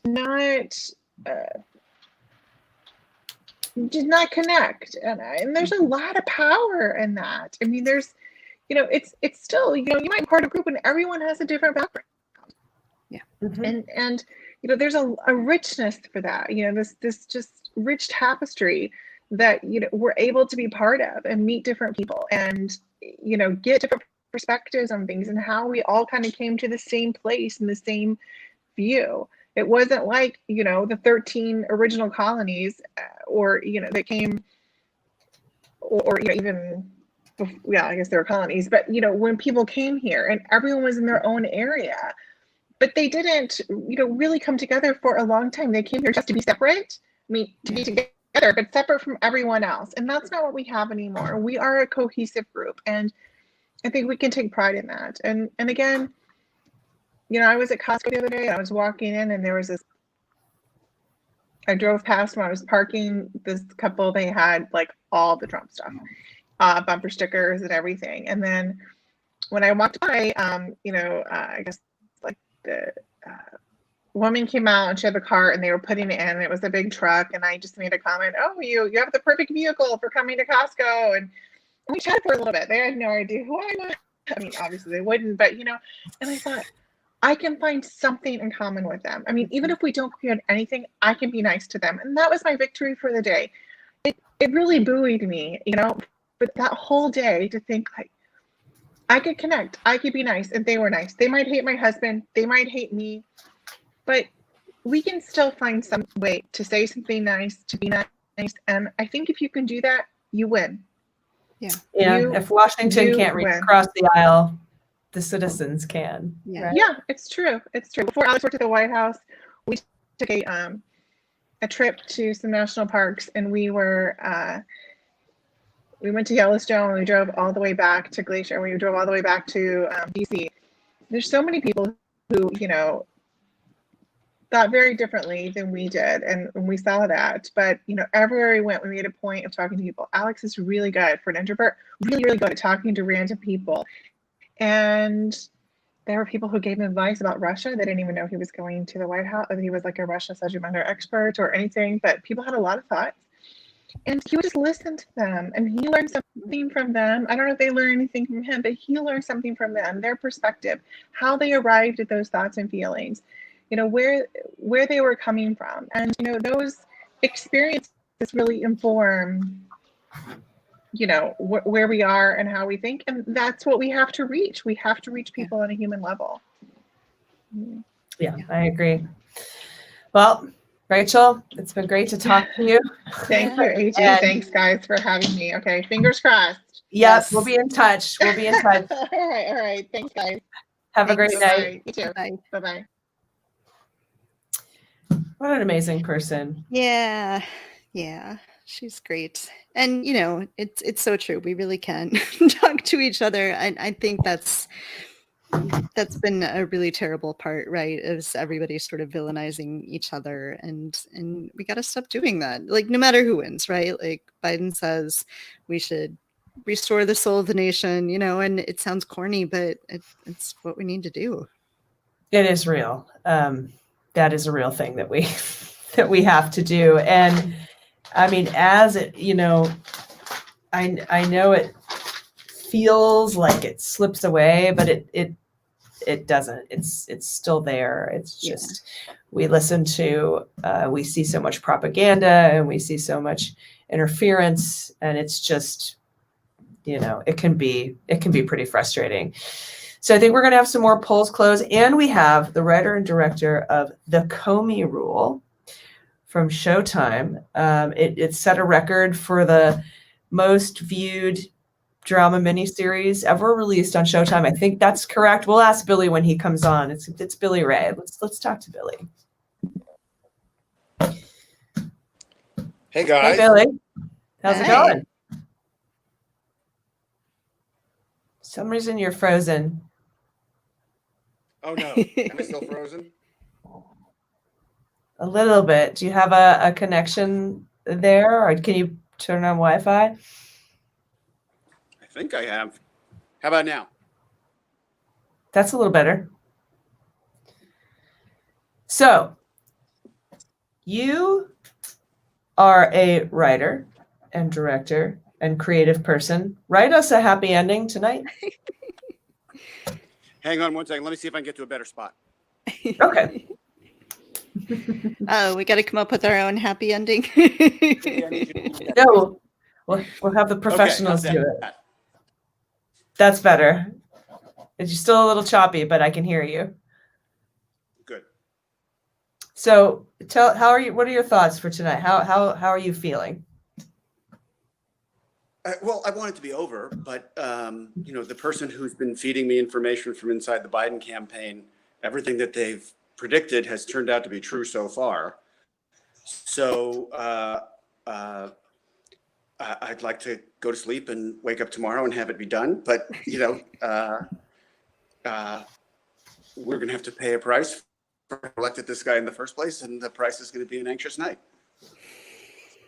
Are you optimistic that Biden can pull it out? Oh, yeah, sure. Just watch Michigan, Wisconsin, and Pennsylvania. That's all we need. All right. You heard it here, guys. That's all we need. Michigan, well, plus all the regulars, right? And Arizona, I assume. We got New Mexico. We don't have to win Arizona No. if we No, get you don't Michigan, have to win anything Pennsylvania, except- and All you Wisconsin. need now is Michigan, Wisconsin, Pennsylvania. That's it. Oh, all right. I'd like Arizona. That'd be a nice bonus, but So everything else is a bonus. Carolina would be great. Texas would be great. They'd all be great, but we don't need any of them. We need Michigan, Wisconsin, and Pennsylvania. Cool. And not even Ohio, huh? Don't need Florida? Ohio. Nope. All right, cool. Michigan, Wisconsin, Pennsylvania. Aren't there, I mean, we could be waiting a little bit to get the results from those 3 states, though, right? That is absolutely true. Mhm. Yeah.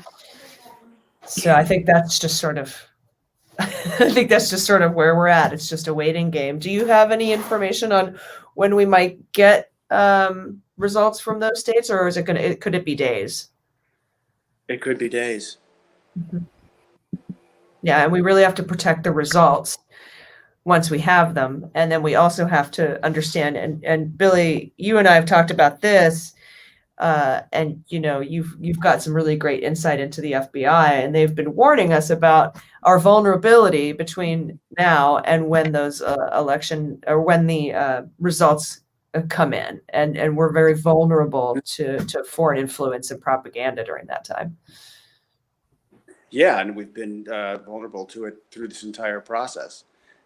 You know, in 2016, in a year when only 137 million Americans voted, 128 million Americans voted. 128 million Americans were exposed to misinformation on Facebook alone. So that's a very real thing, and obviously we have to guard against that at all costs. Mm-hmm. Now, let's talk about a little bit about the Comey Rule, because what an incredible piece of work that you put together. And did I have that right? Was it Showtime's most watched drama series, mini-series, limited It series? was the biggest debut of a limited series in Showtime history by a factor of 4. So great. What an incredible cast, and it was amazing. I've had some folks want to ask you some questions, probably because my podcast was called Mueller She Wrote, about your depiction of Mueller in the Comey Rule. Can you talk a little bit about that? Yeah, I mean, the truth is, you know, I will never say a bad word about Robert Mueller. The guy served in Vietnam and, you know, won 2 Purple Hearts. You know, he's obviously an incredible patriot.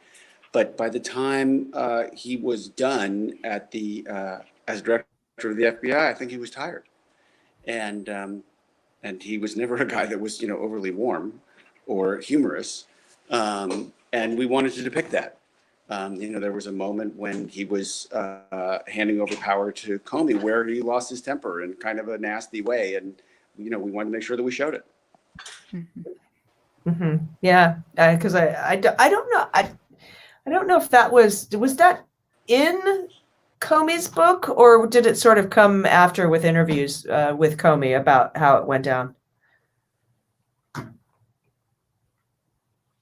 Oh, I think we've lost him. Is there some Russian disinformation going on here? Yeah, I think we have a DDoS attack coming in from Moldova, but I think we've lost Billy.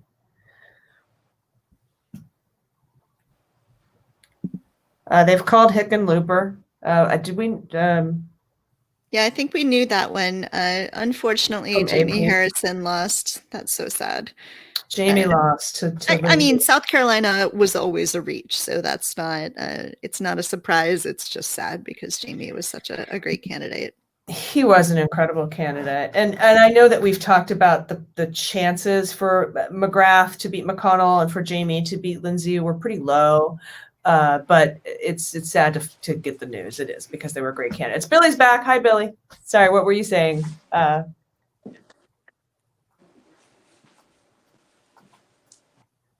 Billy, can you hear me? Yes. Okay. I think I can't remember what I asked. Oh, was the Comey Comey's depiction of Mueller, I don't remember it being in the book. Was that something that he told you separately in interviews or prepping for the film?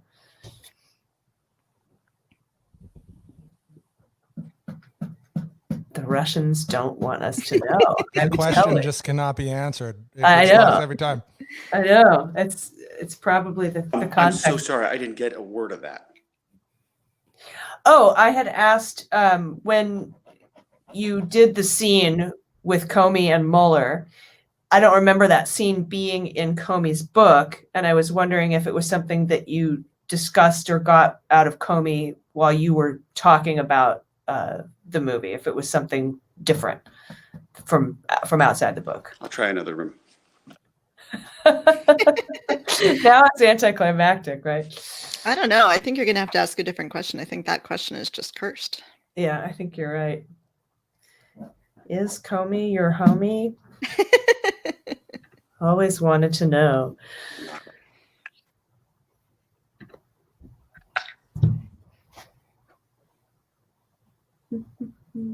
Your broadcast. I still not picking you up, Billy. What's nice though is the picture comes so super clear. Because it's a nice, clear, still frame. Like at least it's not fuzzy, so you could see him frozen in pure all HD. Yeah, well, I think we've lost his feed, but it was great to see him. And if you haven't seen the Comey Rule, it's on demand right now. It's on Showtime. It's absolutely wonderful. The way that he presented the timeline and the events that led up to 2016, I thought was just superbly done. And as you know, Kelly, we've that's sort of what my podcast was about, and also not just that, but we did the book club for A Higher Loyalty about the James Comey book, and so I was super impressed, especially with that cast. Yeah, no, just incredible. All right, so I don't know. I'm starting to feel optimistic again. I don't know if that's a dangerous thing to feel. No, it's not, but it might be the what's in your everything's fine mug. This is fine mug. Excuse me. Everything's fine. It's the Jamaican rum. It's just. Can we bring those singers back? I know. Is it butter rum or just Jamaican? Just like dark rum, spiced rum? Yeah, dark rum. Yeah. So good. When I was in Jamaica, I have a thing for butter rum.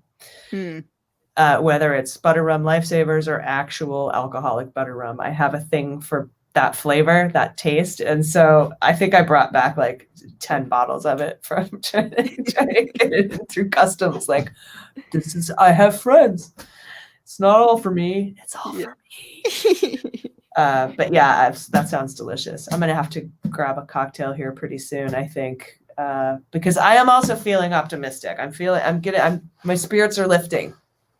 Can I come in and ask another question? Sure. Yeah. Okay, so we are at about 70 million votes counted, right? That are showing up at least for AP. And we know that a little over 100 million, 110 million votes happened early. Of that 70 million that are there, how many of them are early votes?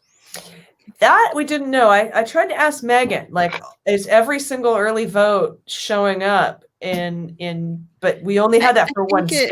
Yeah, I think it depends a lot on the state, because some states start with the early vote. They're able to start counting, a few weeks ahead, a few days ahead. And so that's the first thing that they release. In some states, they don't start counting at least the absentee vote, the mail-in vote, until the very end, after everything else is counted. And so it's really state to state dependent.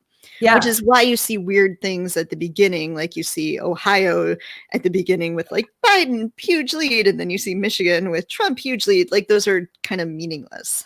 Right. Well, I think that's where I get really confused or interested, because I feel that sense of dread. It's happening in my house too. My wife she's 2 rooms away. She can't even sit in the room next to me and watch, because it's tough, right? And so all of a sudden I walk in there and it's like, holy shit, what's going on in here? This is the saddest room in our house. But I look at these votes and I'm like, well, we don't even have half the votes that were done prior to the election counting. Yeah. Well, big takeaway, and I think that we just got from Billy Ray, and he's got connections directly inside the Biden campaign, is that all we need is Michigan, Wisconsin, and Pennsylvania. Right. We don't need Ohio, North Carolina, Georgia, Florida, Texas, or even Arizona. We need Michigan, Wisconsin, and Pennsylvania. And that could take a couple of days. And Anything according else is to great. all the polling, now granted, polling can be wrong, but the polling was pretty definitive, especially in Michigan and Wisconsin was very definitive. And even in Pennsylvania, I think it was like 5 points or something. Like, by all rights, Biden should win those states. Should win Arizona fairly handily, too, for that matter. Is this why you guys are saying you were optimistic? I mean, I started drinking, so that could be why. Me too. I have my canned wine. Can you see that? Oh, that's so good, though. I know, it's really good. Billy Ray, he, just kind of laid it on the line and reminded us, don't be sad about Texas or Florida or North Carolina or Georgia or, Those were stretch states. Ohio. We shouldn't be winning those. Yeah. I mean, we should, but. We should be winning those. Yeah, but I also agree with David Rothkopf. Like, why the fuck is he winning any states ever at all? He's such a giant piece of shit. That's the depressing part, right? Like, there are these huge swaths of the country that are like, oh, we're okay with a virus. We're okay with a pandemic that isn't being handled. Do you know what I mean? Yeah, if we win, it's like, what? Yeah, but guys, Exactly. keep in mind that in a state like Florida, even though we think at this point Florida's going to Trump, it's not going to be some huge margin of victory. It's going to be a squeaker. It's, 51-48 or something. So it's still the vast majority of people in Florida, or not majority, perhaps a lot of people in Florida don't like Trump. A lot of people in Georgia and North Carolina don't like Trump. It's just not quite enough. But what does that say about the Senate, though? The Senate and those congressional races? Yeah. Yeah, everything up and down the ballot is of concern. So actually test my mic.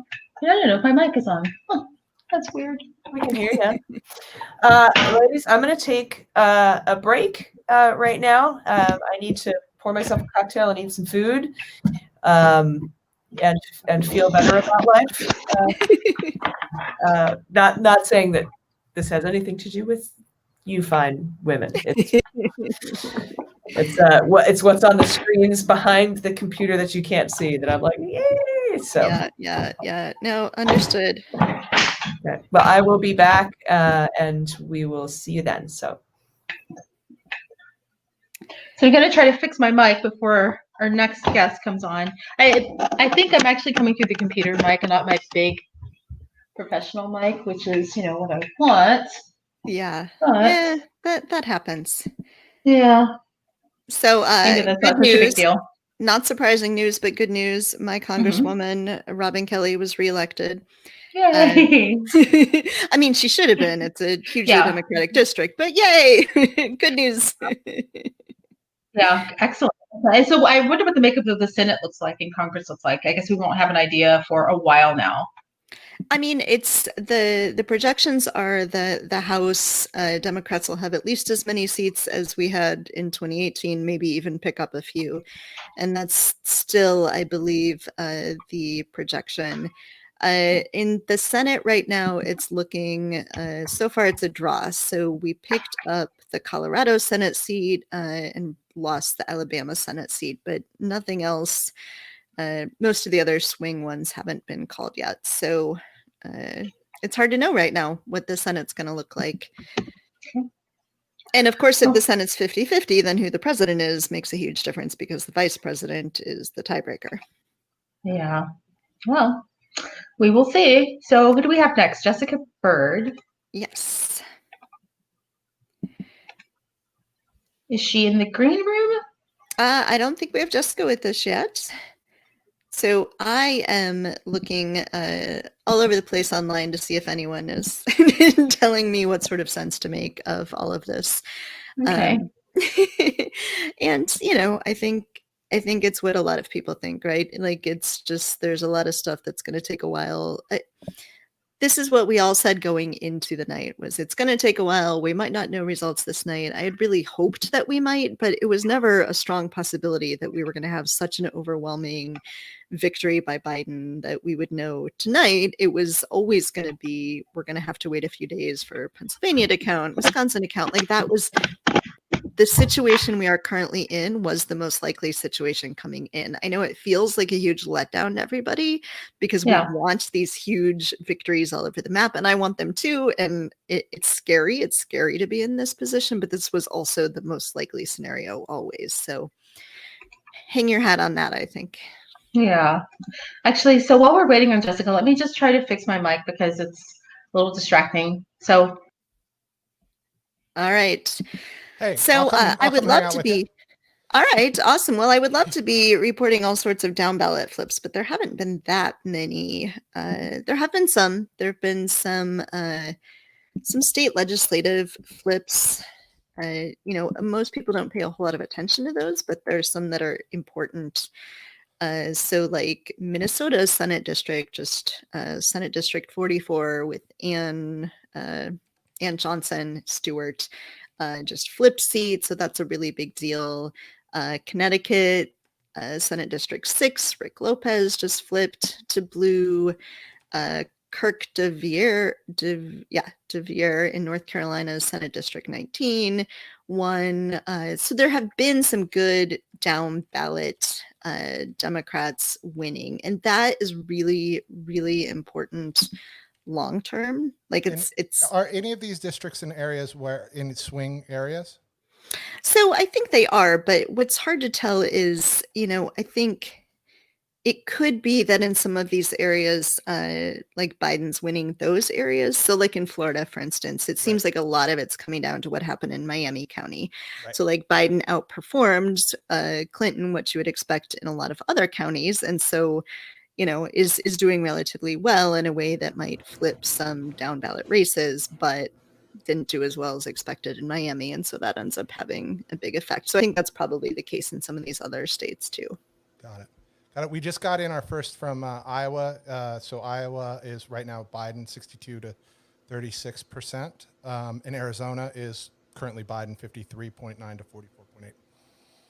Yeah, I mean, both of those, I think that's all about sort of which ballots came in first. I don't expect Biden to win Iowa with 64%. No, I think we've seen that a lot of this. So Texas is leaning 47.50.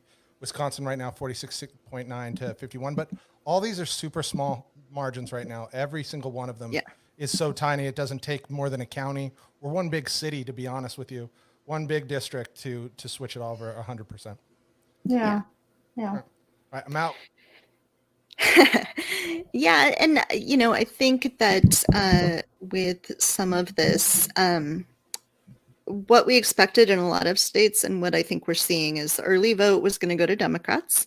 Mm-hmm. The in-person vote was going to go to Republicans, but any of these states where they then count the mail-in ballots a little bit later, it might swing back toward Democrats. So that's probably not the case in like Georgia. Like Georgia, there's probably not enough left that's going to come in, but it could very well be the case in a state like Pennsylvania, for instance. Like it could be Pennsylvania looks blue and then it looks red, and then as you get the mail-in ballots over the next few days, then it goes back blue. So there's just a lot that's still up in the air.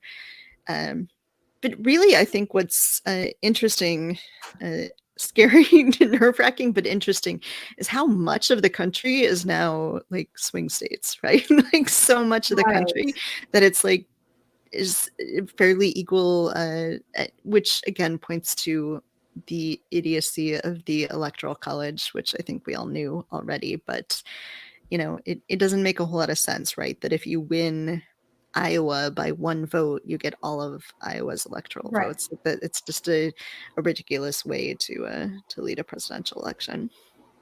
So what is the process for getting rid of the Electoral College? Because we've talked about that a lot. I mean, we'd obviously probably need the Senate. What is the process? I think anyone's mapped it out. Yeah, to actually change what it looks like in the Constitution, to make a constitutional amendment, is probably more or less impossible at this point, because the country is just too deeply divided to do the whole process of doing an amendment for something that's that important. So the other way you can do it is with a national compact. And so that's what people are working on. And that is that each state legislature or each state depends who in the state, can control how they allocate their electoral votes. So you see in Nebraska and in Maine that they don't do winner take all, that they allocate it by congressional district. So in theory, any number of states could do that. They could change the way they allocate. So there are a bunch of states that are trying to get together. It's the National Popular Vote Compact, something like that, that are trying to get together and have a bunch of states agree that their electors will just go to whoever wins the popular vote. Right. Now, you have to have enough states agree to that to make it work, and they're not yet at enough states that equal enough electoral votes for that to be possible. But I think, you could get there. And that is one of the reasons why flipping down ballot is so important, right? If you can flip state legislatures, it might be more likely that those state legislatures will sign on to a compact like that. Ultimately, that would be much better for democracy, right? Like if you want every person's vote to count, my vote counts for nothing in Illinois, my presidential vote, right? Counts for nothing. Yeah. Right. And presumably those are all blue states, which, it's kind of a full circle. We're kind of back with the same problem, right? Yes. So. Yeah. So I don't think Jessica's here yet, but Myra is here. Myra is here. Yeah. Why don't we go ahead and bring Myra on? And is that okay, Myra? Hi. A bit early, Jen. That's fine. So Myra Macias from Latino Victory. How are you feeling? We're all kind of anxious right now. Anxious is definitely a good word. I am feeling really hopeful. Part of what we did at Latino Victory was endorse a largest slate of candidates ever. So we have candidates running from school board all the way to the U.S. Senate. And I know I heard you all talking a little earlier about, flipping state legislative chambers. And I think part of what we're seeing is that when you have these down ballot candidates that are mobilizing communities of color, mobilizing the Latino community, it helps the top of the ticket. So I'm very hopeful at states like Arizona, where we had amazing down ballot candidates who are helping turn out the vote for Joe Biden. Hopeful about Texas and flipping the Texas House, which is going to be key for redistricting and key for making decisions about, the way that we, as you were saying, the way that we reform the Electoral College.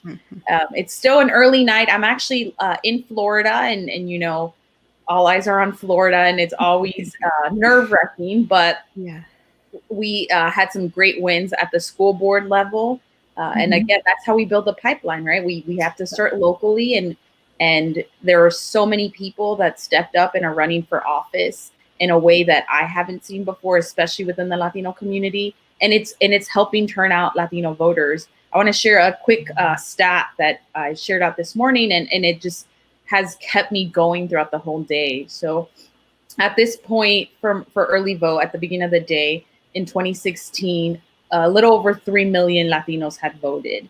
And this cycle in 2020, we have over 8 million Latinos that have early voted, right? So we have more than doubled Latino turnout in early vote. And that, again, is a testament to the work of so many organizers on the ground, but also so many candidates that have stepped up and are creating entry points. And a lot of that movement, a lot of that growth in the Latino vote is coming from Latina voters. So Latinas are helping carry the Latino vote, and they're overperforming our community and also over-indexing as Democrats, and particularly young Latinas ages 18 to 29. So I'm very hopeful the future is bright regardless of what happens, because, this election has really mobilized young people in ways that we hadn't seen before. And we're dispelling that narrative that young people don't vote, that Latinos don't vote, because that's not the case, right? We just had to figure out the way of engaging and asking for these votes. But, we're night is still young. Yeah. So, everyone thinks about Latino vote when they're thinking about Florida and Texas and Arizona, but there's some of these Midwestern states, these states that we are all waiting on pins and needles, that have fairly large Latino communities. What do those communities look like in terms of voting? Are they coming out in those same sorts of numbers? Yeah, so I love that you asked that, because you're absolutely right. And the Latino vote in these critical battleground states like Pennsylvania, like North Carolina, like Wisconsin, are going to be such a huge indicator of whether or not Joe Biden flips those states. And, you know, in a state like North Carolina, which right now it's looking good, part of it is the expansion of the electorate. So last cycle, only 173,000 Latinos had voted, and there were over 100,000 that were eligible to vote and did not. We've already exceeded those numbers in that state. Wow. In a state like not Arizona, Wisconsin, Midwest love, as we were talking about the Midwest, you know, so many Latinos in places like Illinois. Yes. But in a state like Midwest, where that margin was just 22,000 voters, you know, that Latino vote, the African-American vote, that youth vote, that's going to be that margin of victory for Vice President Joe Biden. So I'm looking at those states, particularly in those areas where we have a concentration of Latinos, to see how the night will fare. Wow. So what were some of the key things that you did to increase turnout? You said it was a double the early turnout, like 4 million to 8 million. What were some of the key things that worked? So what we do at Latino Victory is, and really the crux of our mission is that when you have Latino candidates on the ballot, it increases Latino turnout. And so what we do is we recruit, we support, and invest in these candidates doing this outreach, because oftentimes, you know, we have to take into account that a lot of Latinos are coming from countries where they have a fraught relationship with politics, right? Because we may come from countries where, you know, politics and politicians are seen as corrupt. And so it's not just ingratiating our community into a new system, but getting them to trust that the system is safe, secure, that there's integrity to our election process, which has not been easy this election cycle with, you know, Trump basically undermining the integrity of the election every chance he got. So what we do, you know, we support these candidates that are directly talking to the community, right? Because they're able to speak to folks, to engage folks where they're at in a way that national races just never will be able to. Right. And part of what we did is we expanded how many candidates we endorse. So typically we endorse around 15 candidates. Last cycle in 2018, we expanded to 58. And this cycle, we endorsed 87 candidates all over the country in places that you wouldn't even think there's a strong Latino population. We have a Latino candidate in Nebraska who's currently winning, a Latino in New Hampshire. You know, we are everywhere. And part of making sure that those numbers, albeit, you know, not the size of a Florida or Texas or Arizona, but those are the margins, right? When we get these candidates to do that work of engaging, speaking directly, being culturally competent in the messaging, and more than anything, you know, our people are very aspirational.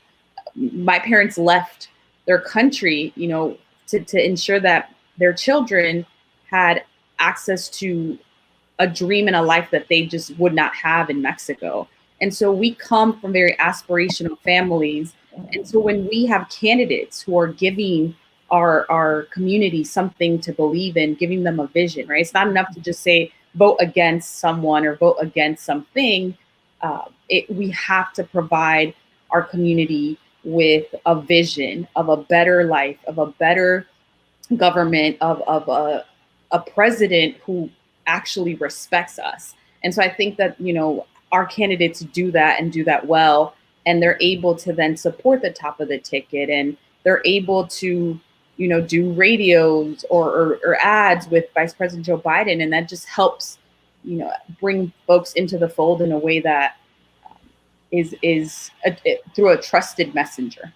That makes sense. Is that sort of the path forward then to sort of keep increasing Latino turnout and engagement, is to keep endorsing more candidates and broadening the reach of where those candidates are? Yeah, I think it's creating a pipeline of these trusted messengers within politics and within government who can then go out to their communities and be ambassadors of the electoral process. Because currently Latinos are 18% of the population, but we are only 1% of all elected officials. And so, thank you for that. But we're only 1% of all elected officials. And so a lot of the times it's just, folks don't vote because they don't see themselves reflected in government.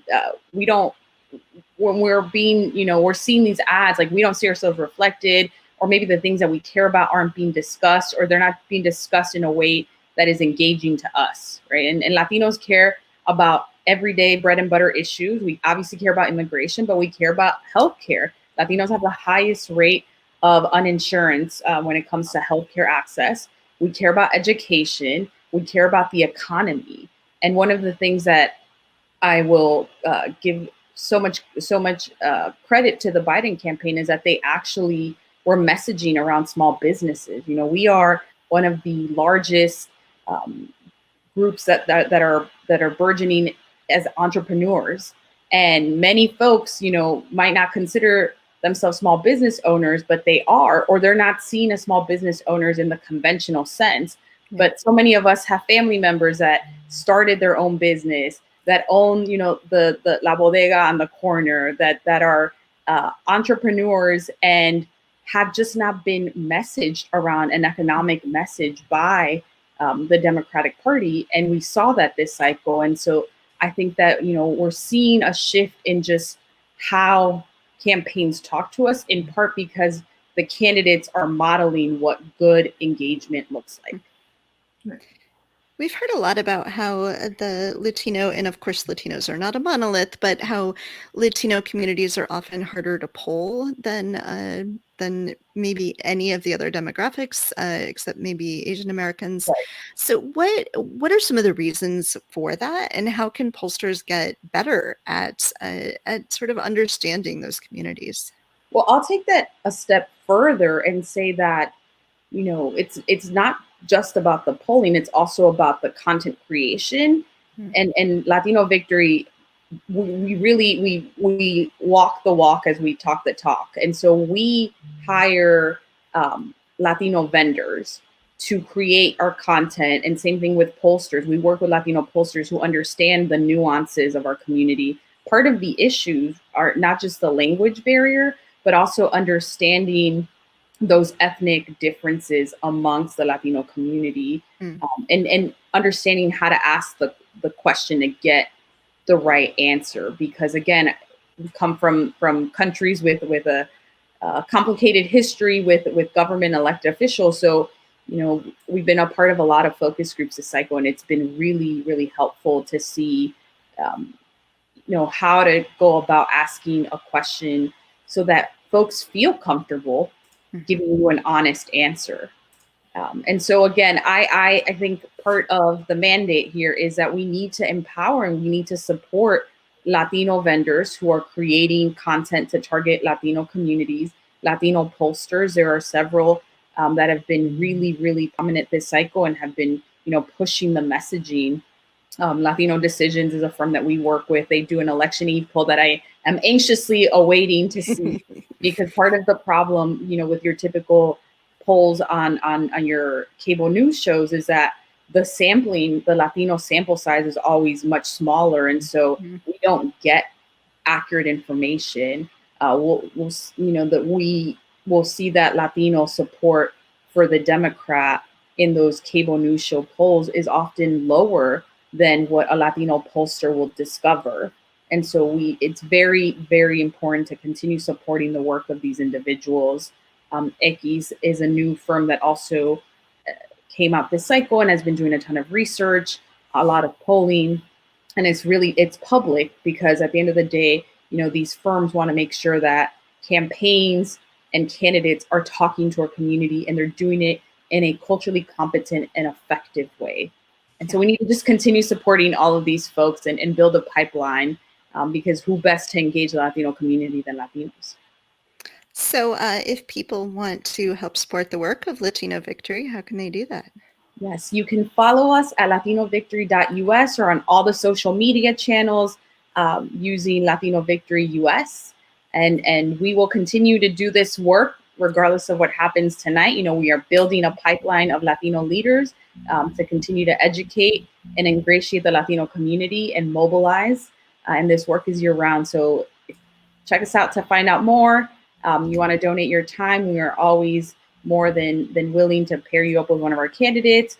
And if you'd like to donate some money, we need resources to support our candidates and expand this bench. All right. Myra, thank you so much for joining us. It is wonderful to talk to you. I know. It's so good I'm feeling upbeat again. No, we need to do this again, maybe over a longer period of time on a different night when we're celebrating and not not on the edge of our seats.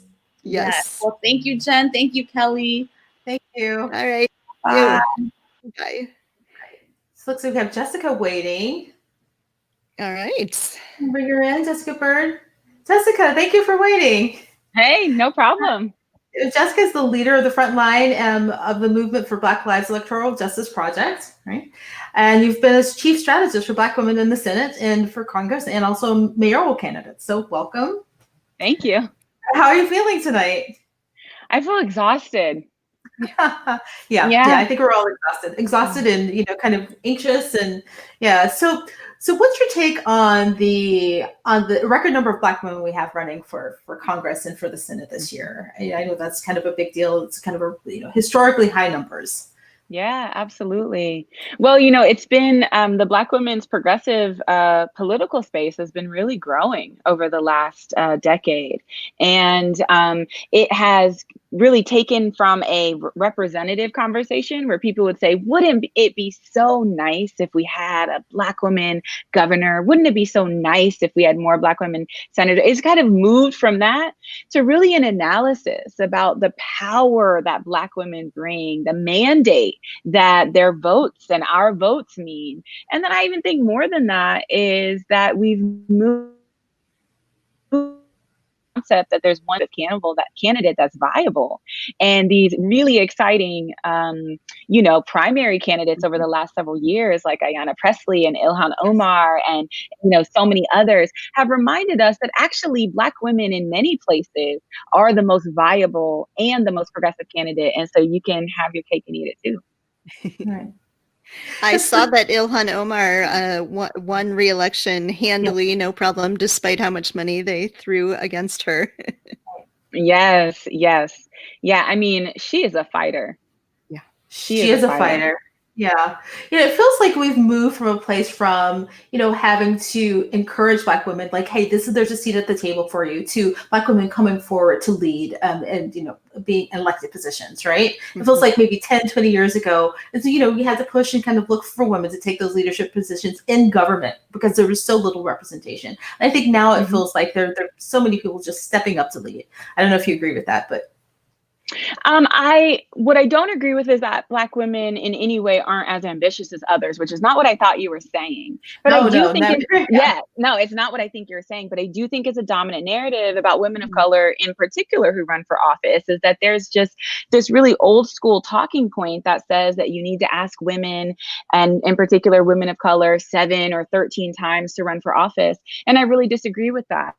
Oh.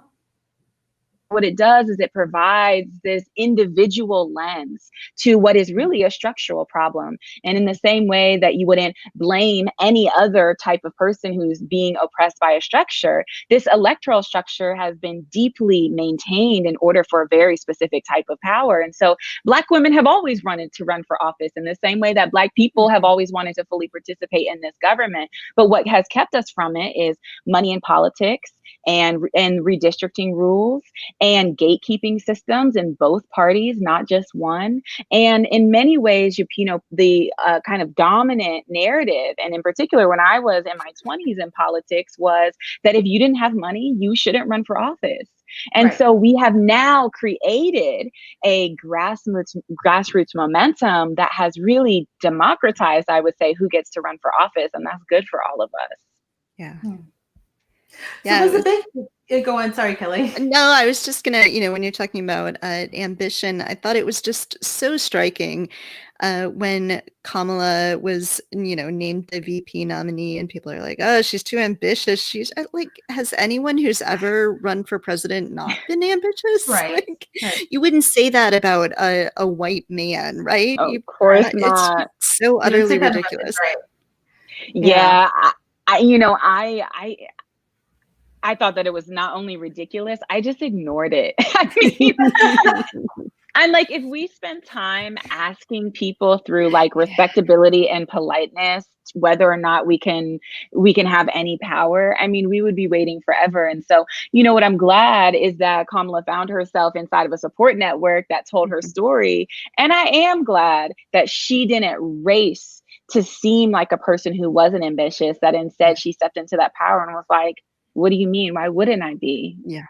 Right. I remember when she came to Seattle and I met her and I told her, you know, I'm supporting your primary and I support you as a candidate. And I said, you know, I really, really want you to win. And she took my hands and she looked me straight in the eye and she goes, I'm going to win. Right. And I believed her in that moment. And I understand what she meant. And it was bigger than the primary race. What I heard in her voice then was what Black women often hear when people say, you know, you can't do this. And that's that inner voice. We have to keep telling us that, no, we can do this and we will win. That's actually what I heard her saying in that moment. Yes, absolutely. Yeah. I mean, if you don't have a world that will consistently be repeating that back to you, your inner voice becomes your daily cheerleader. And I feel like I've really learned from strong women around me, but then also just needing to draw from that energy bank to actually claim things for myself. And so I love that story. Yeah. So yeah, that's where I really connected with her on that level. What's really exciting though about this election, you know, if Joe Biden and Kamala Harris win, is that, you know, his commitment to, you know, bringing a Black woman on the Supreme Court, right? Mm-hmm. And that's something that I am really looking forward to. It's amazing to me that not only do we not have a Black woman on the Supreme Court, but no one's ever been nominated. Yeah. That's right. That's just a comment. No, I mean, yes, Yeah. It's so true. I mean, I feel that way about so much, but in particular, I would say the Supreme Court just feels like this glaringly archaic, you know, conversation that really is, you know, stuck inside of the idea of like this old, you know, system where we have all of this pomp when really so much of our governing society doesn't actually operate like that anymore. And so this idea that you have to have this perfectly vetted person, you know, is to me, I think where we get stuck, and then where some of our partisan, our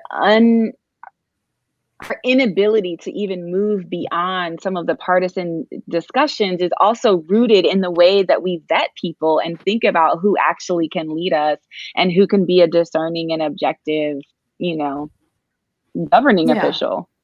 Right. Well, we know that the vetting is flawed, as we've seen recently, right? With the last couple of candidates, right? So that isn't the case.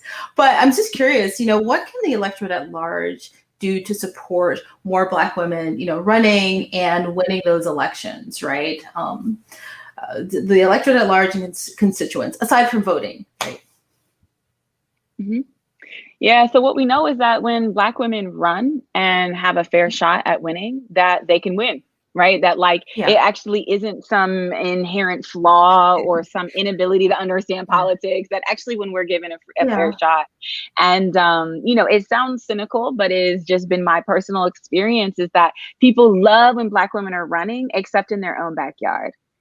They're like, oh, Stacey Abrams over there in Georgia. Yeah, she's amazing. Oh, yes. I heard about Ayanna Pressley in Massachusetts. She is so sharp. But wait. In my neighborhood, I don't know. This one time I saw her in the grocery store and she did not look put together, or she said this one thing to me. And so, you know, I don't say that to belittle the concerns or the ability that we all have to question the people who are running, like do that. But have it be rooted in the truth and have it be rooted in not in our conditional bias of who's powerful and who isn't, or who's smart and who isn't, but actually have it rooted in who you want speaking for you at these really important tables. And we all have that work to do. And so I think that. Yeah. And I think you're right. I mean, I think that once they have the platform and once they have the mic, I've seen Black women who step up to lead, make the case, and they make it really strongly. Like I think Kamala did. You know, you give her the mic, or she takes the mic rather. You know, she can make that case, right? And I saw that with Stacey Abrams, and you see that all the time. But you're right about, you know, once you seek a certain level of power, you know, sometimes the tables kind of turn on you. I remember when, you know, after Stacey Abrams won, and everybody loved Stacey Abrams, but the moment, and this is just anecdotal, but the moment the conversation turned to, you know, should she be the VP candidate? The conversation kind of shifted a little bit online. People started asking, like, is she ready? You know, she, you know, but you know, they love you. That's a perfect example. That's a perfect example. Yeah, I'm glad that you said that. Yeah, they love you as long as the power that you're seeking isn't too high and, you know, too big. But you know, the thing is, I don't really worry because Black women always make the case when they're given the mic. So yeah, that's real. That's real. Yeah, you know, I think that we're at a really important turning point. And so in the same way that we have seen some really seismic shifts, we're going to continue to dig deep. And I think there's going to be a real reckoning conversation around the idea of representation, and that will transform into really who are we talking about that we want to represent us, especially as we need to build governing power for a multiracial, incredibly diverse, across geography, past the gender binary, like all of the new world that I want to live in. We also actually have to think about who should govern that world. And for me, the people who should govern that world aren't just people who look like me. It's people who have led the lives I've lived and who want to be a champion for the people and work specifically with the people. So I want a person who thinks like me as well. And so I'm excited for the future of our politics because we've at least moved far enough that we can have that conversation. I want leaders who think like you too. So let's make that happen. Thanks, Kelly. Thank you. Yeah, we've been asking women here, you know, when are you running for office? So when are you running for office, Jessica? You know, I haven't gotten that question in a long time. Really? You know, yeah. I think people are used to me now at this point. They're like, I think she's addicted to running campaigns. And so that's true. But I always joke that I'm probably going to get really pissed off at something and then run. So like, I'm literally going to have like my sidewalk is going to be broken for months. And I'm going to go to my city council and I'm going to be like, look, you got to fix my sidewalk. And then they're not going to do it. I'm like, you know what? That's why I'm running for office. I think Jen and I can do your comms. So when you're running, let us know. Jen and I will do your comms. We're okay. Thank you. Yeah, I really love the art of the politics and building a campaign around a really inspiring person. And so until I'm called, I'm going to stay where I am because it feels really good to still be able to affect change in this way. Excellent. Well, thank you so much, Jessica. Thank you for joining us. And, you know, we'll see what happens tonight. I'm keeping my fingers crossed. Absolutely. Absolutely. Keep the faith and get some rest. And we'll see you on the other side. Thanks for having me. All right. Thanks, Jessica. Thanks. Bye. All right. Hello, okay. I'm back. I had some food. I'm pumped, kind of. All right. We're going back. We're optimistic again. Good. Our internal needles are going back toward optimism. All right. But I am going to go on a break now and make sure my kids are actually going to sleep because they don't seem to be. Gotcha. All right. We're going to bring Frank Figluzzi on next. So I'm excited to talk. My mic is falling. Okay. Frank, how's it going? It's going about as well as it's going with you. We're all hurry up and wait right now, AG. And I think I don't think there are any great surprises tonight. I think we knew this. We'd be in for the long haul tonight, and here we are. On the security side, I've got some thoughts. If you want to talk about what's going on there. Yeah, please. Would love to hear. Would love to hear what you have to say on the security side. We've talked to Sam Vinograd, who expressed probably the same concerns that all of us have, as well as Andy McCabe was giving us tricks and tips on how to avoid the red mirage that we may see this evening. Indeed, I think. Look, so far what we're hearing and what's being reported. And I'm monitoring things with NBC News, for which I have a nice relationship with, and they've already told me that I need to be prepared to go on NBC Peacock, the digital streaming launch of NBC, and I'll be doing that at 1:45 Eastern, and then I'll be up all night because they've got me on some early shows on MSNBC slated tentatively. So here's what we're monitoring tonight. A couple of things. First, as someone who comes out of the national security side and a career at the FBI, I'm feeling a sense of pride tonight because of the reports that U.S. Cyber Command has taken down both Russian and Iranian operations to mess with this election. NBC News has confirmed what originally was reported tonight by CBS, which is that there was a strike electronically against Russian hackers attempting to mess with the election. Not further defined, by the way. Love to learn more about that. And then the Washington Post reported, and NBC has confirmed, that we also took out an Iranian effort to hit the election. So what goes on, we're all tuned to the electoral count and the map tonight, but I think we should say a quick word of thanks for the men and women of the intelligence community who have been quietly, professionally doing their jobs and trying to preserve this election. So that's good news coming out. And then on the physical side of security, we're watching the crowd carefully at the White House. There is a very large crowd there. Oh, Frank froze. Oh well. Okay. Frank, are you there? We got very large crowd at the White House, and then we lost you. Yeah. I wonder what that crowd, a crowd of whom, right? Which supporters? I would suppose Biden supporters, but yeah. I mean, who knows?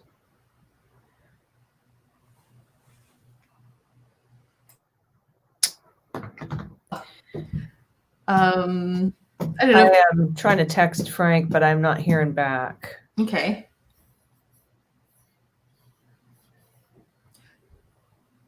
It's kind of anticlimactic. There's a huge crowd at the White House. No, nothing. Yeah. Let's see.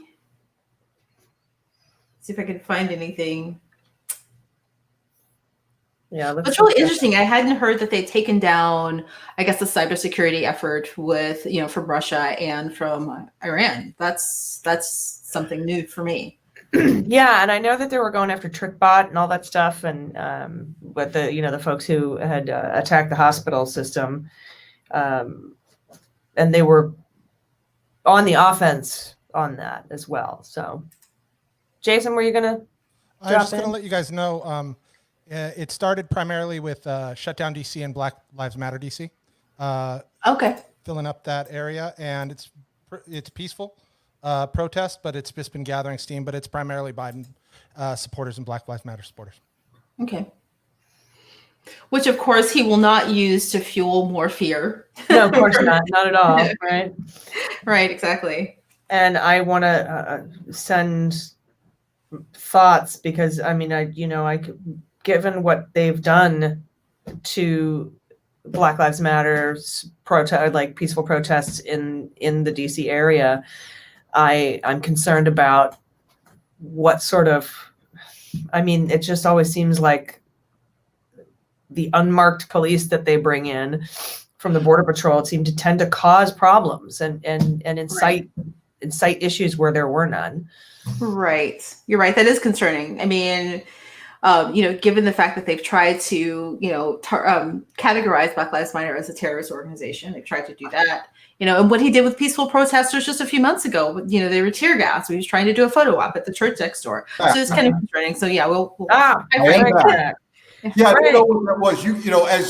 As you were saying that I was frozen, you guys were equally frozen. So okay. Here we are. So you were saying very large crowd around the White House. Yeah, so we're monitoring that because the crowd is both sides. The crowd has some bad actors certainly from the far right, and there have been some minor fights break out with the police. And so, the police are watching it, we're watching it, and we don't know where that's going. But here's the good news, though.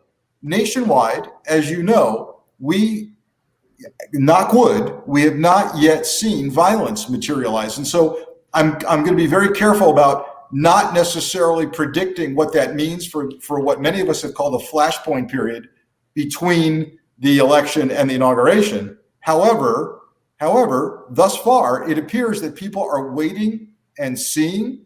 But I also have some hope in the fact that we haven't seen wide-scale physical disruptions of polling places. And that what that might mean is that Trump may not have the hold and sway over these extremist groups that we have perhaps thought. And I'm reminded of my days in the FBI when we'd have some badass top 10 fugitive that had been threatening to go down shooting. We won't take him alive. And when we show up in force, they throw their hands up and surrender. So I don't know what this means, but I'm very, very pleased by it. And we've got to watch and see what's going on. Well, I think it probably is a testament to the fact of, what you and I talked about, Frank, that this was all bluster. So a lot of bark and no bite. And, I think everyone to err on the side of caution and safety, we're taking precautions. And I think that also alerted a lot of people and concerned a lot of people too, like people boarding up businesses and buildings and things like that. But yeah, it does seem to be that was out of an abundance of caution. Yeah, and look, as with any kind of radicalization process, which is what I've referred to this as, it comes down to the leader, the perceived leader, and how they key off of him, and how he responds to whatever it is that happens tonight and tomorrow and the next day. And we'll be watching that closely because they will and have a track record of responding to his prompts. They do. Yeah, they do. What are your thoughts on what's going on with the post office, with Judge Sullivan ordering a sweep of everything and DeJoy saying, no, we're not gonna. And now there's a hearing tomorrow at noon about this. I'm just curious as to what your thoughts are on this and what sort of repercussions there could be for ignoring that court order. So on the one hand, none of us should be surprised that over the past 4 years, when we've seen a complete thumbing of noses at all of the law and order, all of the legal processes and rule of law, where nobody shows up for congressional subpoenas, where we load courts, et cetera, we shouldn't be surprised that the Postmaster General just blew off a federal court order. Now, however, who amongst us thought, a year ago that this would all come down to the post office? And maybe it will, and maybe it won't. But the next question is, Judge Sullivan's going to hold a hearing tomorrow, and maybe even hold the Postmaster General in contempt of court. Then the question is, so what? Right. Now we have a total mess, because if we've got, say, 300,000 votes sitting in post offices, and if that is relevant, then what do we do with those votes? And that goes right back to courts, starting at the state level all the way to the Supreme Court. So, a kind of nail biter scenario would be, yes, the amount of mail sitting in the U.S. system is going to be determinant, or could be. And now we got to figure out legally what to do with mail bins full of uncounted, undelivered ballots. Yeah, and it's definitely going to be a concern. Well, Frank, thanks for joining us. I appreciate you stopping by, and we'll keep in touch. Good luck with the all-nighter, and let's talk again tomorrow. Let's touch base again tomorrow about what's going on around the White House and stuff. Sounds good. Thanks for having me. Sorry for the freezing up, but this was the Russians. It was the Russians, Frank. There you go. Take care. Bye. Always good to talk to you. Welcome back, Kelly. And I believe we're about to be joined by Amanda Reedy. Amanda Reeder's going to join us. And I'm in pajamas now. I've given up on looking good. Excellent. Jason, do we have Mandy? There she is. Hey. Hello. Kind of a weird angle here. Hold on while I figure this out. I've got my Golden Girls shirt on. Keep America. Nice. Yeah, it says Keep patriarchy. America Fine. It says keep America golden. Golden Girls. Stay golden, pony boy. How we feeling, everyone? Oh, everybody just let out a collective sigh, like, oh, I don't know.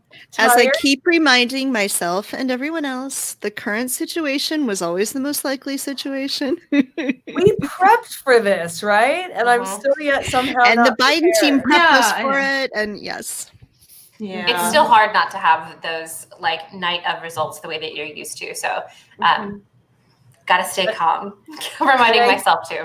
And I think, and I know what Jenn and Kelly and I have been talking about consistently throughout the night is that regardless of who wins or who loses, just that he's getting this many votes and has this much support, and that we have to find a way to deal with that, and the way that we relate to each other as Americans, not just who we elect into office, and that's kind of being borne out right now in these results, these early results that we're getting. Yeah, it's a challenge to reconcile your feelings about people who vote for a white supremacist.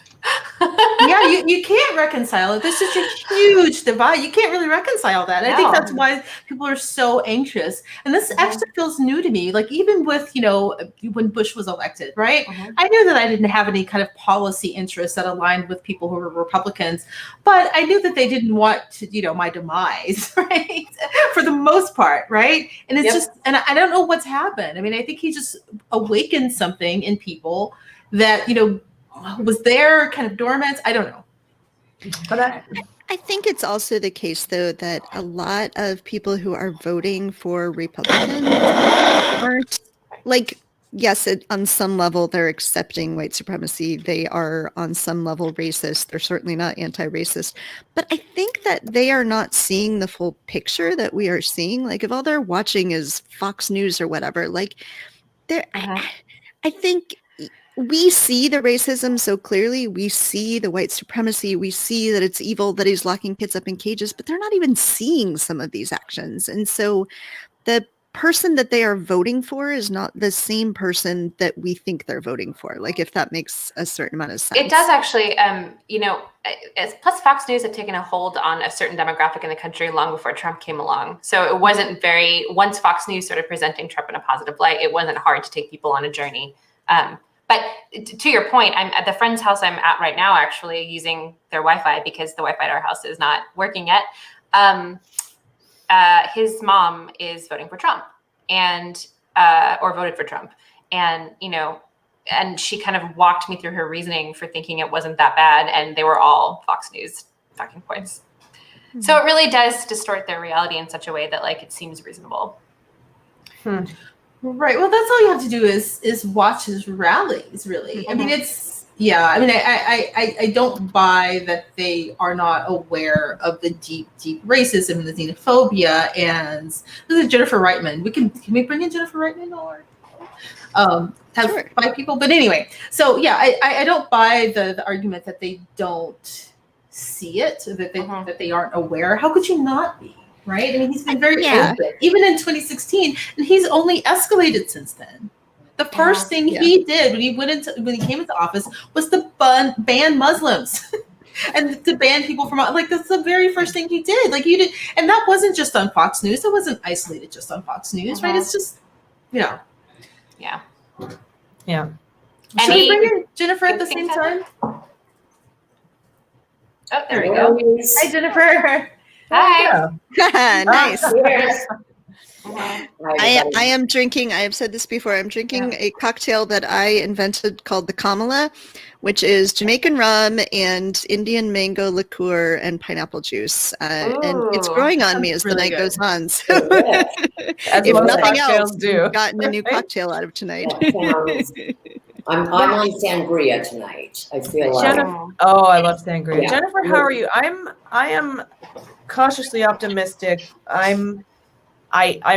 Keep reminding myself that we still have a lot of votes out there that need to be. Absolutely. And I mean, Biden is ahead by 88 electoral votes. He's got 192 to 108.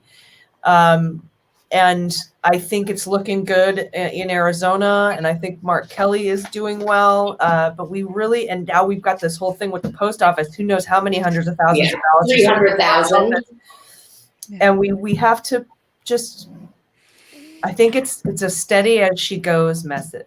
Keep our powder dry, as I have been saying. Keep powder dry. Keep our powder dry. I think one of the things that is fascinating as somebody who works in the media industry right now is for weeks and months, we've been talking about it's going to show that Trump is ahead early on and we have to be patient.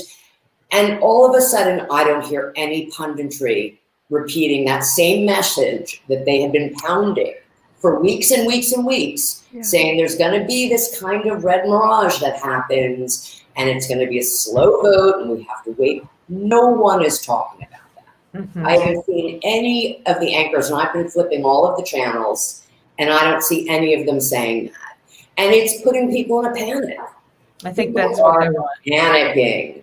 Yeah, the thing is that how could we not panic, right? Like, think of the trauma that we've been through for the past 25 years. I mean, it's yeah. I'm panicking. I just said that to my husband. Like, if we hadn't gone through 2016, I don't think this would feel so panicky right now. We'd be like, we just don't know yet. There's a lot of states still out. Like, we'll find out. It's because, it's because of that 2016, that moment where we all realized and just like our stomachs sank. And like, that's the moment that we're anticipating. And it's like anticipating. We have such dread because we know we have that. It's sort of the foreboding of what we know and unleashed Trump will be like over the next 4 years. So I think that's why we all feel this in the pit of our stomachs going, oh God, we can't do this for another 4 years. Yeah. But I also am trying to, manage. But you know what though? It's What? better I'm here with you ladies than watching coverage on cable news, because earlier I was watching ABC and they had Chris Christie on, who every 5 minutes was like, well, Trump's doing great. Ohio's slipping for Trump. It looks good for Trump. And I was like, I can't watch this. This is not good for my mental health. No more Chris Christie. No, I don't need that. No, and I guess he's out of the hospital. Sorry. For now. But we've heard reports, that Trump was going to declare victory early, and just all sorts of things that we were prepped for. I think it's going through it. We were not prepped to go through it again. Right. I think it's the problem. But I'll tell you, if when this is all said and done, if Biden isn't ahead by 10 million in the popular vote, something's fishy. Something's fucking fishy, and we need to figure it out. Absolutely. I think anything short of that, I'm particularly, as I think you guys probably are, I'm really worried about these 300,000 votes. Yes. Yeah. That are sitting there and could be really decisive in some places. Yeah. And what will happen to those? We're just going to sort of go, oh yeah, who cares? Doesn't matter. Or, is DeJoy just not going to have any kind of punishment for what he's done? Yeah. Yeah. I mean, not if Trump wins again, obviously. No one goes unpunished. No one is punished under Trump. Right? He'll just pardon them. It's I'm a little surprised. I was expecting more shenanigans, frankly, at the polling places. Yeah, we were Frank talking was about that too. earlier. Yeah, we just We had were talking about that earlier. Yeah, I was. Mr. Pagluzzi came on and said, yeah, we should actually be extremely relieved that all of the bluster and all of the bullshit was actually just that, bluster and bullshit. I wanted, but right before I came on, you guys were talking a little bit about the disappointment, like what we really, have to reckon with 50% of this country, right? And this is who they are and what they stand for. And I happened to pop onto Twitter. I've been trying to stay off of Twitter as much as possible, but I happened to pop on a little while ago, and already I'm seeing a ton of like, the Democrats screwed up and it's all on them and they're to blame. and sort of very little acknowledgement, and you guys were touching on this, very little acknowledgement about the absolutely corrosive effect that Fox News has had on that portion of the electorate.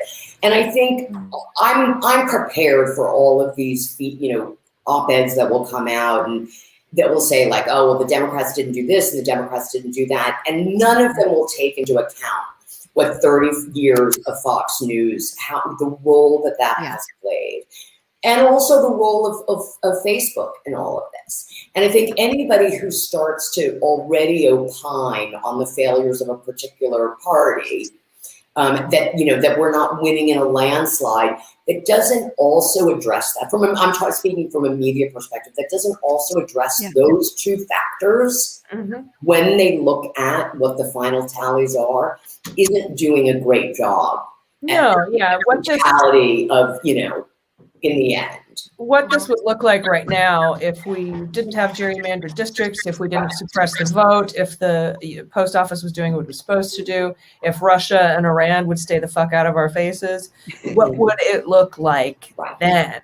And if you didn't, like you brought up, Jennifer, the Fox News phenomenon and propaganda and OAN and all of this QAnon. Yeah, the thing is that I still feel like there's this wall in front of the information about Russia and the propaganda, right? There's a few op-eds after 2016, but no one's really digging into what that looks like and what it actually means. They talk about it in the context of like Facebook. Well, what does that content actually look like and how is it swaying the vote? Like it feels like people are all still treating it in some way like a conspiracy when it's very much not a conspiracy. It's very real. Yeah, I think, Jennifer, to your point earlier about, doing these, what did the campaigns do right and wrong? I think actually we may see less of that than we did in 2016 because Biden is a white man. It was so easy to blame Hillary for the problems, and not that she's completely without blame, but there were so many things that happened in 2016 and so much misogyny and everything. If Biden wins, I think people will be more willing to look at the systemic issues that cause that. Yeah. Well, that would be, an additional bonus. I'm sorry, I don't think they will. I mean, I don't think they will. There was so much analysis that came out of 2016. They analyzed, all of the media headlines, everything. It was clear that misogyny played a huge role, and the media changed very little in this cycle in relation to that. Changed barely.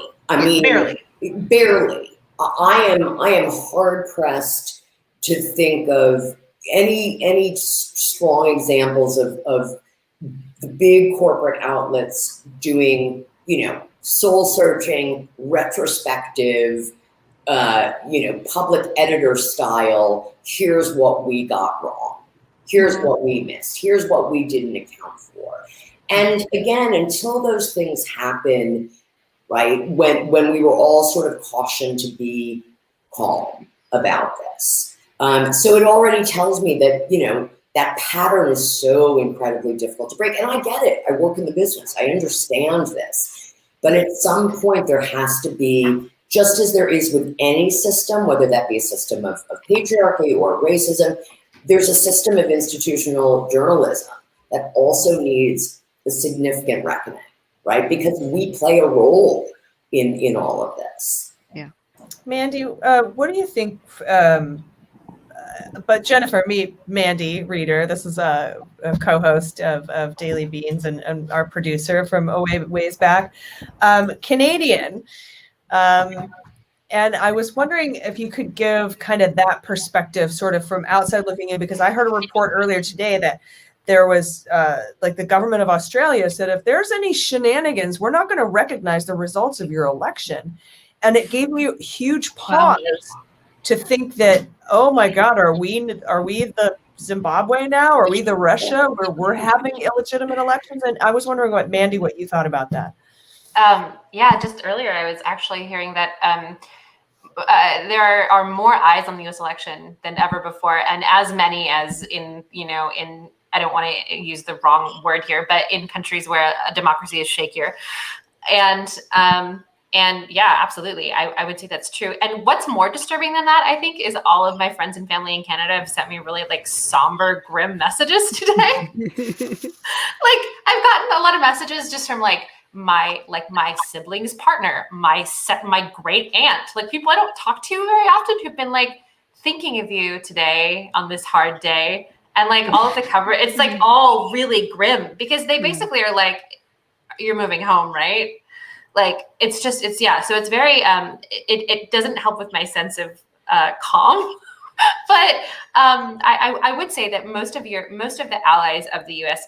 are definitely going out of their way to be calm and to wait for the results. So that's really heartening, at least. You know, I mean, I would say that as much as like you were saying, the media coverage here hasn't changed at all. It's still really breathless and still really like frantic and panicked and fear mongering.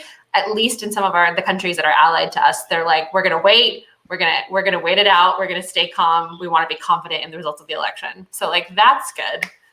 But yeah, I can confirm that the rest of the world caring thing, because I got invited onto BBC Radio and I'm like, I'm not an expert. I'm just some lady who talks on a podcast. But, you know, they were like, we want to know what's going to happen in the election. I was like, what does BBC Radio care about the U.S. election? They care so much. Really because do. what we do has an impact on, you know, if we're nationalists and isolationists and then we're not globalists, it has an impact on the world economy. And Aaron Hutton just asked if we think we can still flip the Senate. My answer is yes. I still think that we're on track to do that. Again, there's going to be a runoff in Georgia in the special one in Georgia. Is that right? So Kelly Loeffler and Raphael Warnock are going to a runoff. So we might not know for a while. Got it. But I keep hearing Mark Kelly. Has anyone got any verification that that's been called? I don't think AP has called it. He is up pretty significantly right now. 55% is what I saw just before I was coming on. He's up significantly, but you know, I don't want to call anything before it's time. Yeah, 55 to 44. He's up 10 points. Yeah, and the Associated Press hasn't called it, but it is 72% reporting so far. Yeah, and it's been kind of stuck at that for a while. But I mean, we still have what's going on with Cal Cunningham and Al Gross in Alaska. I mean, we have a lot of opportunity. And again, Jennifer, we have 364,000 ballots sitting in post offices around the country, and we can't not talk about that. We have to talk about it. The media. We have to talk about it. It is. It's so important that gets out there, that people understand that this is not 10,000 ballots, 16,000 ballots sitting somewhere. This is nearly 500,000 votes in swing states. Where and there's no legality for Trump to challenge the halting of the counting, right? No, yeah. There's no legal grounds in which that he could stop any of the counting. No, there's absolutely no legal basis. I don't think any court would see standing in that. Not even the Amy Coney Barrett court. I mean, that's just absolutely ridiculous. And honestly, I think there would be a general strike if anything like that happened. Yeah. But you know, tonight we've got fucking Louis DeJoy just ignoring a court order. And as long as we've been reporting on stuff like this, Kelly and Jen, you can attest to this. Amanda, you know too. They've come close, but they've never flat out refused to comply with a court order. We haven't seen that yet, and we saw it today. And that is something that is when I say if Biden doesn't win by 10 million, something's fishy. Yeah. Someone said on NPR Live they have Maine 1 and Maine 2. What is that about? So the Maine has 2 congressional districts. The first district is very small, and the second district is very large. I think I have that right. Do I have it flipped? I think that's right. And the weird thing about Maine and Nebraska is that unlike every other state in the country that gives all their electoral votes to the winner of that state, in Maine and Nebraska, they apportion them by congressional district.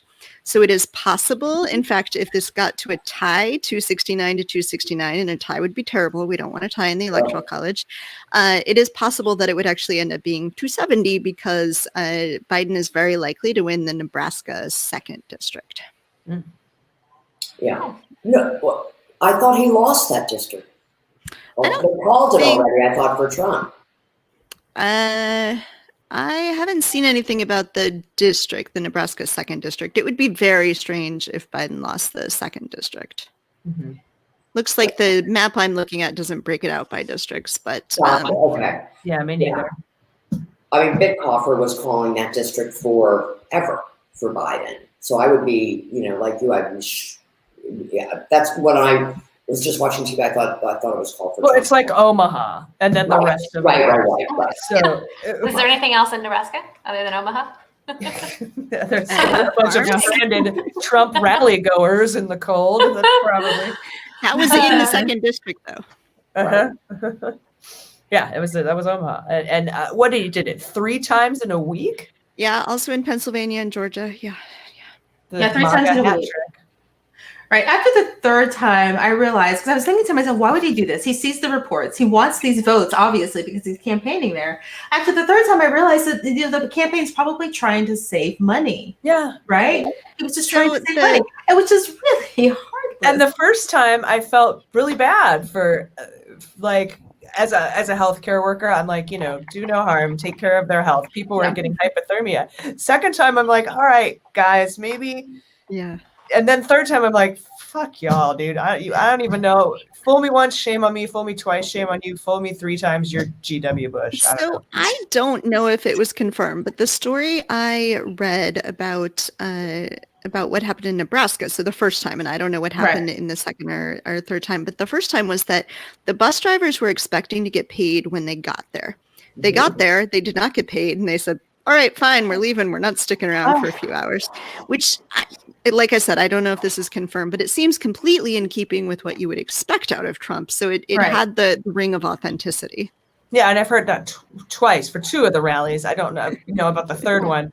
But then I also, for the first one, the Omaha one, I heard that because of, there's only like 1 road into the airport, and because of Trump's motorcade and all the road closures, he kind of fucked the buses on that, and they couldn't get in or out of where they were going, so they just gave up. But I haven't actually heard any full-on definitive reporting. I think we'll probably get it sometime this week from the major news outlets on what exactly happened with those, but it's still bullshit. It would be par for the course, though, if it was not paying the bill. I mean, what does it currently owe in how many states? 40 million? Last I heard, it was between 70 and 80 million, but that was months ago. Yeah. So I have not heard a lot yet from the Biden campaign, but one thing that a couple of people have been saying, and I think is important to reiterate, is that we know Trump is going to try to claim victory, right? There is no reason that we should feed into that narrative. We still have every expectation that Biden is going to win in Pennsylvania, Michigan, Wisconsin, and Arizona, and the Nebraska 2nd district, putting him over 270. That's always been the most likely thing. We should not feed into this narrative. I know we're all doom and gloom. I know we're Democrats and we catastrophize, but we should not feed into this narrative that Trump is winning, because that makes it that much easier for him to claim that, to try to push things through the courts. So we hold on to this, that we've got the votes. They're coming. They're just not counted yet. Yeah, we count every vote. Over 2 million votes out still in Pennsylvania that need to be counted. What's making you guys feel hopeful at this current time? But no, seriously, because there are things that are looking good. What's looking good? Yeah. Arizona's looking good. Yeah. We didn't need it. Yeah, Arizona looks great. So, fingers crossed. And we did need that. I think Milwaukee also looking good. Yeah, I am. I mean, I have this, but But I'm as confident now as I was this morning going into the election. It is, nothing has changed substantively in the past 12 hours. I'm a little bit less confident in the Senate, I think, than I was this morning. Yeah. I think we have seen some calls there that I was kind of hoping for, but yeah, there's no reason for us to be less confident in the presidential race than we were this morning. And like I keep saying, if we hadn't gone through 2016, it would not feel that scary. And we always knew he was going to claim victory this evening. Yeah. Yeah. And so the thing, just comparing to 2016, like I think at this time, if I can remember correctly, this time in 2016, we were all pretty certain at this moment that it was not going to happen for Clinton. Like at this moment in the evening, it was clear that nothing was going to turn that ship around. Yeah, I think in about 4 minutes from now, when we started getting the Pennsylvania numbers that we can't have right now because they haven't counted them yet because they're all mail-in. That's when when Pennsylvania dropped, we were like, oh, yeah, and that was sort of the end of the night. But there's no way, Jennifer, like you said, there's something's fishy. Or did I say that? Maybe I said that. You did. That's how it's going. Yeah. It all blurs together at one point. Yeah, I think the Senate is, I was really hopeful about Ossoff. Yeah. Really hopeful. After watching that debate, I thought, oh God, this is a real chance. And I'm bummed out about that. With Jamie Harrison? Well, that of course. Yeah. But Ossoff, I really thought Ossoff was going to win. Yeah. And be right. Well, Brian Williams just said all of Nebraska went to Trump. How is that even possible? Yeah, that's what I thought. That's what I thought I heard before I came on. That's fucking fishy. I don't like it. I'm mostly surprised because Bighofer was so confident in that second district there, or fourth. No.